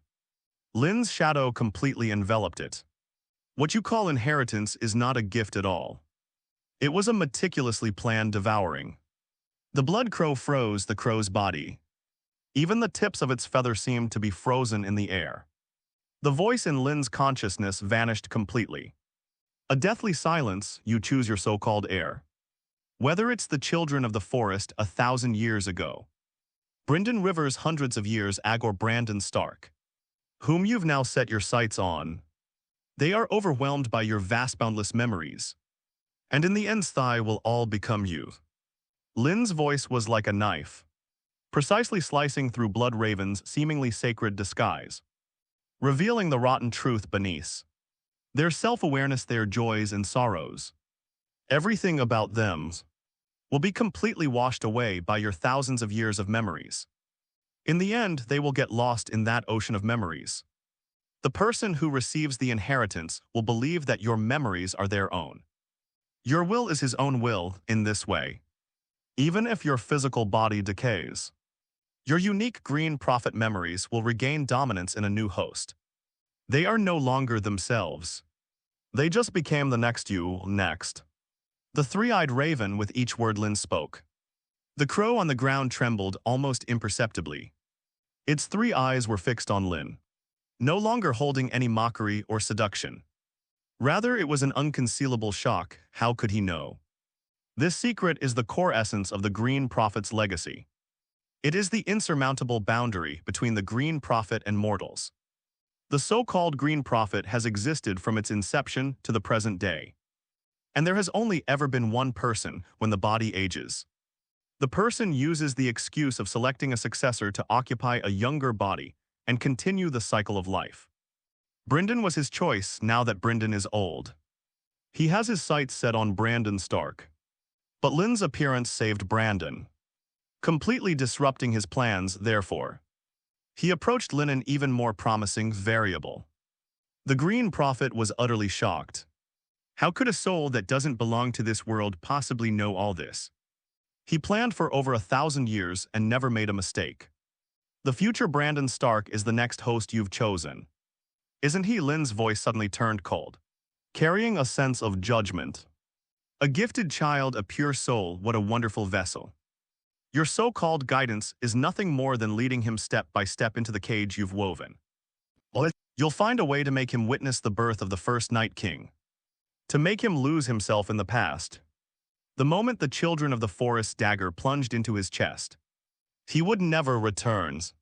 He would become nothing more than a shell of the Night King. And you can then take the opportunity to invade his body and be reborn. The children of the forest only need a weapon against the first men. A puppet without any independent thoughts. And you, the great Green Prophets, you sealed those unfortunate souls you chose into the Night King's body. Those unfortunate souls possess your memories. They are another version of you. That's why the Night King possesses the ability to see everything. You are the culprit behind all this tragedy. You have stolen the history of the entire continent from your lofty position, and manipulated the fate of all people at will. Whether the Night King wins or loses in the end, as long as you live, you will have these memories forever. Live in this world forever and never be a loser. Am I right, Green Prophets? Lynn paused, a cold smile curving his lips. Or should I use another name for you, the Night King? Lynn's words were like a thunderclap from the heavens, exploding in the ancient consciousness of Blood Raven that had existed for thousands of years. His face, composed of feathers and a bird's beak, displayed an expression of near-human horror. His eyes were filled with disbelief as he looked at Lynn. This man saw through not only his present situation, he could even see clearly the strategic plans he had laid out for the future. An unprecedented sense of crisis enveloped him. For the first time, he felt that things were slipping out of his control. This variable named Lynn is already enough to threaten his existence. After a long whiles, that aged voice rang in Lynn's mind again, but it carried an uncontrollable dryness. What exactly are you, I? Lynn withdrew her gaze and slowly sat back down on the edge of the bed. He reached out and gently stroked the cold scales on the head in the middle of Winter's body. The amber eyes narrowed comfortably, and a satisfied purring sound came from its throat. I just want to live a good life, Lynn's voice calmed down. I have absolutely no interest in becoming an old monster trapped in tree roots, barely surviving by sucking sap and memories. Night King, stop with your self-righteous tricks. Cast a wide net, catch many fish, and select the best. What a brilliant strategy. Unfortunately, you chose the wrong opponent. Lynn's gaze returned to the raven, cold and sharp. From today onwards, don't bother me anymore, otherwise I wouldn't mind going to the weirwood tree and burning your old bones to ashes before you find the next unlucky fellow. The three-eyed raven's body was as stiff as a sculpture. Deep within Lynn's consciousness, that ancient and vast voice vanished completely. Instead, there was only a deathly silence.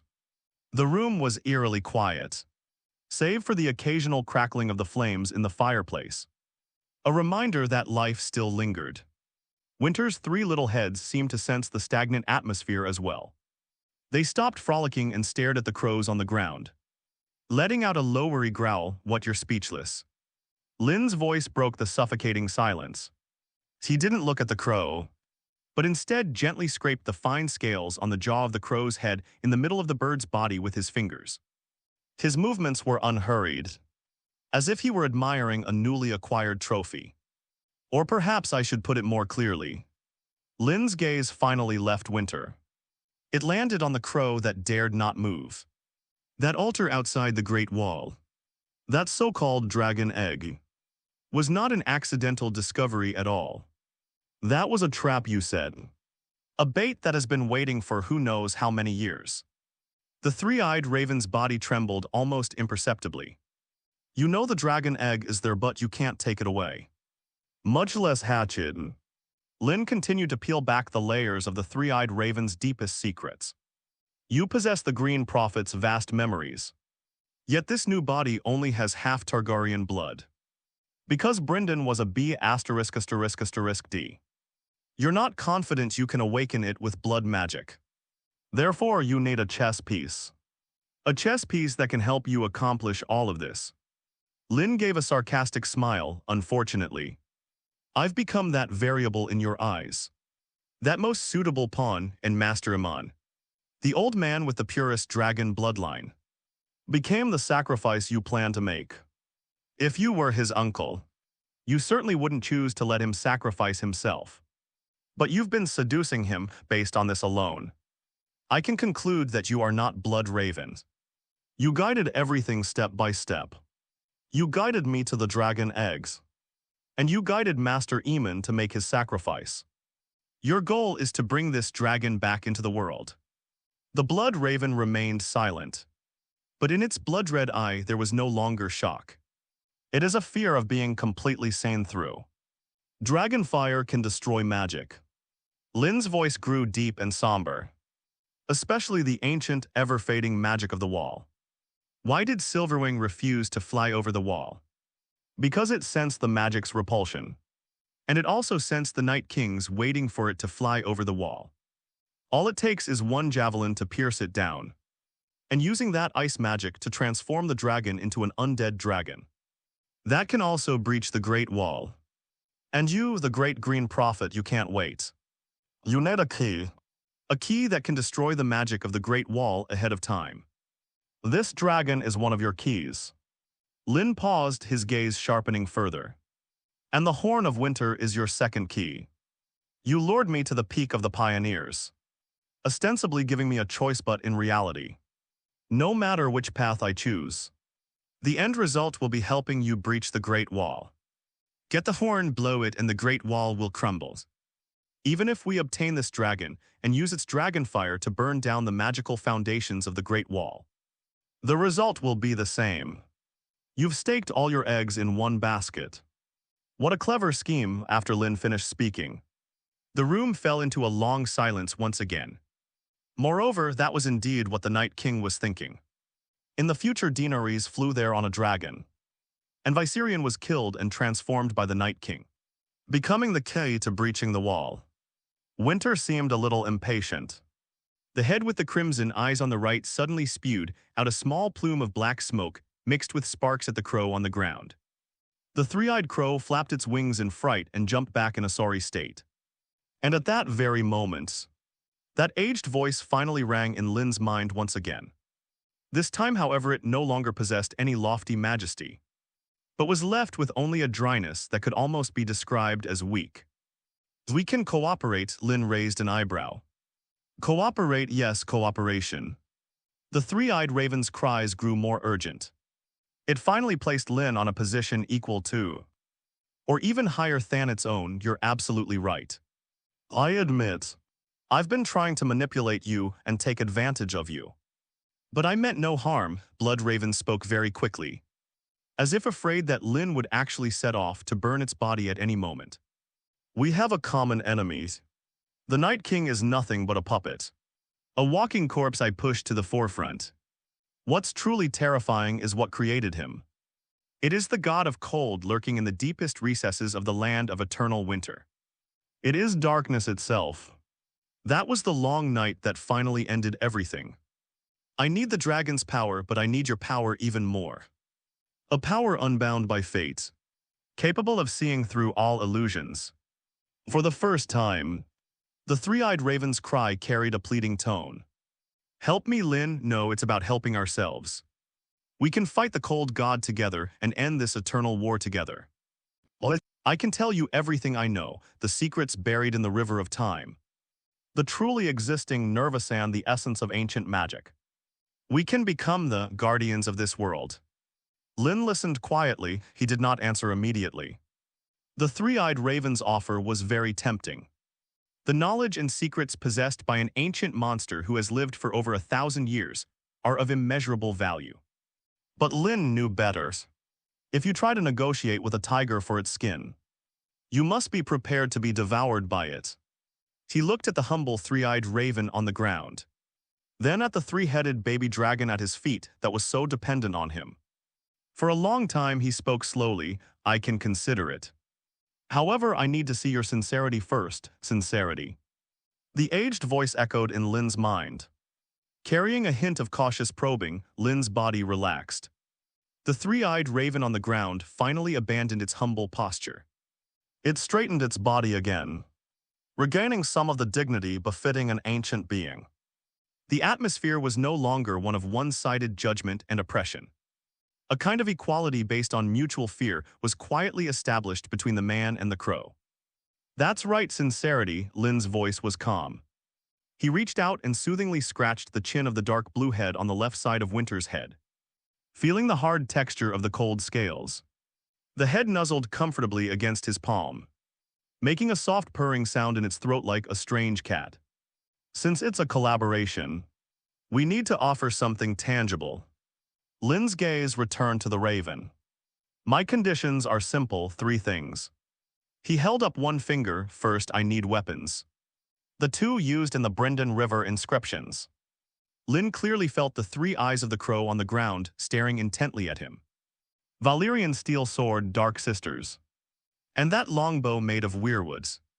Lynn spoke slowly and deliberately. The crow froze. These 2 weapons were the most dazzling symbols of Brendan River's status as a Targaryen prince and the king's hand. It was the glory that accompanied him throughout his life, and also his only connection to the past after he was exiled to the Great Wall. He also liked both weapons very much, a long silence.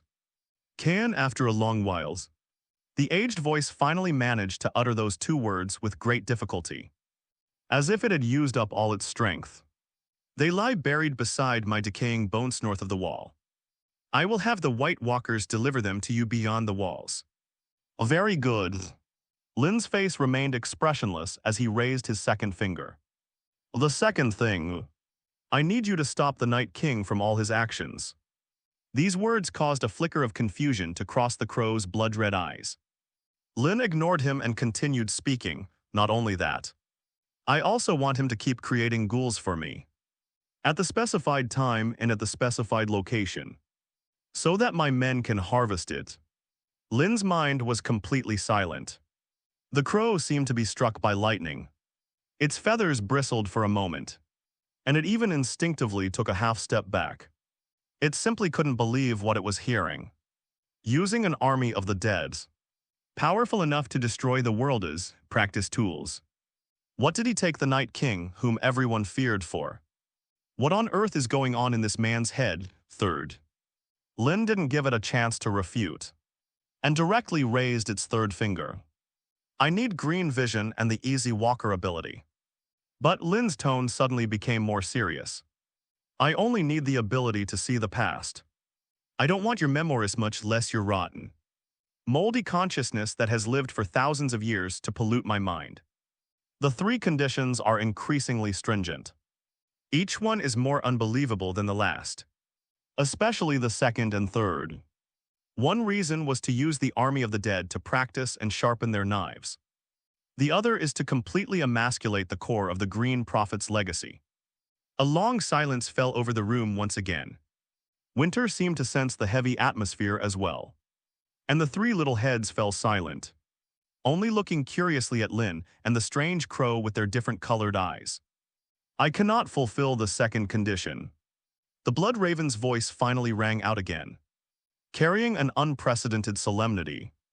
You're underestimating the Night King. The ice magic within him is not inexhaustible. That was the power he had accumulated for nearly 1,000 years, all for the purpose of marching south in one fell swoop and bringing winter to all of Westeros. Every time he transforms into a ghoul, every time he uses large-scale magic, he is depleting his already limited reserves. By stopping him and continuously creating targets for you, we will completely disrupt his millennia-long plan and expose him to everyone's view prematurely. At that time, neither of us will benefit from it. Bloodraven paused as if organizing his thoughts. He tried to make the madman understand the logic behind it. Although he is also Mew are two individuals, only sharing the same memories. He won't agree and I can't force him. As for your third condition, the three-eyed raven's voice had lost some of its harshness and gained more of a thoughtful tone, separating the vision of green from memory. This is an unprecedented attempt. It's very dangerous. Without those memories as signposts, you might easily get lost in the flow of time, unable to accurately return to a specific point in the past. But I can help you. The three-eyed raven adopted a very humble posture. I can agree to both the first and the third one. I think this is enough to prove my sincerity. Lynn listened quietly. He knew the other person wasn't lying. Perpetual motion machines don't exist anywhere. The Night King's power, too, has its limits. So what are your terms? Lynn asked. You've gone to so much trouble, sending dragon eggs, and surely it wasn't for charity.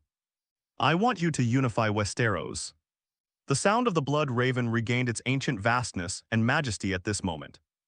I want you to sit on that iron throne. I need a unified nation, a unified army, and a supreme king. Only in this way can we confront the true enemy when the long night falls. The three-eyed raven stared intently at Lynn with its blood-red eye. The cold god, that is our common enemy. The three-eyed crow flapped its wings and flew away. It left no more words, but from its movements, Lynn could sense that it was very happy. Silence returned to the room. Lynn slowly exhaled, and his tense muscles finally relaxed. He should be considered to have won in this contest with an ancient will that has lived for thousands of years. He gained the upper hand. But Lynn felt no relief whatsoever. He knew this was just the beginning, a dangerous beginning. Like trying to negotiate with a tiger for its skin or dancing with a god. Winter's three little heads came closer, gently rubbing their still slippery mouths and noses against the back of his hand, conveying waves of dependence and comfort. Lynn looked down at the strange, yet incredibly close little creature at his feet, and the wariness and chill in his heart subsided slightly. Just then, a vast, seemingly ancient, primordial will surged into his mind without warning. Lynn's body stiffened abruptly. It's here. The legacy of the three-eyed raven. A cold, impersonal system notification sounded. Invasion of external spiritual energy detected. Energy composition analysis complete. Determined to be a green vision inheritance. The previously complex and difficult to understand green vision was quickly analyzed and mastered by the system. Lynn felt a sharp pain in her head. Immediately afterwards, a series of new prompts popped up. Absorption complete. New skill unlocked, green vision beginner. New skill unlocked, shapeshifter beginner. The new attribute panel is now available. Lynn's heart skipped a beat, and he immediately activated the system. An attribute he had never seen before appeared at the bottom of his profile panel. Spirit 25. This number is ridiculously high. He remembered that his other basic attributes were all in single digits before he added any points. At the beginning, I only had a pitiful 5 points, and it was extremely difficult to improve. Note: Spirit represents the strength and resilience of the soul. As a visitor not belonging to this world, your soul's essence far surpasses that of mortals, possessing extremely high resistance to all spiritual erosion and allure. I see.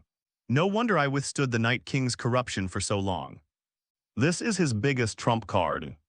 The most fundamental reliance of a time traveler. Lynn suppressed the turmoil in his heart and focused his attention on the two new skills.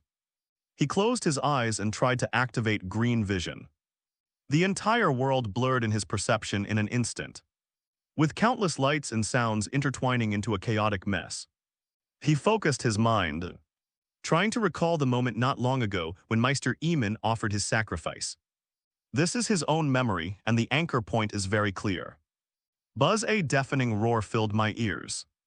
Fragmented images flashed before my eyes. The crimson furnace, raging flames. Meister Aemon's calm yet resolute face. And the mournful incantation chanted in ancient Valyrian. Finally, there was that white light that devoured everything. Lynn suddenly opened his eyes. A fine layer of cold sweat already seeping from his forehead. Even a few seconds of rewinding made him feel dizzy. It seems this ability is extremely taxing. Lynn thought of how the three-eyed raven could casually take Bran through time in the show. A sense of vigilance silently rose in my heart. This three-eyed raven is far more frail than I imagined. Even though we are allies now, we cannot let our guard down against him. His spirit may very well surpass his own, however.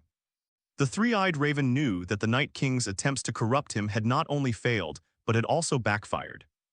So he did not rashly test the waters, unbeknownst to him. Lynn had already used the system's protection protocol. It was a lucky accident. Lynn then turned her gaze to the winter sapling at her feet. The shapeshifter, Lynn silently recited it in his mind. He tried to direct his consciousness toward the three little heads. A wonderful connection was established instantly. He felt three distinct emotions. The head with the amber eyes in the middle was filled with curiosity and affection for him. The head on the left with the dark blue eye was full of vigilance and rigidity, like a conscientious guard.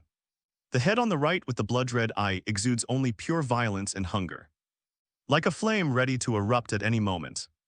Lynn carefully merged his consciousness into the middle head. Choose your persimmons carefully. The next second, Lynn's view suddenly changed.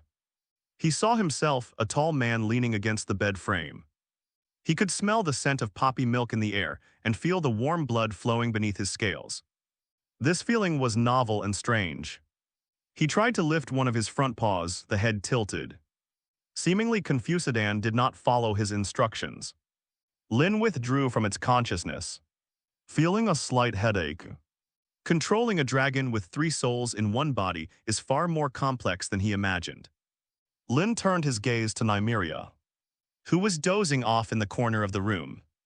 He activated the shapeshifter ability again. This time there were no obstacles. His consciousness instantly sank into a warm and pure world. In the air countless smells were amplified 1,000-fold. The fresh scent of wood, the fishy smell of dust, and the faint, foul odor left by a mouse in the snow outside the window. He could clearly hear his own strong heartbeat and feel the cold touch of the wooden planks beneath his feet. Lynn took control of this new body and stood up. It gracefully circled the room once, then lay down again. He could sense Nymeria's closeness to him. Lynn snapped out of his daze, utterly shocked. Control, that's true control. The next morning, Torrhen knocked hurriedly on his doors, a strange expression on his face. Sir, there's something beyond the Great Wall. Lynn reached the top of the wall. On the vast snow-covered plain, a solitary figure stood silently. That was a ghoul. It was dressed in tattered Black Knight's watch clothes and remained motionless like an ice sculpture. Beside its feet lay a long, narrow object wrapped in a black cloth. It was a gesture of sincerity from the Green Prophet. The Rangers used a winch to hoist the package up. The moment the package passed over the wall, the ghoul on the snowfield shattered into a pile of cold, withered bones. Lynn stepped forward and personally unwrapped the package. A long Valyrian steel sword and a snow-white weirwood longbow lay quietly on the black cloth. Dark Sisters, the sword was long and narrow, its blade gleaming with the dark, shimmering patterns characteristic of Valyrian steel in the morning light. The hilt of the sword is carved from black jade into a ferocious dragon head. Lynn gripped the hilt of his sword. A cold and sharp aura spread along his arm. He slowly drew his sword from its sheath, a clear, melodious sword cry, seemingly transcending 1,000-year sachode in the air. Lynn returned to Aemon's room and closed the door. The map of Westeros was slowly spread out on the table. His gaze traveled across the north, across the riverlands, and finally settled on the city that represented the center of power. Reign supreme. A bold, almost insane idea surfaced in his mind. He wanted to test just how far he could go by combining his high mental strength of 25 points with the abilities of a shapeshifter. He wants to invade someone's field of vision. A person who is thousands of miles away. Someone he knew best. Lynn rolled her eyes. He condensed his immense spiritual power into an invisible needle. It slammed fiercely towards the direction of King's Landing on the map. Buzz in his perception. The entire world instantly transformed into a rushing river composed of light, shadow, and sound. His consciousness seemed to detach from his body, traversing mountains and rivers at an incomprehensible speed. This feeling is like having your soul forcibly torn out of your body and speeding through the turbulent currents of time and space. I don't know how much time passed. The dizzying sensation finally stopped. He suddenly opened his eyes. What comes into view is a magnificent silk ceiling and a luxurious bedroom decorated in a glittering gold. The air was filled with a rich scent, a blend of spices and the fragrance of a woman's body. A languid and alluring voice came from beside him.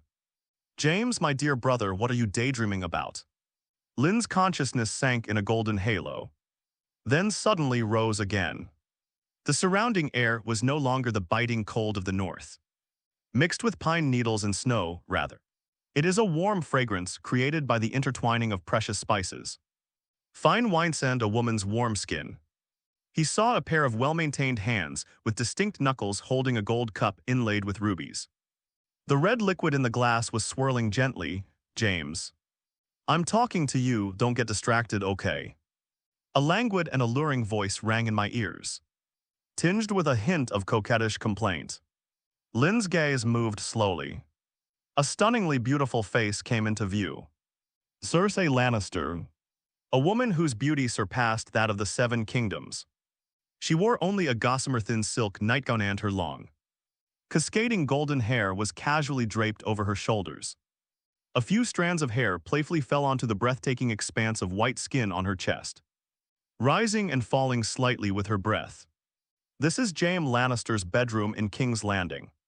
The Red Keep and Lynn's. He is currently controlling James's body. With a mental strength of 25 points. The shapeshifter's abilities, despite being only at the beginner level, were far more domineering than Lynn had imagined. He can not only share senses, but also briefly control the other person's body when their mental defenses are at their lowest. Resulting in the current effect, it's nothing, sister.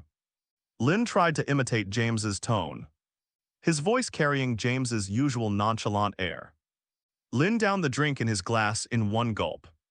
I was just wondering if those idiots in the north are still shivering in the freezing cold. Lynn put down his wine glass, reached out, and pulled Cersei into his arms. The smooth, soft touch of that skin was clearly transmitted to Lynn's consciousness through the mental link. Lynn felt no ripples in her heart nor any sense of guilt. Since they're my enemies anyway, I might as well make friends with them. He came here not so much to steal women, but more to gather intelligence. Cersei nestled obediently in Lynn's arms, her snow-white arms encircling his neck, her breath sweet as orchids. Don't mention those barbarians. The thought of living under the same roof as that Stark makes me incredibly uncomfortable. He's like a stink-a-hard rock, his mind filled with nothing but his ridiculous honors. Cersei's tone was full of disdain. However, he's been quite well-behaved lately. They've arrived, Lynn's mind focused instantly. Behave yourself, Lynn raised an eyebrow, and one hand began to wander restlessly under the hem of Cersei's nightgown. Hasn't he been investigating Jon Arryn's affairs? Investigation HMPH, Cersei let out a sneer, her body trembling slightly at Lynn's movement. His so-called investigation consisted of spending his days in dilapidated blacksmith shops and brothels, interacting with a bunch of lowlifes, asking stupid questions that nobody can understand. That idiot Robert made him prime minister, and he's treated the Council of Kings like a decoration, never showing up. Baelish and the others were practically laughing at this country bumpkin from the north. Cersei's face revealed a smug satisfaction at her successful scheme. It seems he's no match for us at all. Just a stupid northern pig who only knows how to use brute force. He's completely incompatible with the rules of King's Landing. We really overestimated him before. Lynn smiled upon hearing this. His hand had already probed deeper, eliciting a series of suppressed moans from Cersei. So does that mean we can rest easy now? Certainly. Cersei's breathing became rapid. Once he finds nothing out and Robert is completely disillusioned with him, we can kick him out of King's Landing like trash. At that time, the position of Prime Minister will naturally return to the hands of us Lannisters. Father will be very happy. Lynn's breathing also became heavy. Very good, Ned. You did a great job, you did as I said. And you disguised yourself as the person they most wanted to see. A foolish, incompetent, and indifferent brute from the Norths. This completely put Lynn's mind at ease. As long as Cersei and her allies lower their guard, and as long as Ned can buy enough time, therefore, the game in King's Landing can proceed as planned once Lynn arrives. The intelligence has been obtained. Lynn's consciousness began to slowly withdraw. Seeing Cersei's delicate face contorted with pain, Lynn's heart stirred slightly. Cersei was recognized as the most beautiful woman in the Seven Kingdoms. It would be such a shame to miss out like this. Let's try it for free this time. Thieves never leave empty-handed. I will not take responsibility for Cersei. Please rest assured. A long time, however. Just as Lynn's consciousness was about to leave his body, an unconscious thought of James flashed through Lynn's mind like lightning. That was a long-forgotten memory. A young James Lannister, not yet a member of the Kingsguard. He stood in the training grounds of Casterly Rock, holding two identical longswords in his hands. Opposite him stood a man with a towering figure and a cold, stern face. Barristan Selmy, the fearless Barristan, is one of the strongest knights of the Seven Kingdoms. Your right hand relies too much on strength, James. Barristan's voice was as steady as a mountain. The essence of swordsmanship lies in balance and coordination. Try using your left hand. Young Jaime clumsily wielded his longsword with his left hand, only to have it easily parried by Barristan time and time again. Sweat soaked his blonde hair, but a defiant flame burned in his green eyes, again. Dual-wielding one-handed swords. Lynn's consciousness was suddenly jolted awake from that memory. He discovered that he could actually glimpse the fighting techniques that James had buried deep in his subconscious. What's going on? The green vision can only see events that happened in the past. Those who change their form can only share their current senses. But now these two abilities, under the influence of his terrifying mental strength of 25 points, seem to have produced a strange chemical reaction. He can not only enter a person's present, it can even follow the other person's consciousness and trace back to their past. Go and delve into his deepest memories, and learn his most exquisite skills. A crazy idea exploded in Lynn's mind. What if? What if he could use this method to see Arthur Dayne's youth? Why not go and see how the legendary Dawn swordsman practiced his unparalleled swordsmanship? What if he could go and see how Rhaegar Targaryen played the harp, bringing Lyanna Stark to tears? What if he could see how those ancient, long-lost magic spells were performed? Lynn felt her blood boiling. This is not simply spying, nor is it merely stealing intelligence. That's F***G cheating. It directly accesses the top-tier skill library of the entire continent of Westeros. All the knowledge that any one person has acquired in their lifetime. The closely guarded secrets of any family, if Lynn wants to. As long as his mental strength is strong enough, he can then claim it for himself.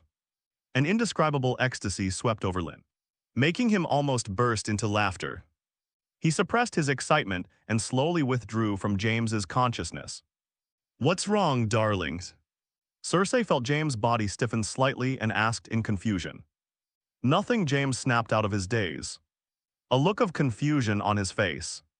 "I think I spaced out just now," he shook his head, dismissing the strange feeling, and focused his attention on the alluring body before him. Black Castle, Aemon's room. Lynn suddenly opened her eyes. He was breathing heavily, his forehead covered in cold sweat. The spiritual journey spanning thousands of miles took a heavy toll on him. But his eyes shone with an unprecedented light. "Sir, are you all right?" Torrhen's voice came from outside the door, tinged with worry. Lynn stood up, walked to the door, and opened it. "Fine." His voice was full of energy. "Pass on my order, pack your belongings. We shall set off immediately and return to Winterfell. He's going to see Bran." This was his promise to Jon. They weren't idle on the road either. This is his first attempt to test his new abilities. He wanted to see the legendary Sword of the Morning. Arthur Dayne's. The procession on its way home stretched out in a long black line along King's Road. Because of Lynn's presence, Jon did not ask Tyrion to visit Bran. So when Tyrion learned that Lynn was returning to Winterfell, he went ahead of him. Lynn's dragon was well hidden, and Tyrion was completely unaware of it. All he knew was that Lynn had a dragon egg. In the depths of winter, the roads of the north are more difficult to traverse than at any other time. Snow covered the earth, and the cold wind lashed at everyone's face like a knife. But the atmosphere within the team was exceptionally high. Lynn rode at the very front of the procession, followed closely by his 100 men. After the Night's Watch were considered one of their own, killing hostile creatures would also grant them experience points. After some consideration, Lynn decided to take them with him, just in case each of them exuded a chilling aura. The kind only a battle-hardened elite possess. A commander who can slay White Walkers, find dragon eggs, and even command the commander-in-chief is worthy of their utmost loyalty. Arya rode her gentle little mare, staying close to Lynn. She was no longer as chattering as when she arrived. Her young face now held a calmness beyond her years. She simply stared intently at Lynn's profile with her bright gray eyes as if she could never get enough of looking at him. Winter's 3 little heads peeked out from the thick animal skin bundle in Lynn's arms. They curiously observed this ice-snowy world, occasionally letting out soft hissing.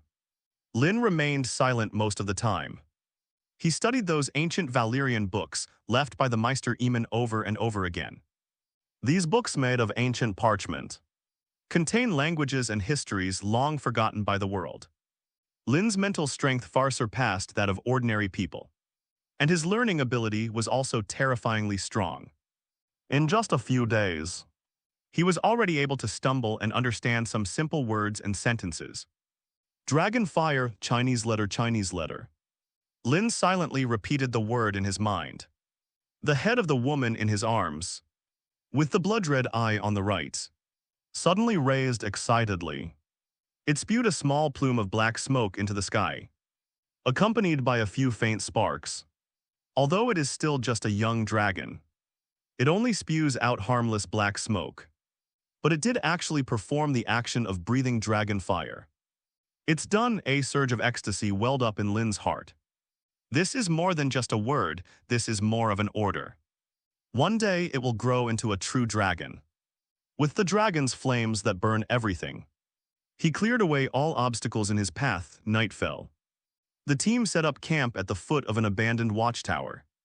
The campfire was lit, dispelling some of the chill. The soldiers sat together, roasting their rations and chatting quietly. Lynn did not participate in their activities. He walked alone to the top of the watchtower. He sat cross-legged, placing the two Valyrian steel swords, Longclaw and Dark Sisters, across his lap. He closed his eyes. The surrounding noise gradually faded away. His consciousness began to rise infinitely, detaching from his body and merging into the pulse of this world. Green vision, he wanted to experience that feeling again. This time his goal was much clearer. Arthur Dayne. Dawn's sword. Legend has it that he was the most powerful knight in the history of Westeros. Lynn concentrated, silently repeating the name in his mind over and over again. His consciousness travels through the endless river of time. Countless fragmented images and a cacophony of sounds flashed past his ears. He saw a giant dragon breathing fire above Harrenhal. He witnessed the first men and the children of the forest signing a covenant on the shores of Lake Divine Eye. He even saw a white-haired Valyrian riding a dragon, setting foot on the land of Westeros for the first time. These are the most profound imprints of memory on this continent. Lynn forcibly pulled his consciousness away from these grand historical scenes. He knew that with his current mental strength, he was not yet capable of peering into the distant past. He needs a closer, clearer anchor point. Tower of Bliss. The site of Ned Stark's final battle with Arthur Dayne. The moment this thought arose, Lynn's consciousness instantly found its direction. The surrounding scenery began to come into view. The ice and snow of the north have receded, replaced by the red earth of Dorne. Scorched by the blazing sun, a solitary round tower stands amidst the crimson mountains. Tower of Bliss. Lynn's consciousness, like an invisible ghost, passed through the stone walls of the tower. He saw it.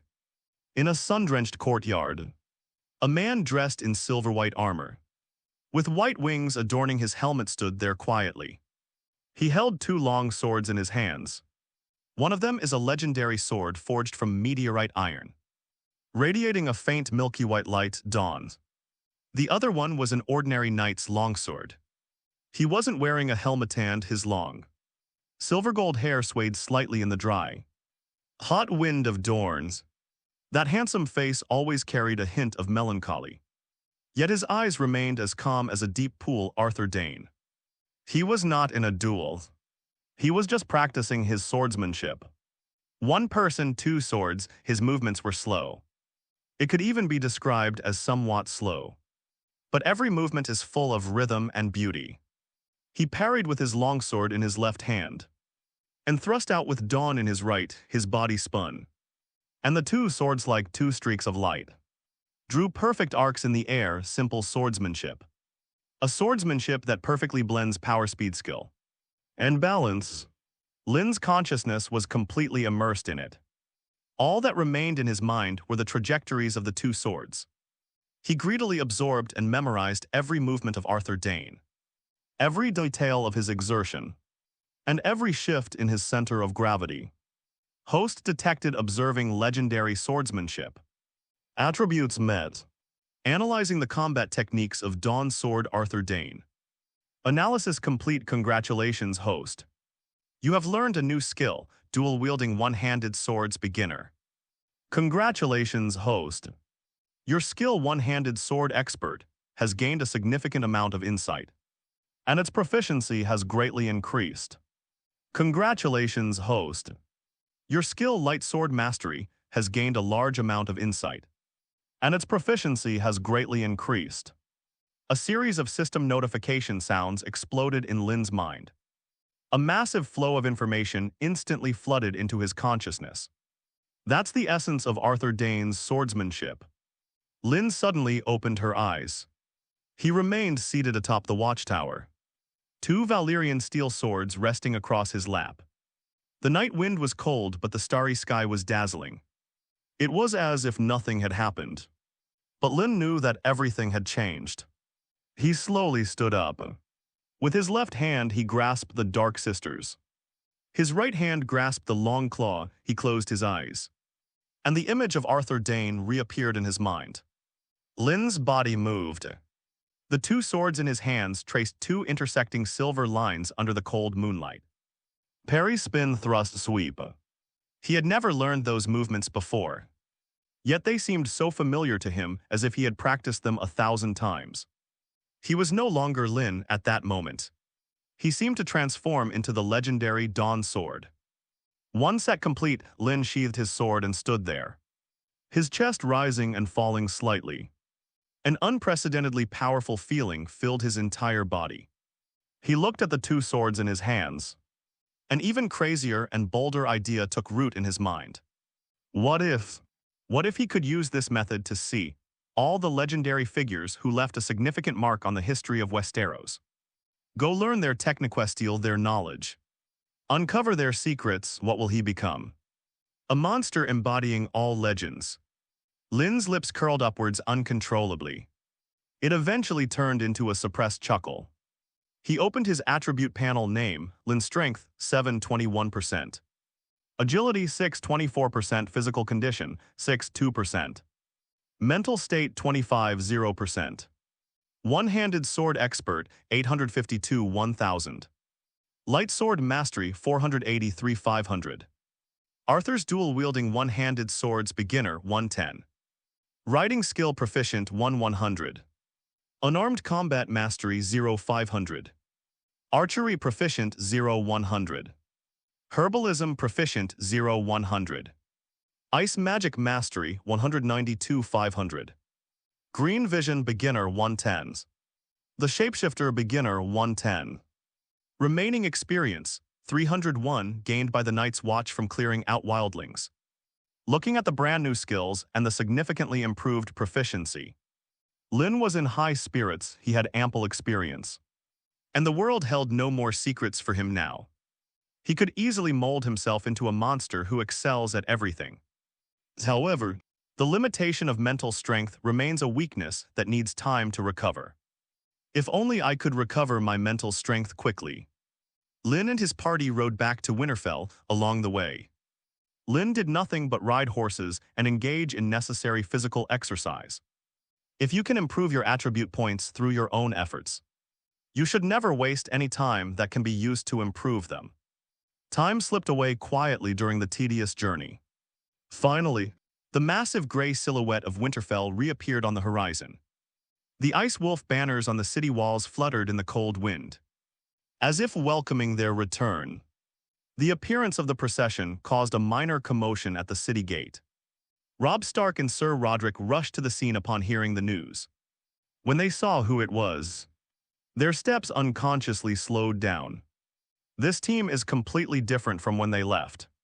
Each soldier remained silent, their movements perfectly synchronized. Lynn, walking at the very front, made them feel an indescribable sense of unfamiliarity. His face remained calm, but something deeper had settled in those eyes. What is most striking are the two long swords at his waist. They recognized the Valyrian steel sword Longclaw, a gift from the old bear, except the bear head on the hilt had been replaced with a direwolf head. This has already been mentioned in Raven and the other one. Robb's breath hitched. He had only ever seen that longsword with its narrow blade and black jade dragon head hilt in illustrations of ancient scrolls. The legendary sword of the Targaryen royal family, Dark Sisters. How did this thing end up on Lynn's waist, Lynn? Robb suppressed the turmoil in his heart and quickly went to meet him. You're back. Lynn dismounted and nodded to Sir Robert and Sir Roderick. How is Bran? Lynn asked, immediately addressing her most pressing question. He is fine. A hint of warmth appeared on Robb's tense face when his younger brother was mentioned. Scholar Lewin said he is recovering quickly and can already walk a few steps while holding onto the wall. Hearing this, Lynn felt a little relieved. Just then Arya, like a nimble kitten, leaped off her horse and flew straight into Robb's arms. Arya, Robb hugged his little sister in surprise. Arya broke free from his embrace, her face beaming with undisguised smugness. We went to the Great Walls. We even went outside the Great Wall. We killed a lot of savages, and Lynn even killed a very scary monster, the little girl gestured wildly, describing her adventure incoherently. Her words filled with admiration for Lynn. Robb and Sir Roderick exchanged a glance, their gazes toward Lynn growing increasingly complex. How many secrets is this man still hiding? Lynn went to see Bran first. The once lively and active boy now sits quietly in a chair, the view outside the window no longer attracting him to climb. Clearly, that accidental fall left an indelible mark on his heart. Lynn handed him Jon's letter and conveyed Jon's longing. Seeing the long-lost smile on Bran's face, Lynn felt a sense of relief. Bran, who didn't become the three-eyed raven, was still the lovable Stark boy. Bran, however, was unaware that his fate had been completely and imperceptibly rewritten by the man before him. He was no longer paralyzed, nor was he targeted by the three-eyed raven. He could live his life as Robb's vassal in peace. Lynn was placed in the most spacious room in the guest tower. The fireplace roared with flames. Hot spring water flowed through the pipes, and the house was warm as spring. Winter loves this temperature, but it still preferred to curl up in the animal skin, then lie on the bearskin rug in front of the fireplace, its three heads dozing comfortably in just a few days. Its size increased dramatically as if it had been inflated. It is now about the size of a half-grown hunting dog. Its scales shimmered with a dreamy blue luster in the firelight. Those once thin forelimbs have become thick and powerful. The sharp claws at the end occasionally grazed the carpet unintentionally, leaving a deep mark. The three heads also became increasingly distinct in their personalities. The head with the middle amber eyes is the most composed. It sleeps most of the time, and occasionally opens its eyes to scrutinize Lynn with an almost scrutinizing gaze. This gave Lynn the illusion that it was thinking. The head with the dark blue eye on the left is a dutiful sentinel. It is always alert. The slightest disturbance will make it raise its neck and let out a threatening growl. As for the head with the blood-red eye on the right, it remains a synonym for rage and greed.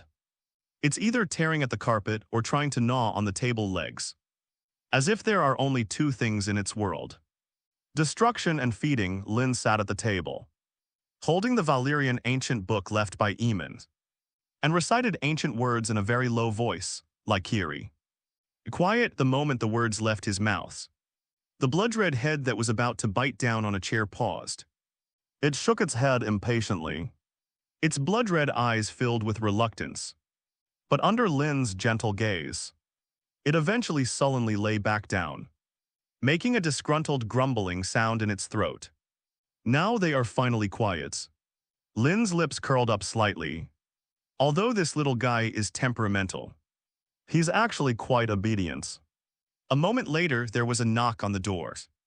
Lynn, it's me, Robb. Lynn raised an eyebrow slightly.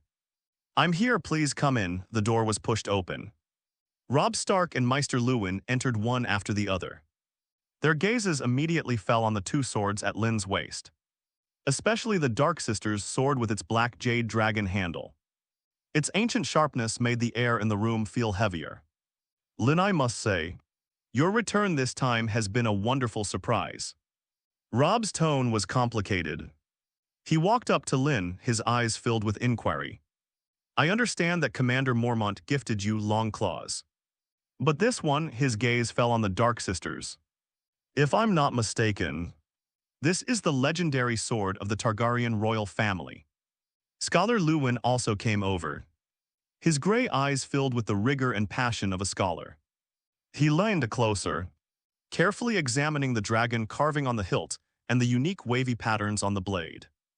He was so excited that even his fingers beneath the gray robe trembled slightly. By the gods above, they truly are the Dark Sisters. It has been missing for nearly a century. Scholar Lewin raised his head. Where did you find it? Lynn just smiled and didn't answer. He reached out and patted the books off his body. A gift from an old friend. His movements startled the little one on the carpet. Come on, let's get to know each other. The head with the middle amber eye groggily lifted up and yawned. Rob's attention was drawn to the past. He saw the head of a strange creature emerge from under the animal skin, its golden eyes curiously scrutinizing him. What kind of strange creature is this? Rob frowned. This looks so weird, its entire body is covered in scales. To avoid attracting attention, Winter had been kept in a cage covered with a black cloth when it arrived. And this was the first time Rob had seen it. However, the next second, the dark blue head on the left suddenly burst out from another piece of animal hide, letting out a hostile roar at the two uninvited guests. Immediately afterwards, the blood-red head on the right also emerged, baring its teeth and fangs, with wisps of black smoke even rising from its mouth. Bang. The animal hide was completely pushed open by the three heads and slid to the ground. A complete monster with 3 heads for legs, and a pair of hideous fleshy wings folded back, was fully exposed to Rob and Maester Lewin. The air in the room seemed to freeze instantly. Rob's expression shifted from curiosity to confusion, then to horror and finally to blankness. He instinctively took a step back, his hand already gripping the hilt of the sword, his body trembling slightly from the immense impact. In the name of the old gods and the new gods. Maester Lewin's voice was no longer peaceful. The color drained from his face and his eyes, which had been filled with knowledge of countless books, were now wide open like copper bells. His pride in reason and knowledge was shattered in the face of this living, breathing magical creature, dragon. Maester Lewin's lips trembled as he uttered the word. It's a dragon. No, it is more terrifying and more bizarre than a dragon. 3 heads, that's not a dragon at all. This is a monster that crawled out of the 7th level of hell. Lynn slowly stood up, walked to Winter's side, and reached out to soothe it by stroking its middle head. As if petting a docile kitten, he looked at Rob, who was completely stunned, and spoke calmly. This is my biggest takeaway from this trip. Perfect timing. I also need to ask you for a favor, dragon. A species that ended the conflicts of the 7 kingdoms before Aegon's conquest, and then became extinct with the fall of the Targaryen dynasty. No living, breathing dragons, even more bizarre than those in legends, appeared before them. It appeared in the heart of the North, Winterfell. They simply don't understand. Why can dragons appear in the North? This is way too outrageous. The blood-red head on the right clearly relished the terror these 2 strangers displayed. It growled menacingly in its throat, took a step forward, and revealed a mouthful of fine sharp teeth. In the name of the old gods and the new gods. Rob instinctively placed his hand on the hilt of his sword, shielding Maester Lewin. He could feel the scorching heat emanating from the monster, as well as a fear that ran deep in his blood, like Kiri. Lynn uttered a single word, the irritable. Blood-red head paused, then shook its head resentfully, ultimately under Lynn's watchful gaze. He reluctantly retreated and lay prone on the ground again. This scene shocked Rob more than the existence of the dragon itself. He can actually command a dragon. Maester Lewin's lips trembled, and he barely managed to stand by holding onto the table. Those eyes, so full of wisdom, were now filled with nothing but horror. He pointed to the Dark Sisters on Lynn's waist, then to Winter on the ground, his voice distorted. The sword of Targaryen, the dragon of Targaryen. Lynn's you. He wanted to ask something but didn't know where to begin. Who exactly is Lynn? How many more secrets does he still hold that will overturn their understanding of him? Its name is Winter. Lynn did not explain the origin of the sword, but simply reached out and gently stroked the smooth scales of the head in the middle of Winter's body. I brought it back from outside the Great Wall. His gaze shifted to Robb and his tone became serious. I am about to travel south to King's Landing, and Winter is still too weak. I cannot take it with me to that place. I need a place. I need a completely safe and secluded place to foster it. Silence fell in the room once again. Robb's expression changed several times. Fostering a dragon in Winterfell. His first reaction was absurdity, and he refused. This is insane, Lynn, do you know what you're saying? Robb's voice was somewhat hoarse. That's a dragon. How big of a stir will it cause once the news leaks out? He took a deep breath and forced himself to calm down. King Robert hated everything about the Targaryens. What would he think if he knew there was a dragon lurking in the north? He'll think the Starks are installing a new dragon king. He'll think we've betrayed him at that time. The entire continent of Westeros will regard the north as an enemy. Maester Luwin also recovered from his shock. He nodded repeatedly, his face full of worry. Robb is right. The dragon is a symbol of power, but also a trigger for war. This is too dangerous, Lynn. The risk is too great. I know. Lynn's answer was unexpectedly calm. I know Robert Baratheon better than any of you.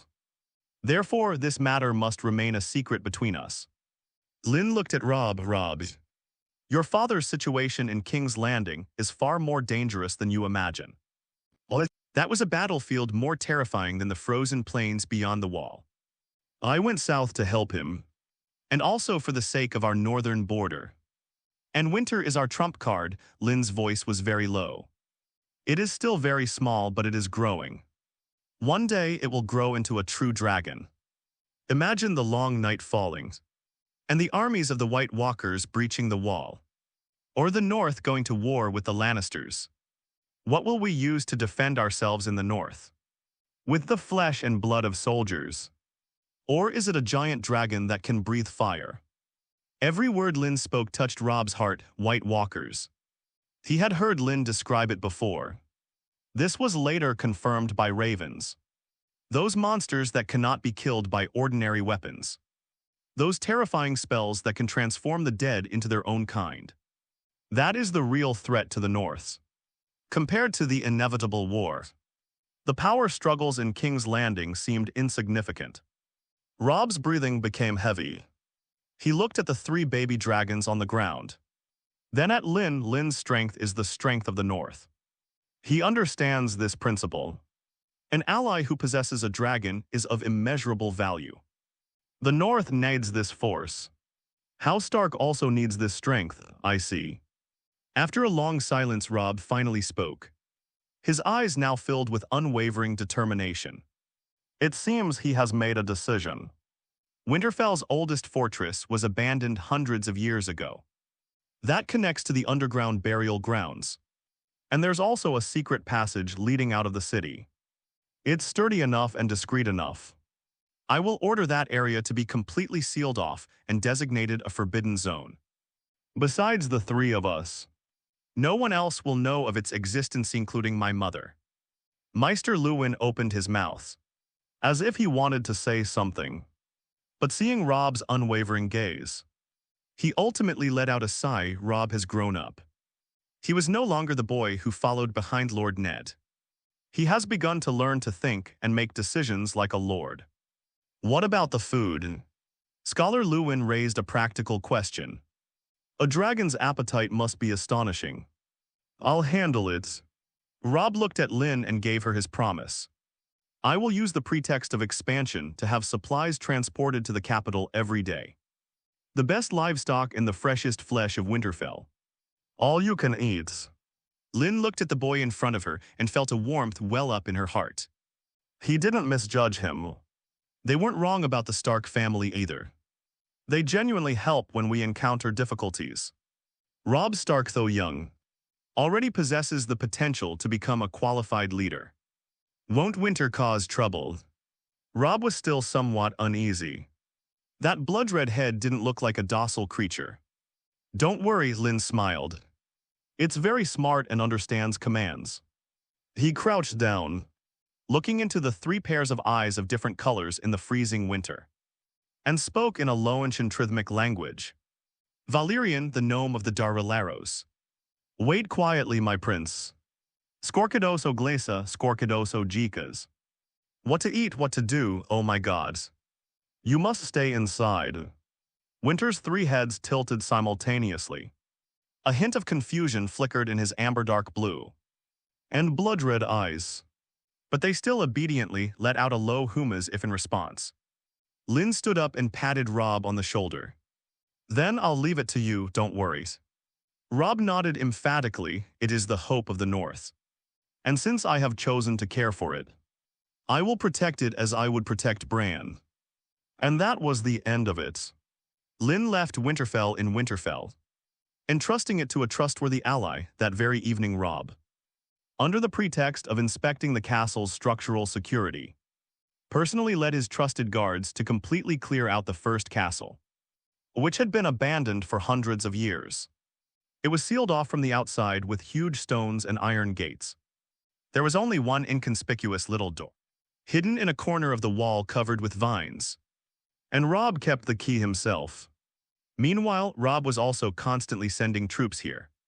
From that moment on, Winterfell held a new, deepest secret, and Lynn was finally able to embark on his journey south without any worries.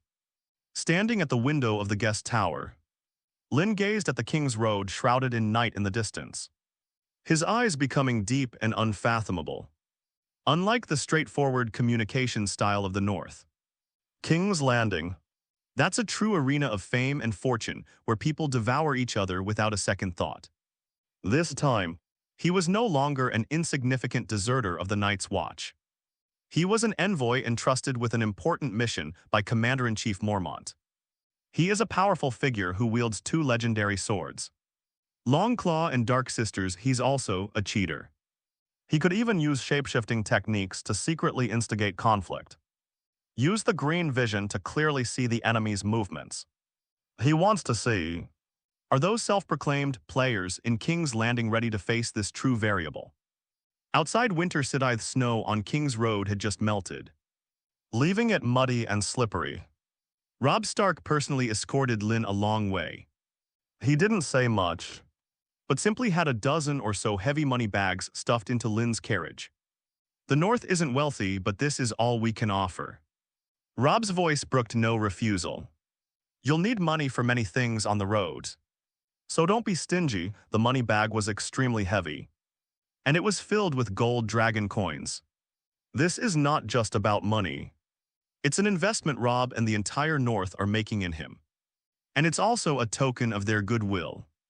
"Okay, I'll accept it." Lynn did not refuse but looked solemnly into Robb's eyes. "I'll wait for you to come back safely." Robb nodded emphatically, his eyes filled with complete trust, without another word. Lynn turned his horse around and led his 100 guards on their southward journey. The sound of horses' hooves gradually faded into the distance, until it disappeared at the end of the road. Once you cross the snow line in the north, the chill in the air gradually fades away. As the group entered the next swamp, a wave of warm, humid air washed over them. This was the territory of the Low Necka land of dense swamps, ancient trees reaching for the sky, and roads appearing and disappearing in the thick fog. Most of the native northern men in the group were seeing such a sight for the first time and seemed somewhat uneasy. Lynn remained calm. He could even sense, through his keen perception, the small figures hidden deep in the swamp, warily observing them with poisoned blowguns. "They are from the marshland." Lynn ignored them, simply instructing his men to hurry past without looking to the side. These mysterious Stark vassals would not make things difficult for a group flying the direwolf banner. Beyond the Neck Marsh lies the fertile river valley. The earth's color changed from gray-black to emerald green, and the frozen rivers transformed into rushing, vibrant waters. Villages and towns gradually appeared along both sides of the road. The customs and traditions of the South are completely different from the ruggedness of the North. The men here are no longer burly men with full beards, and the women's clothes are more brightly colored. The air no longer smells of pine needles and snow. Instead, it smelled of earth, livestock, and wheat. Arya was like a bird released from its cage. Everything was new and exciting to her. She would point at the fishing boats in the river and shout, and then pester Lynn to buy him honey cakes from the roadside vendors. Lynn unusually indulged her. He spends most of his time immersed in his own world. During the daytime march, he practiced Arthur Dayne's dual-wielding sword technique in his mind repeatedly while riding his horse. Every movement, every technique of exertion, is dissected and reassembled in his consciousness until it becomes an instinct of his body. When camping at nights, he would light an oil lamp and study the Valyrian ancient texts left by the Meister Aemon alone. With his 25 points of mental strength boost, that ancient and complex language became less obscure and difficult to understand. Your Night's Watch squad has completed its clearing mission. Experience points plus 15. The system notification sounds kept ringing in my mind. The experience harvester on the Great Wall is steadily providing him with the nourishment for growth. Just as he planned, Lynn opened the attribute panel. Name: Lynn, strength 989%, agility 847%. Physical condition 738%, mental state 250%.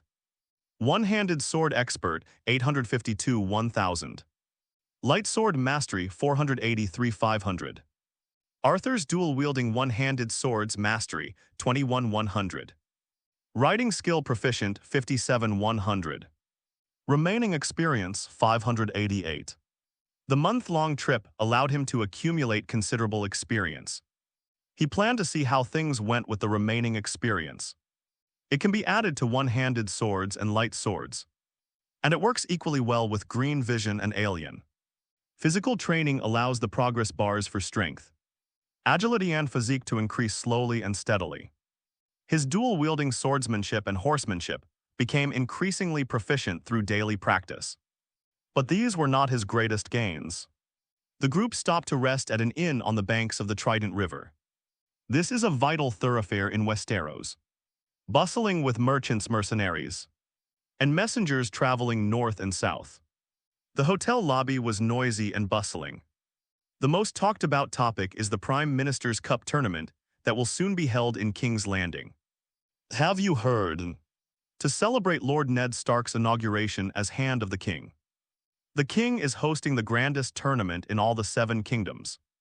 The prize money is a whopping 40,000 gold dragons. My God, I've never seen so much money in my life. The Lannisters will certainly attend. Tywin Lannister's purse is never stingy. And Loras Tyrell, the Knight of Flowers of Highgarden, his horsemanship with a spear is unparalleled. Last year they defeated Sir Jaime Lannister at Riverrun.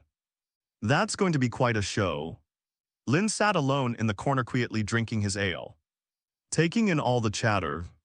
Prime Minister's Cup tournament, of course he knew. This is not just a celebration, but also a stage for the various factions in King's Landing to compete and show off their skills. Besides protecting Ned and secretly plotting, he also needed an identity for his trip south. A status that would earn the respect of those arrogant nobles. A status that would give him the right to make a move in this grand scheme of things. Merely being an envoy of Commander Mormont is far from enough. After all, no matter how much of a messenger he is still just a member of the Night's Watch. A figure despised by others, he needs fame. And martial arts tournaments are undoubtedly the fastest shortcut to gaining fame. The Dark Sisters shouldn't show themselves during a sword fight. Robert would be furious if he saw them. But he also has Longclaws, and moreover, he has Arthur Dayne's swordsmanship as a foundation. Moreover, he has been doing strength training in the carriage for the past month, and his strength and agility have reached 9 and 8 respectively. He was confident that he was second to none. But if one wants to make a name for oneself in one battle and shock the 7 kingdoms, the best stage is still a duel with spears. That was the glory of knights. The performance most beloved by nobles, long spear riding. Lynn's eyes flickered slightly to participate. You must first obtain a knight tightly, otherwise You can only participate in group battles, Loras Tyrell, the Knight of Flowers, who captivated countless young girls with his unparalleled lance skills. A thought clearly emerged in his mind. If Arthur Dayne's swordsmanship can be seen, then why can't Loras' horsemanship be as well? Take advantage of this month to fully recover. That evening, Lynn returned to her hotel room and locked the door. He sat cross-legged on the bed, his mind more focused than ever before, green vision. His consciousness once again detached from his body and sank into the river of time composed of light, shadow and memories. This time his goal was crystal clear. Loras Tyrell, he constructed this keyword in his mind. Like lighting a lighthouse in the dark depths of the sea. Consciousness traveled at breakneck speed. The scenery of the riverlands receded beside me, while the outline of King's Landing flashed by finally. A vast boundless verdant plain appeared before his eyes. River Bend, Highgarden's white marble castle. Like a jewel in a garden gleams in the sunlight. Lynn's consciousness pierced through the city walls and locked onto the night training grounds outside the castle. He saw it, a young knight clad in magnificent silver armor, with the Tyrell family's golden rose embroidered on his chest, rode a magnificent white warhorse, charging again and again at the training dummies. Each of his charges was like a meticulously choreographed dance. His body moved in perfect unison with the rhythm of his warhorse, and his lance remained as steady as a rock. At the very moment before hitting the target, there will be an extremely subtle tremor in the wrist. That's the move, the spear tip at a tricky angle. Precisely tears through the opponent's shield, transmitting the immense impact in the most efficient way, thus knocking the opponent off their horse. This is not just a contest of strength and courage, but also a skill that is precise to the millimeter. Host detected observing legendary horsemanship. Attributes met.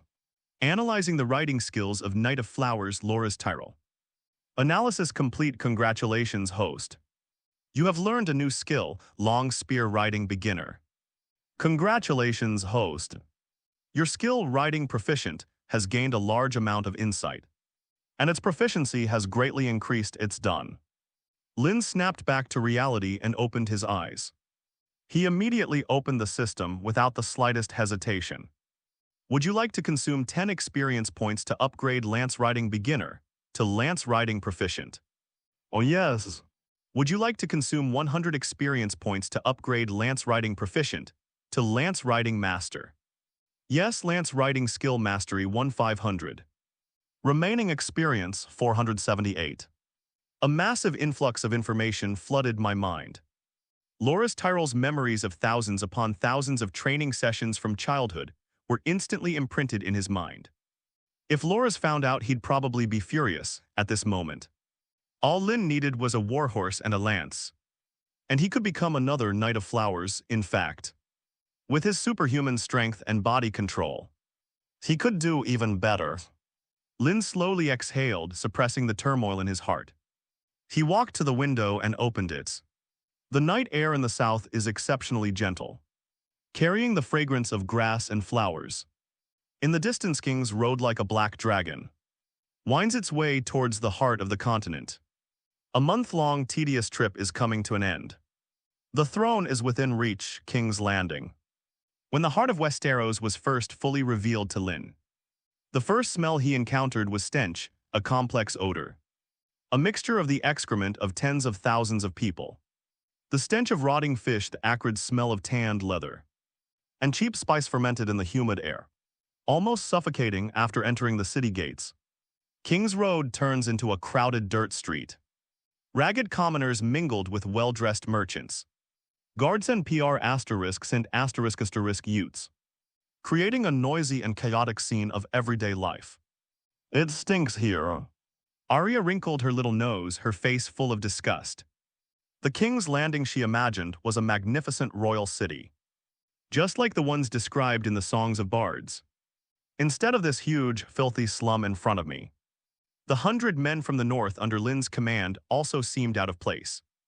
They rode silently on their horses, gripping their weapons tightly, warily surveying the crowd around them, who cast curious or unfriendly glances. Their chilling and austere demeanor contrasted sharply with the bustling city of King's Landing, causing the surrounding crowd to instinctively make way for them. After passing through a stinking flea nest, the group finally arrived at Aegon Hill, the Red Keep.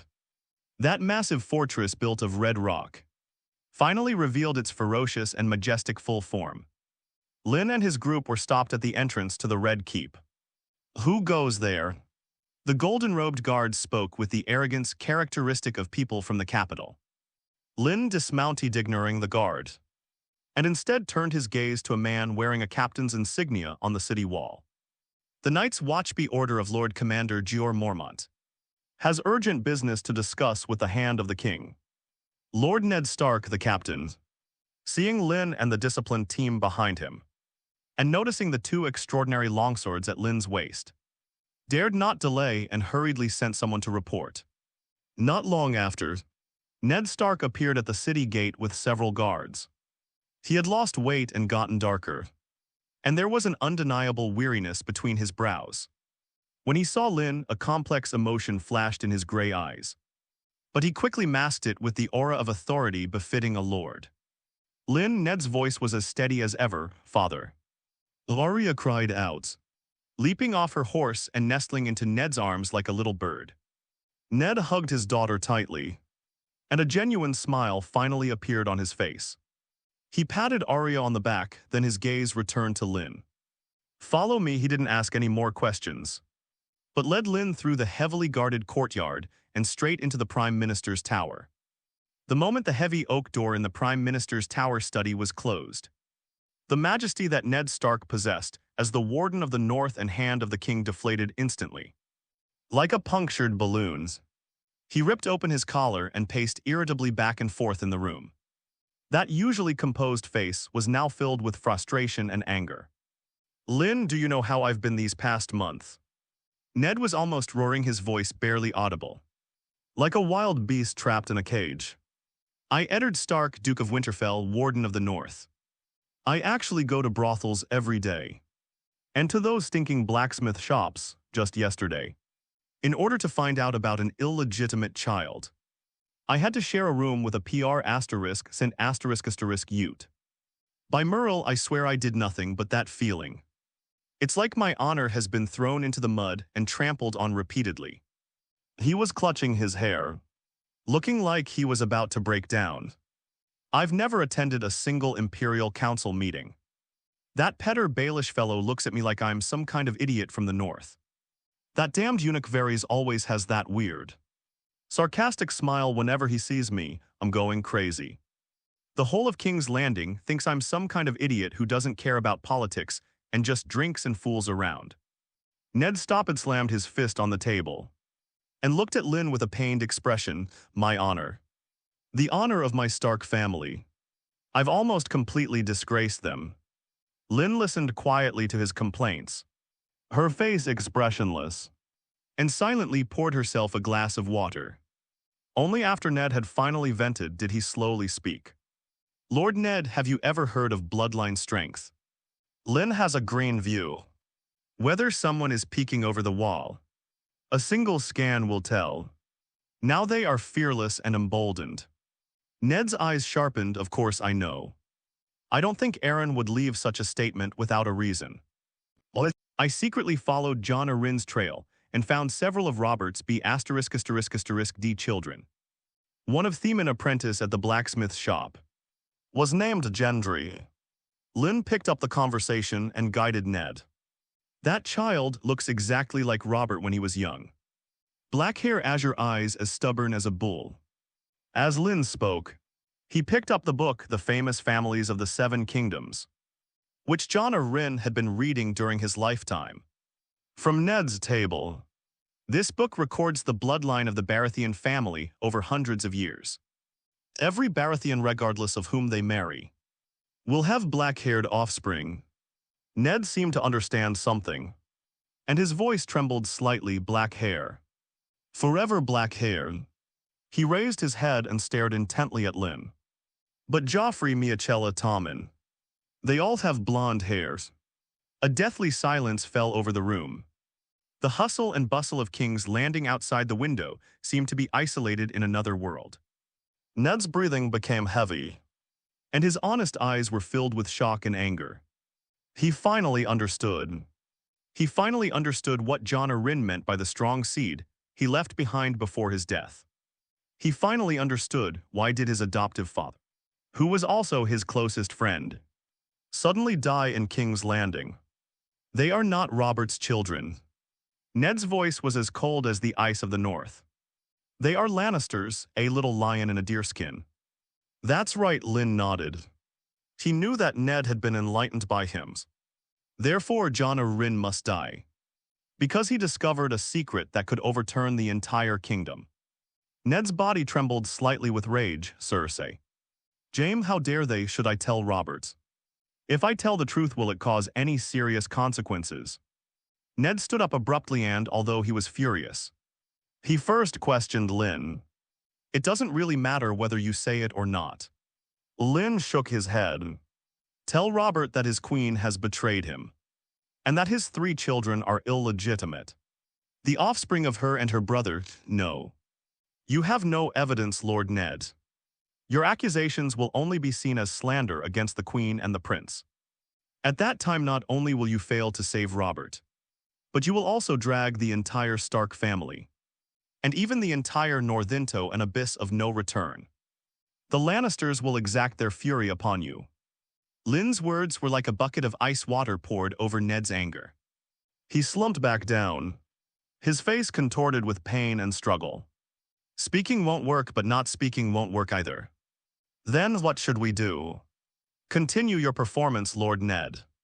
Lynn's lips curled up slightly. Keep playing your role. Make them think you can't find anything out, and they'll be completely disappointed in you. From now on, all you need to do is leave everything to me and give me your full support. Lynn stood up, walked to the window, and looked at the arena that was being set up in the distance. But before that, I need an identity. Someone who allows me to move freely in King's Landing. Someone whose identity will make those important figures take me seriously. Ned followed his gaze, a hint of confusion flashing in his eyes. The Prime Minister's Cup tournament is the best stage. Lynn turned around. I want to participate in the martial arts competition. What? Ned thought he had misheard. You. A member of the Night's Watch.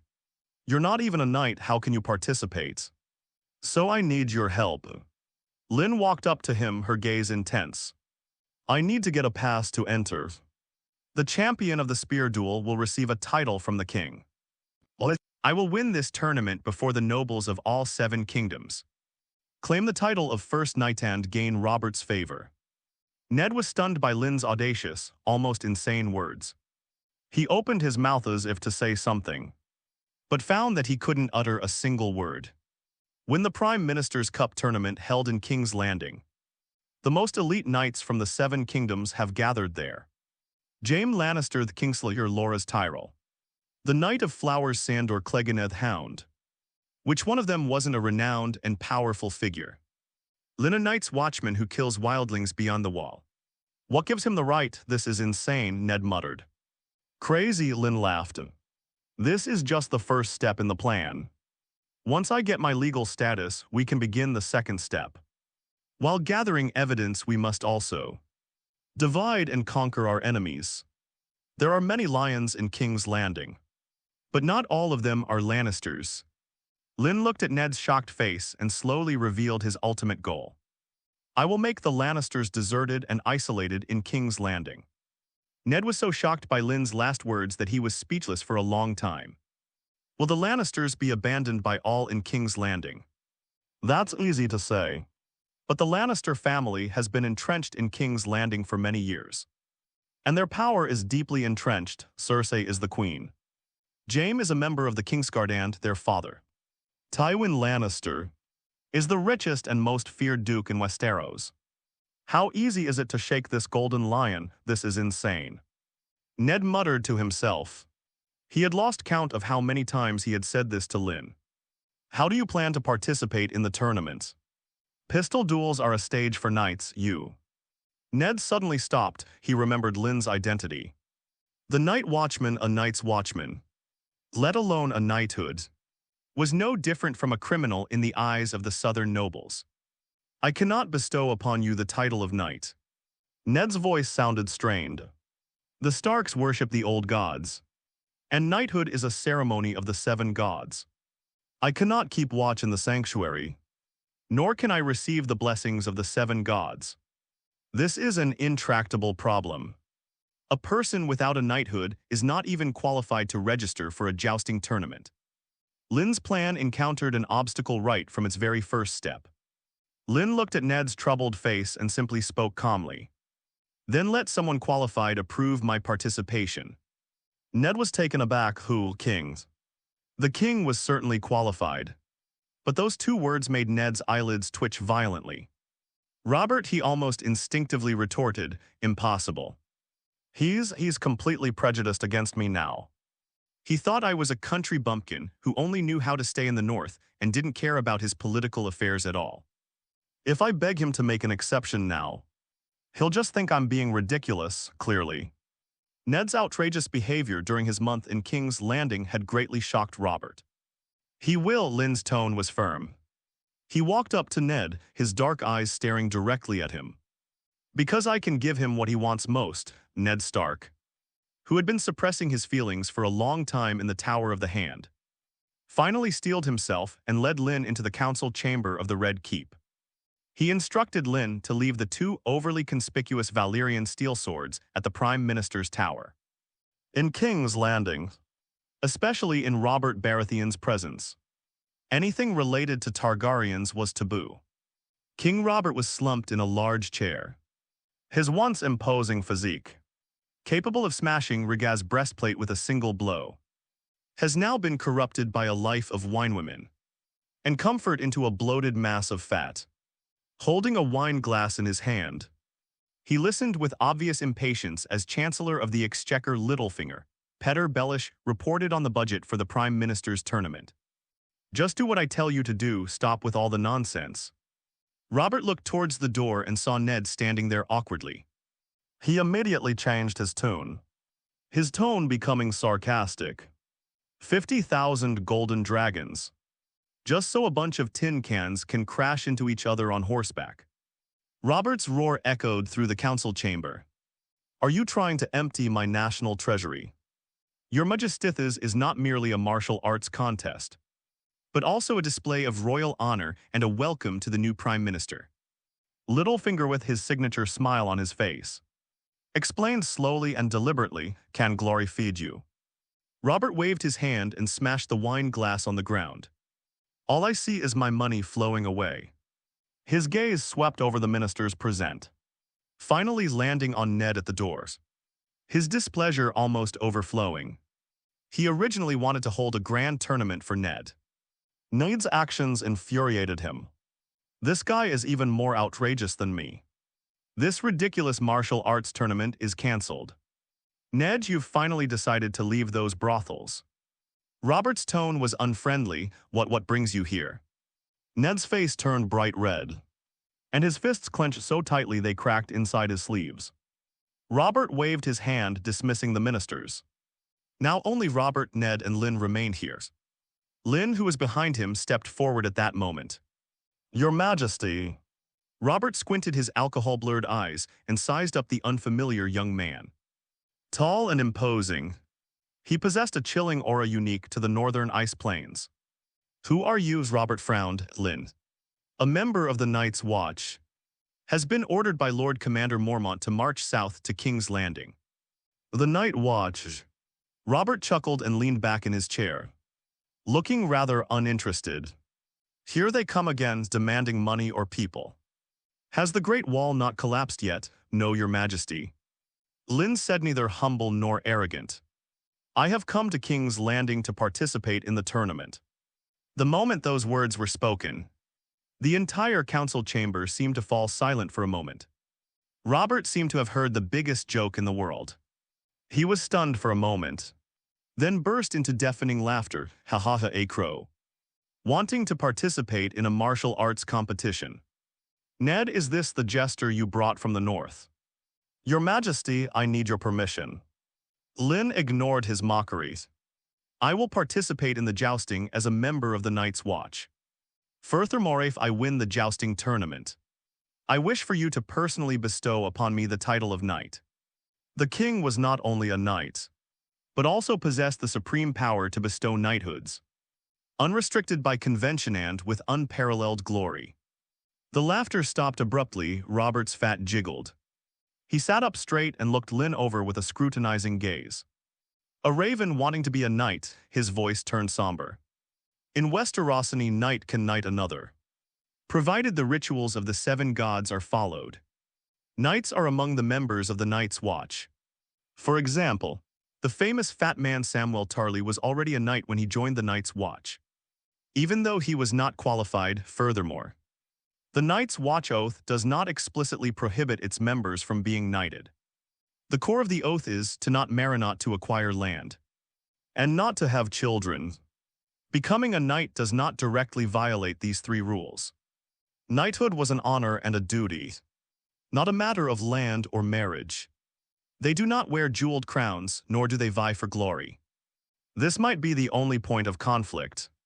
The identity of a knight carries a certain glory, but this is rather subjective. To be loyal to one's duty until death.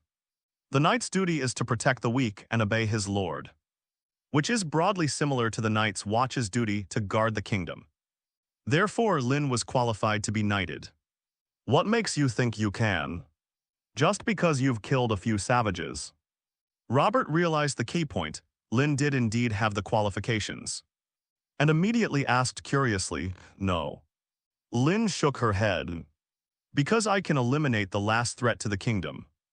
A threat from just across the narrow sea. Across the narrow sea.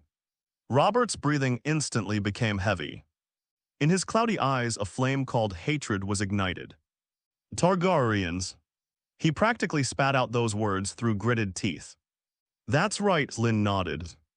Viserion Stangrarian, that so-called king of beggars. I will go to the other side of the narrow sea and bring you his head. Lynn's voice was calm, yet it was like a boulder thrown into a still lake, stirring up huge waves. Ned Stark stared incredulously at Lynn's retreating figure. He never expected Lynn to propose such a deal. He had always considered deaneries and viceroys to be 2 insignificant threats. He also secretly advised Robert not to hunt down the 2 men. Could it be, does it really have to come to this? This is no longer a request but a transaction. A deal made with the lives of Targaryen remnants. And this deal was ultimately for his own benefit. Ned was in a state of utter confusion. You. Robert stared intently at Lynn, as if trying to see right through him. Are you alone? I'm all alone, good. Robert slammed his hand on the armrest and stood up abruptly. His bloated body seemed to be instantly infused with the warrior spirit that had once slain Rhaegar on the banks of the Trident River. The drunkenness and weariness on his face vanished, replaced by an almost cruel excitement. Good, well said. Robert strode up to Lynn and slapped his large, fan-like hand heavily on his shoulder. Kid, I don't care who you are or where you come from. If you can bring me back that dragon cub's head, I'll give you anything, not just a knighthood. Robert's voice boomed through the council chamber, making Ned's eardrums ache. I'll make you a lord. I'll give you a castle. I'll give you whatever you want. The Night's Watch swore an oath not to let you marry. I'll allow you to marry 10s. Have as many children as you want. I'm letting you register. I'm letting you participate in the competition. All the competition events. I want to see just how capable a race that dares to kill Targaryens really is. Robert's face broke into that long unseen, exhilarating smile of a warrior. He looked at Lynn with great satisfaction. Lynn's words struck a chord with Robert. He dreams of killing the Targaryens across the sea. Ned Stark stood rooted to the spot as if struck by lightning. The atmosphere in the council chamber became scorching due to Robert's deafening roar. Ned Stark felt a sudden dizziness. He looked at Lynn in disbelief, then at Robert, whose face was flushed with excitement. That's insane. They've all gone mad. A Night's Watchman who traded assassinating a Targaryen orphan for a chance to compete. A king who was overjoyed by this proposal and was willing to offer a title of nobility. This King's Landing was 100 times more absurd than he had imagined. Good lad, Robert slammed his large, fan-like hand down on Lynn's shoulder with such force that it could almost knock an ordinary person off balance. But Lynn remained completely still. His body as steady as a rock. I love that spirit of yours. Robert's eyes were full of admiration. Unlike these spineless cowards who only know how to squirm over their wallets. He glanced at Ned, whose face was deathly pale, and waved his hand dismissively. From now on, you have unrestricted access to the Red Fortress. The finest armor from the armory. The most magnificent warhorses from the stables. Take your pick. I'll wait and see how much trouble this wolf cub from the north can cause in the arena. Robert's promise brought Lynn's plan to a perfect conclusion. He has achieved his goal for this trip. In the Prime Minister's study, once Ned closed the door, he could no longer suppress the torment in his heart. He grabbed Lynn's arm, his honest gray eyes filled with pain and questioning. Lynn, how could you agree to that? How could you trade 2 children's lives for it? Those are viceroys and deaneries. They're just 2 children who were driven from their home. Ned's voice trembled with excitement. To think that someone I trusted would make such a cold-blooded deal. Lynn watched him calmly, letting him vent. He only spoke slowly when Ned's voice gradually faded away. Lord Ned, do you think I care about a knight's title? Ned was taken aback. Those 2 children are pitiful. But that so-called beggar king Viserys is in Pentos, planning to sell his sister to a Dothraki horse king with 40,000 cavalry. More than 40,000 Slark cavalry. You know better than I what kind of barbarians they are. Once they cross the narrow sea, what do you think Westeros will become? The villages of the riverlands, towns of the west, and even the lands of the north will be engulfed in flames. At that point it won't just be 2 children who die, but tens of thousands of innocent civilians. Am I killing someone or saving someone? Lynn looked directly into Ned's eyes. I am protecting you. Protecting House Stark, protecting the north. And protecting all of Westeros. Ned was somewhat incredulous. But they won't have that many ships. And even if they manage to get here, we're confident we can repel them. Lynn shook her head. My lord, you seem to have forgotten. I have the ability to foresee the future. I saw with my own eyes the Targaryens riding dragons, turning King's Landing into a living hell. Ned's expression was one of horror. What a dragon. Lynn was pleased with Ned's reaction and nodded. Yes, dragon, and not just 1 but 3. They had no honor whatsoever. They slaughtered the entire population of King's Landing. Furthermore, to ensure that what I'm saying is true, I will personally bring these 3 dragon eggs back. If I can't bring it back, me head is here. Adults can take it as they please. You should understand the concept of 3 dragons better than I do. Seeing Lynn's unwavering conviction, Ned's face turned from red to white and finally to ashen. He released his grip and took 2 steps back in dejection. Yes, he only saw the 2 Targaryen orphans, but forgot the immense disaster that might befall them. It's no secret that Targaryens can control dragons. As Warden of the North and Hand of the King, his duty is to protect the entire kingdom. It is only right that 2 Targaryens be sacrificed for the sake of the kingdom. The moment this thought crossed his mind, he felt a wave of self-loathing, but there's only one true dragon, and that Daenerys. Ned was still making a last-ditch effort. My goal has always been Viserys, Lynn said calmly. That poor girl was merely a commodity he used for his trade. I promise I won't harm her. I only want Viserys's head. These words completely shattered Ned's last line of defense.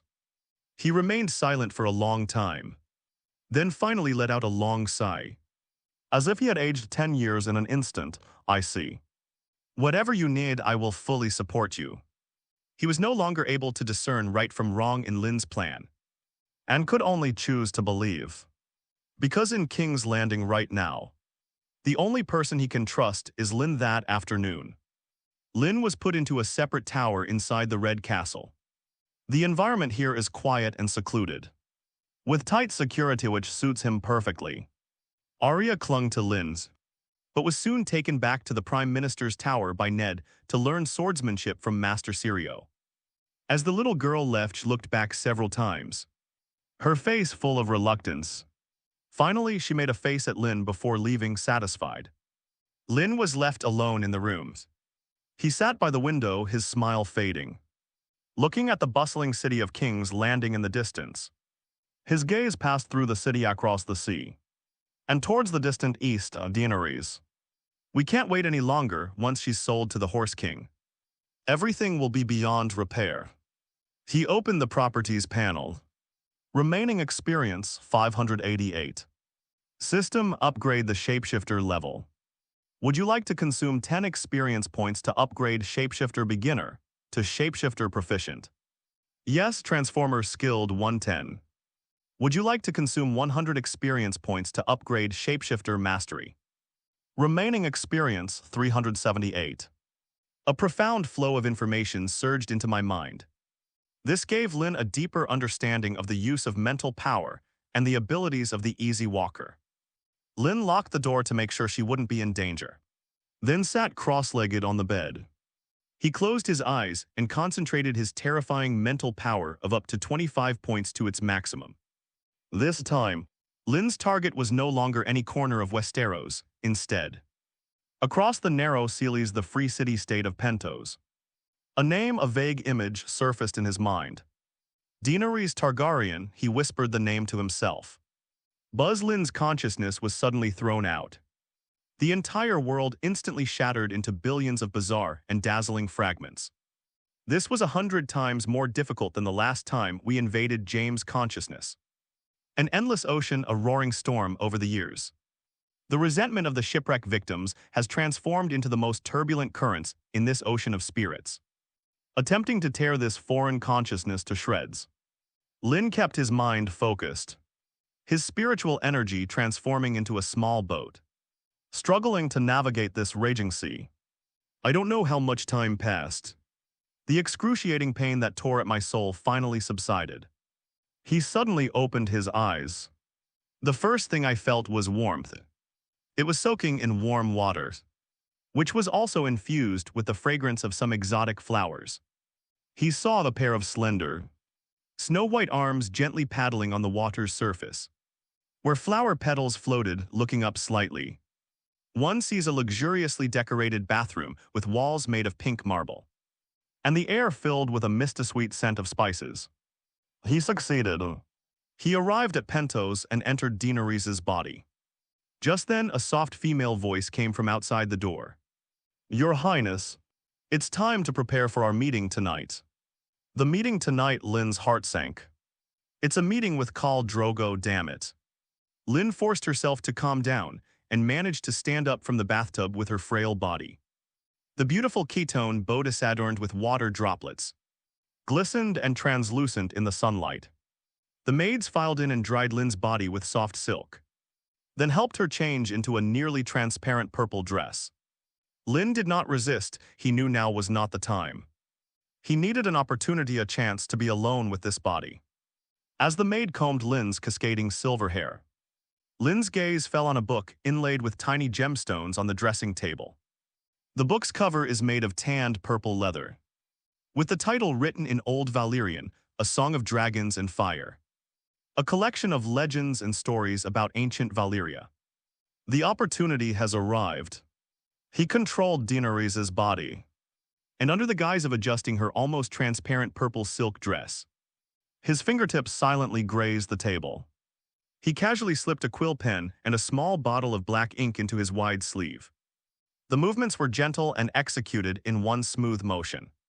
With everything prepared, he was escorted back to his bedroom, surrounded by a group of chattering maids. Your Highness, please rest for a while. Governor Illyrio will send someone to fetch you soon. The maids bowed respectfully and withdrew. As the heavy door closed gently, the world finally fell silent now. Without the slightest hesitation, Lynn immediately walked to the carved desk, opened the storybook, and flipped directly to the blank title page. He controlled Daenerys' right hand, which was trembling slightly from tension and mental overload. Forcibly studying it and dipped it in ink. The pen tip flew across the ancient parchment. Writing swiftly, he couldn't write a straightforward warning. That would just be taken as the ramblings of a young woman about to be married. What he was going to write was a prophecy. A prophecy that overturned her understanding, made her believe it without a doubt, and even carried the ultimate romance and epic color. He abandoned the common language and instead used the older, more rhythmic Valyrian writing in an oracular style.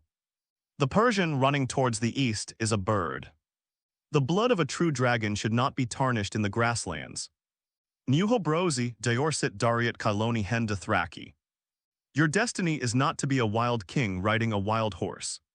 He dared to go to the palace, not going to give the knight's robe to the knights, but rather is a true king from the land of eternal winter, who commands a three-headed ice dragon. Kostabissona's Mura hen Miros. He will awaken from the legend of the falling stars. Lentor puts red in red, myrrh in red. Having traversed a sea of bitterness and poison, they bring with them the biting winds and frost of the north. He is a Persian and he is a Persian. With a kiss of ice and snow, awaken the burning passion within you. In Rena Dinaries Audrakotsis. The prince is in the west. Lynn searched through all the Valyrian language he knew before finally writing the last letter. Lynn placed it in the most conspicuous spot, making sure Dinaries could spot it at a glance. After doing all this, Lynn's consciousness began to peel away. The scene before my eyes became blurry and distorted. However, just as he was about to completely break free, bang with a loud bangs, the bedroom door was violently kicked open from the outside. Vicerly Stangrarian, the beggar king, with his flowing silver hair and sinister crazed eyes, burst in like a restless wild beast. The gentle and refined look on his face had vanished. Instead there was impatience, and the tone was filled with an unquestionable command and threat. Daenerys, hurry. Cow's blood oath guards are almost here. You'd better act like a queen tonight. Don't look at me like I've lost my parents. Do you understand you don't want to awaken the sleeping dragon's wrath again, do you? Viserys's gaze swept over Daenerys's shapely body with a greedy and critical eye, as if he were examining a piece of merchandise. Through Daenerys's eyes, Lynn could clearly sense the body's instinctive reactions. My heart is racing and my limbs are cold. It was a fear branded deep in one's blood. Viserys had tormented her quite a bit in his daily life. This scoundrel is trying to sell his own sister to help him restore the Targaryens. What a beast! Lynn controlled Daenerys, slowly raising her head inch by inch. Those beautiful violet eyes quietly met Viserys's gaze. The timidity of the past is gone. The usual compliance was gone. That look was so calm it sent chills down your spine. Viserys's roar and threat froze abruptly. He stared blankly at his younger sister. This isn't right. That look in his eyes is strange, in those violet eyes. There was no fear, no pleading, nothing at all. There was only a bottomless indifference, as if watching a comical jester. It was a condescending scrutiny, and also a kind of contempt. Viserys felt as if he were being watched by a real dragon. A chill running from his tailbone to the top of his head. His oft-repeated phrase, the wrath of the sleeping dragon, seemed so ridiculous and utterly powerless at this moment. Seeing that Viserys was already frightened by him, and that his mental strength had reached its limit, Lynn withdrew his consciousness. It was an excruciating pain, like the soul being forcibly ripped from the body. Lynn's consciousness was like a pebble launched from a slingshot, rapidly retreating amidst an endless mental storm. The outline of King's Landing flashed by in the fragmented view. Finally, Lynn suddenly fell back into his own body. Lynn opened his eyes, squinting heavily, his forehead covered in a fine layer of cold sweat. The furnishings inside the Red Fort Tower remained unchanged, while the sound of guards' armor clattering against each other could be heard outside the windows. Nothing has changed, but the exhaustion of crossing the entire continent and entrusting his spirit to another person almost overwhelmed his entire consciousness. This was 100 times more difficult than the last time they invaded James's mental world. He's been completely drained again. It will take a long time to fully recover one's mental strength. However, it's worth it. The seed has already been planted within Daenerys. The rest is up to the girl to choose. Pentos, the residence of the governor of Illyrio. The moment Lynn's consciousness left her, the abyss-like indifference in Daenerys' eyes shattered. Her violet pupils refocused, regaining their former timidity and confusion. She stared blankly at her seemingly timid brother. Her mind a complete void. What happened? She only remembered being in the bathroom a moment ago. How did she end up in the bedroom in the blink of an eye? That middle part of my memory seems to have been ripped out of thin air by someone. Viserys was taken aback when he saw the fear resurfacing in his sister's eyes. Immediately, a tremendous sense of humiliation mixed with anger surged up his head. He was actually frightened by this girl's eyes just now.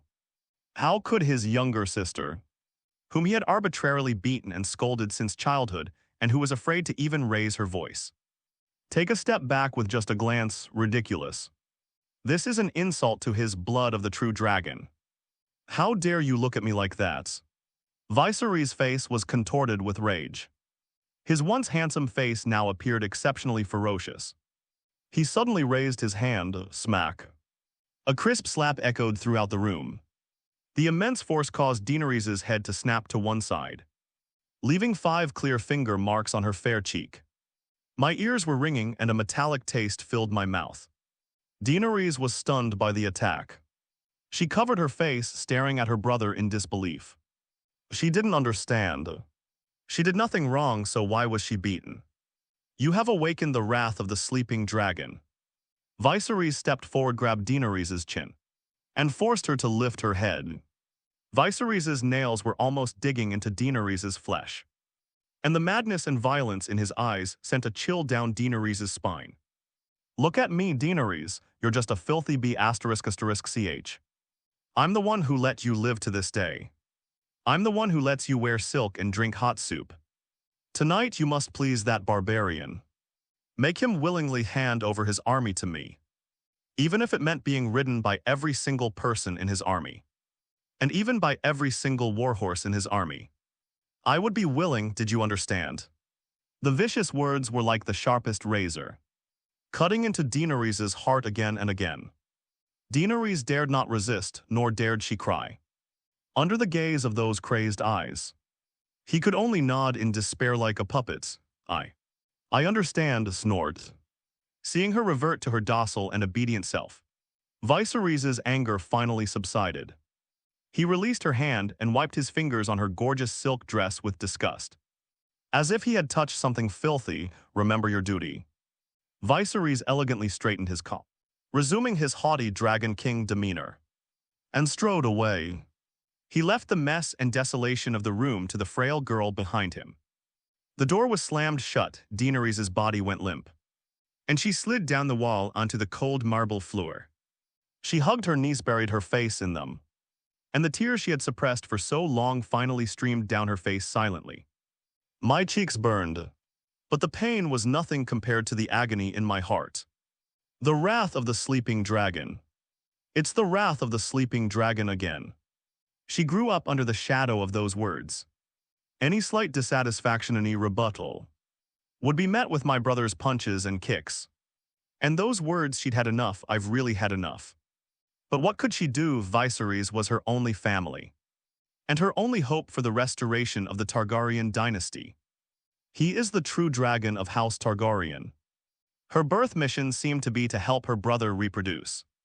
But Noah wants to reclaim the Iron Thrones, and he's willing to marry himself to Khal Drogo, a barbaric man who doesn't speak the language and eats raw meat and drinks blood. Tears blurred my vision. I don't know how much time passed. Daenerys then leaned against the wall and shakily stood up. She walked to the dressing table, wanting to find some ice to apply to her swollen cheeks. At the very least, she couldn't let that Dothraki horse king see her in such a disheveled state. However, her gaze was drawn to an open book on the table. A Song of Dragons and Fire. That was her favorite collection of stories, which told of the heroes and dragons of ancient Valyria. But at this moment the book is turned to a blank title page. Above in jet black ink were several lines of handwriting she knew all too well. It is Valyrian, it was also her own handwriting. Daenerys's breath hitched. She reached out her slightly trembling hand and touched the cold pages. She doesn't remember writing any of these things. She leaned closer, puzzled, and began to read it aloud. Word by word. The blood of a true dragon should not be tarnished in the grassy sea. Your destiny is not to be a savage king riding a wild horse, but rather is from the land of eternal winter. The true king who rides a three-headed ice dragon. She stood there stunned, her mind reeling. Isn't this her handwriting? When did she write this? She felt her heart pounding wildly in her chest, almost leaping out of her throat. Daenerys continued reading. He will awaken from the legend of fallen stars. Having traversed the salted toxic seas, they brought with them the biting winds and frost of the north. With a kiss of ice and snow I awaken the dormant. Burning blood within you, a kiss of ice and snow. Daenerys's cheeks suddenly felt hot. It was as if those cold words carried a strange warmth. This doesn't sound like a warning at all. It's more like a love poem. Her gaze finally settled on the last line of text. The prince is in the west, the west. It's not that desolate grassland in the east, instead. It's the westerly direction of the seven kingdoms. The direction of home. Daenerys's body trembled uncontrollably. This is not her imagination, this is a divine decree. It was an oracle written by her Targaryen ancestors through her own hand. They couldn't bear to see the Targaryen bloodline defiled by a savage called Drogo. They showed her the true direction and foretold her true destiny. A king from the north. A prince who can tame 3 ice dragons, this thought. Like a bolt of lightning, tore apart her dark life of the past decade. She had always lived in the cage that her brother Viserys had woven for her. For that elusive Iron Throne, she had to sacrifice everything, including herself. But this divine oracle told her, no. Her fate shouldn't have been like this. She is not a commodity to be traded for the army. At least one prince will become her true love. An unprecedented power surged up from the deepest part of her heart. Daenerys slammed the book shut, as if hiding a shocking secret. She walked quickly to the mirror, looking at the girl in the mirrors. Her cheeks were red and swollen, but her eyes were frighteningly bright. The fear remains. The fear of Viserys was ingrained in his very bones.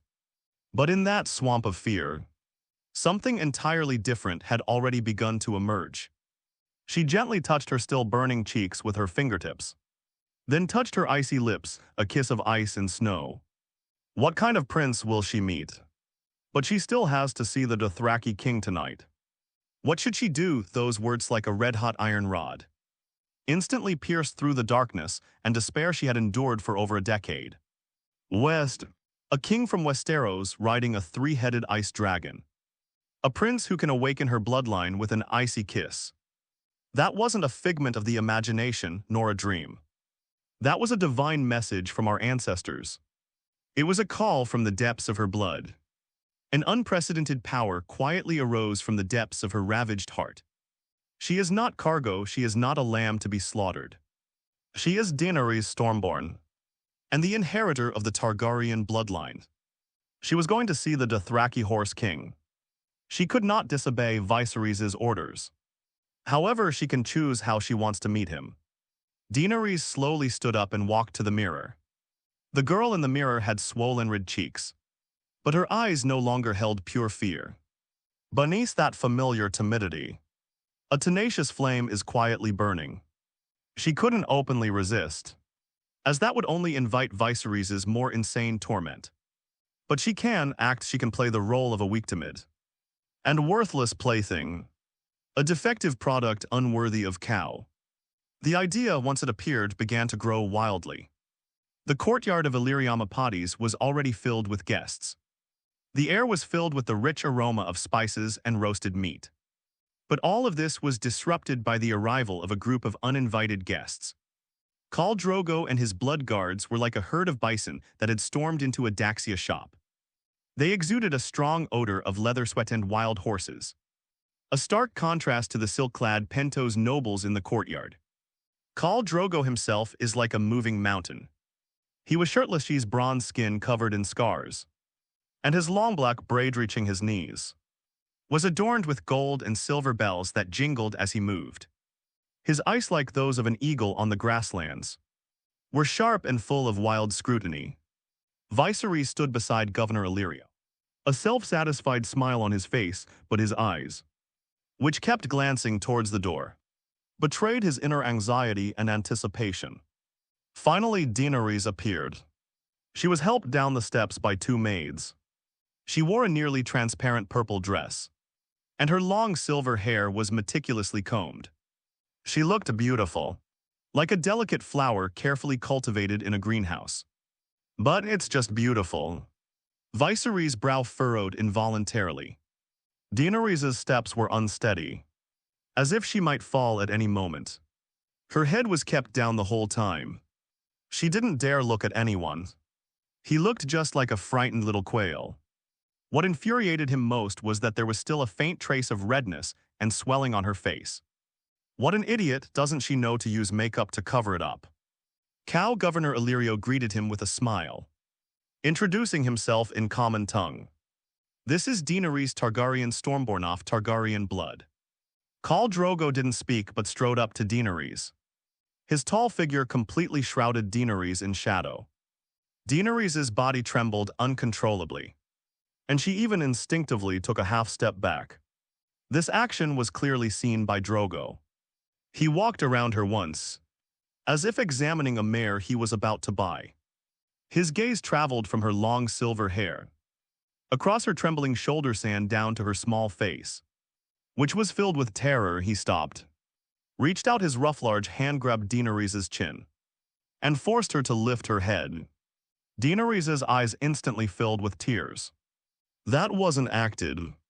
The oppressive aura emanating from Khal Drogo, the predator's presence at the top of the food chain, instinctively instilled fear in her.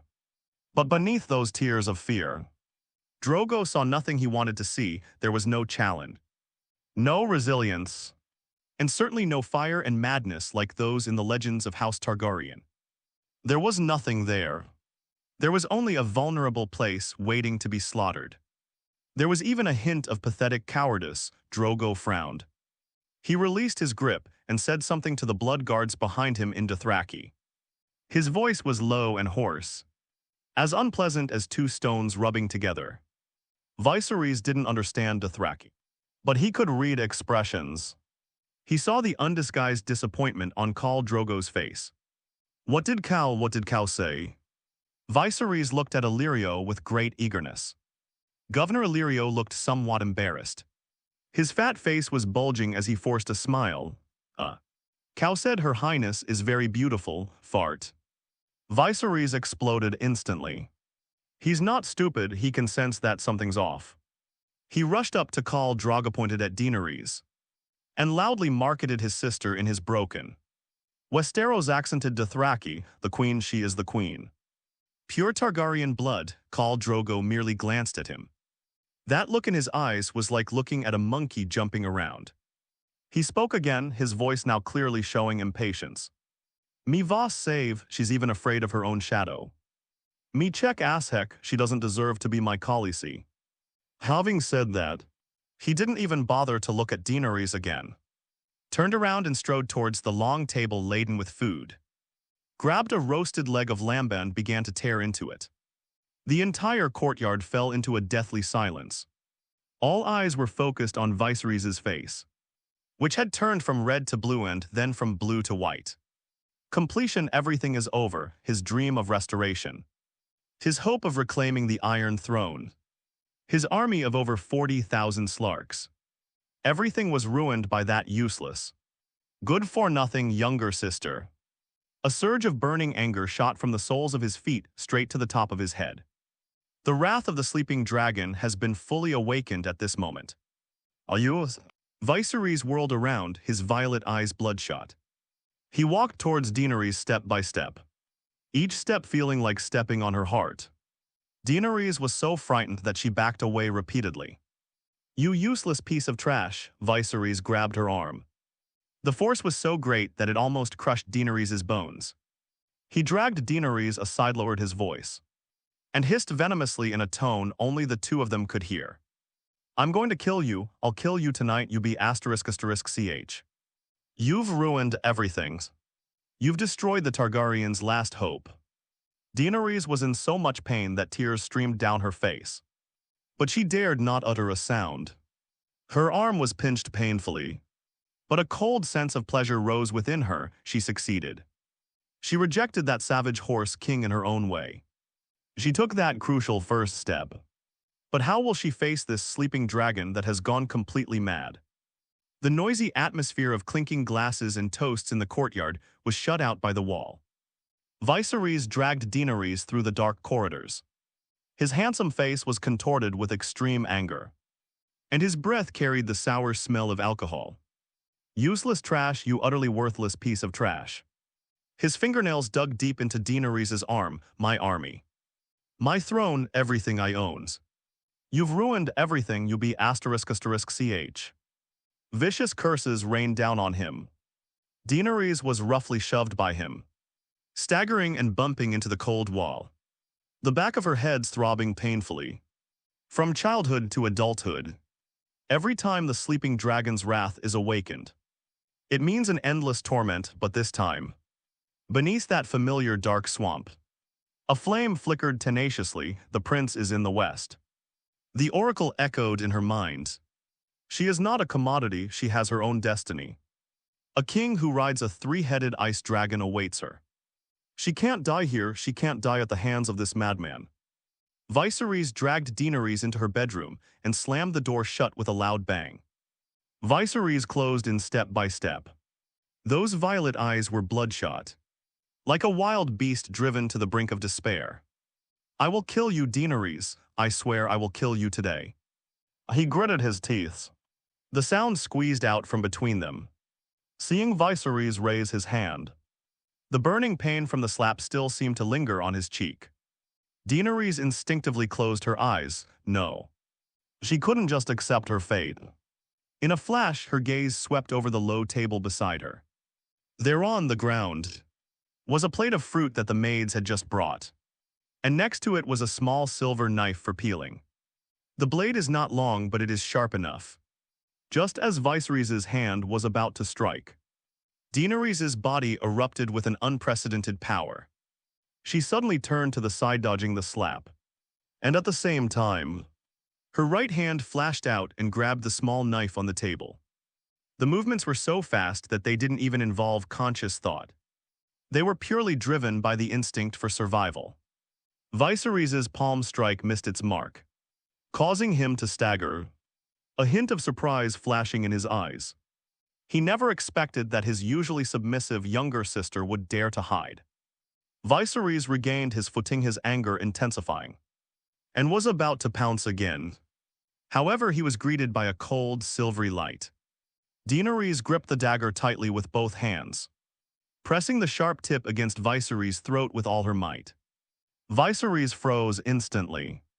The whole world seemed to have been put on pause at that moment. He looked down, staring incredulously at the cold object pressed against his neck. The stinging sensation on my skin felt so real. A thin line of blood slowly seeped out along the blade. Viserys looked up and met Daenerys' eyes. Those were eyes he had never seen before. Gone was the fear, the cowardice, and the pleading. Only a raging, burning madness. "You." Viserys' voice was filled with terror. "Don't you dare touch me again, brother," Daenerys spoke. Her voice was soft, with a slight tremor from nervousness, but every word seemed to carry the biting chill of the north. "I'll use this little knife to cut your head off." Viserys' pupils suddenly contracted. "Believe me, I definitely will." Daenerys stared into Viserys' eyes and spoke slowly and deliberately. "The wrath of the sleeping dragon.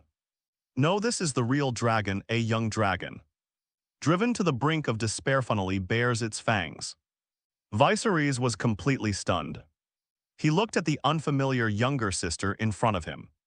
That fair and delicate face was more terrifying to him than the most ferocious dragon. He felt his legs going weak. That so-called wrath of the sleeping dragon. All that talk of his bloodline and glory seemed so laughable, so utterly vulnerable before that cold, sharp blade. He's a king, he is a true dragon. How could he let a ***ch hold a knife to his throat? Humiliation and fear were battling fiercely in his mind. Ultimately, fear prevailed. Let go, Daenerys. Viserys' voice carried a plea he himself was unaware of. I'm your brother, Daenerys smiled. That smile was poignant, like a crimson rose blooming in the dead of winter.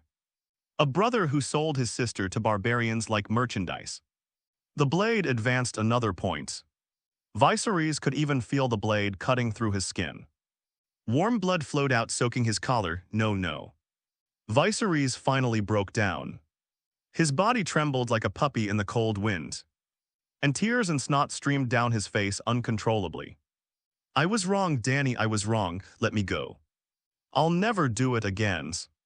Viserys begged for mercy incoherently, his proud Dragon King mask shattering completely, revealing the cowardly and incompetent true face beneath. Seeing Viserys in such a wretched state, Daenerys' murderous intent gradually subsided. Kill him? No, he cannot die by his own hand. Doing so would damage her reputation. This coward is utterly unworthy of Targaryen blood. Daenerys slowly sheathed the dagger. The moment the blade left his throat, Viserys felt as if he had been granted a pardon. His body went limp and he collapsed to the ground. Gasping for breath, he looked at Daenerys in horror, scrambling backward until his back hit the hard door. Daenerys didn't look at him again. She simply looked down at the blood-stained silver knife in her hand. That was her brother's blood, its Targaryen blood. But so what? She slowly walked to the window and opened it. The damp warm night breeze blew in from Pentos, ruffling her long silver hair. She tucked the knife into her sleeve, her gaze passing over the lights of the governor's mansion and landing on the dark, unfathomable narrow sea. On the other side of the sea lies Westeros. This is her home. That was also the place where her destiny lay. She gently touched her lips with her fingertips, as if trying to feel that unfamiliar icy kiss carrying the frost of the north. From this day forward, she will no longer live for Viserys. She wants to live for herself. For the sake of that prince far away in the west, she must live on. Hello, everyone. As we wrap up this video, I want to share a quick note. I have a Patreon account. If you'd like to support me and enjoy on-demand audiobooks, you can become a Patreon member. Alternatively, you can check out my Google Drive link, which has 500+ novel audiobooks available through my Ko-fi or Patreon shop. I appreciate your support.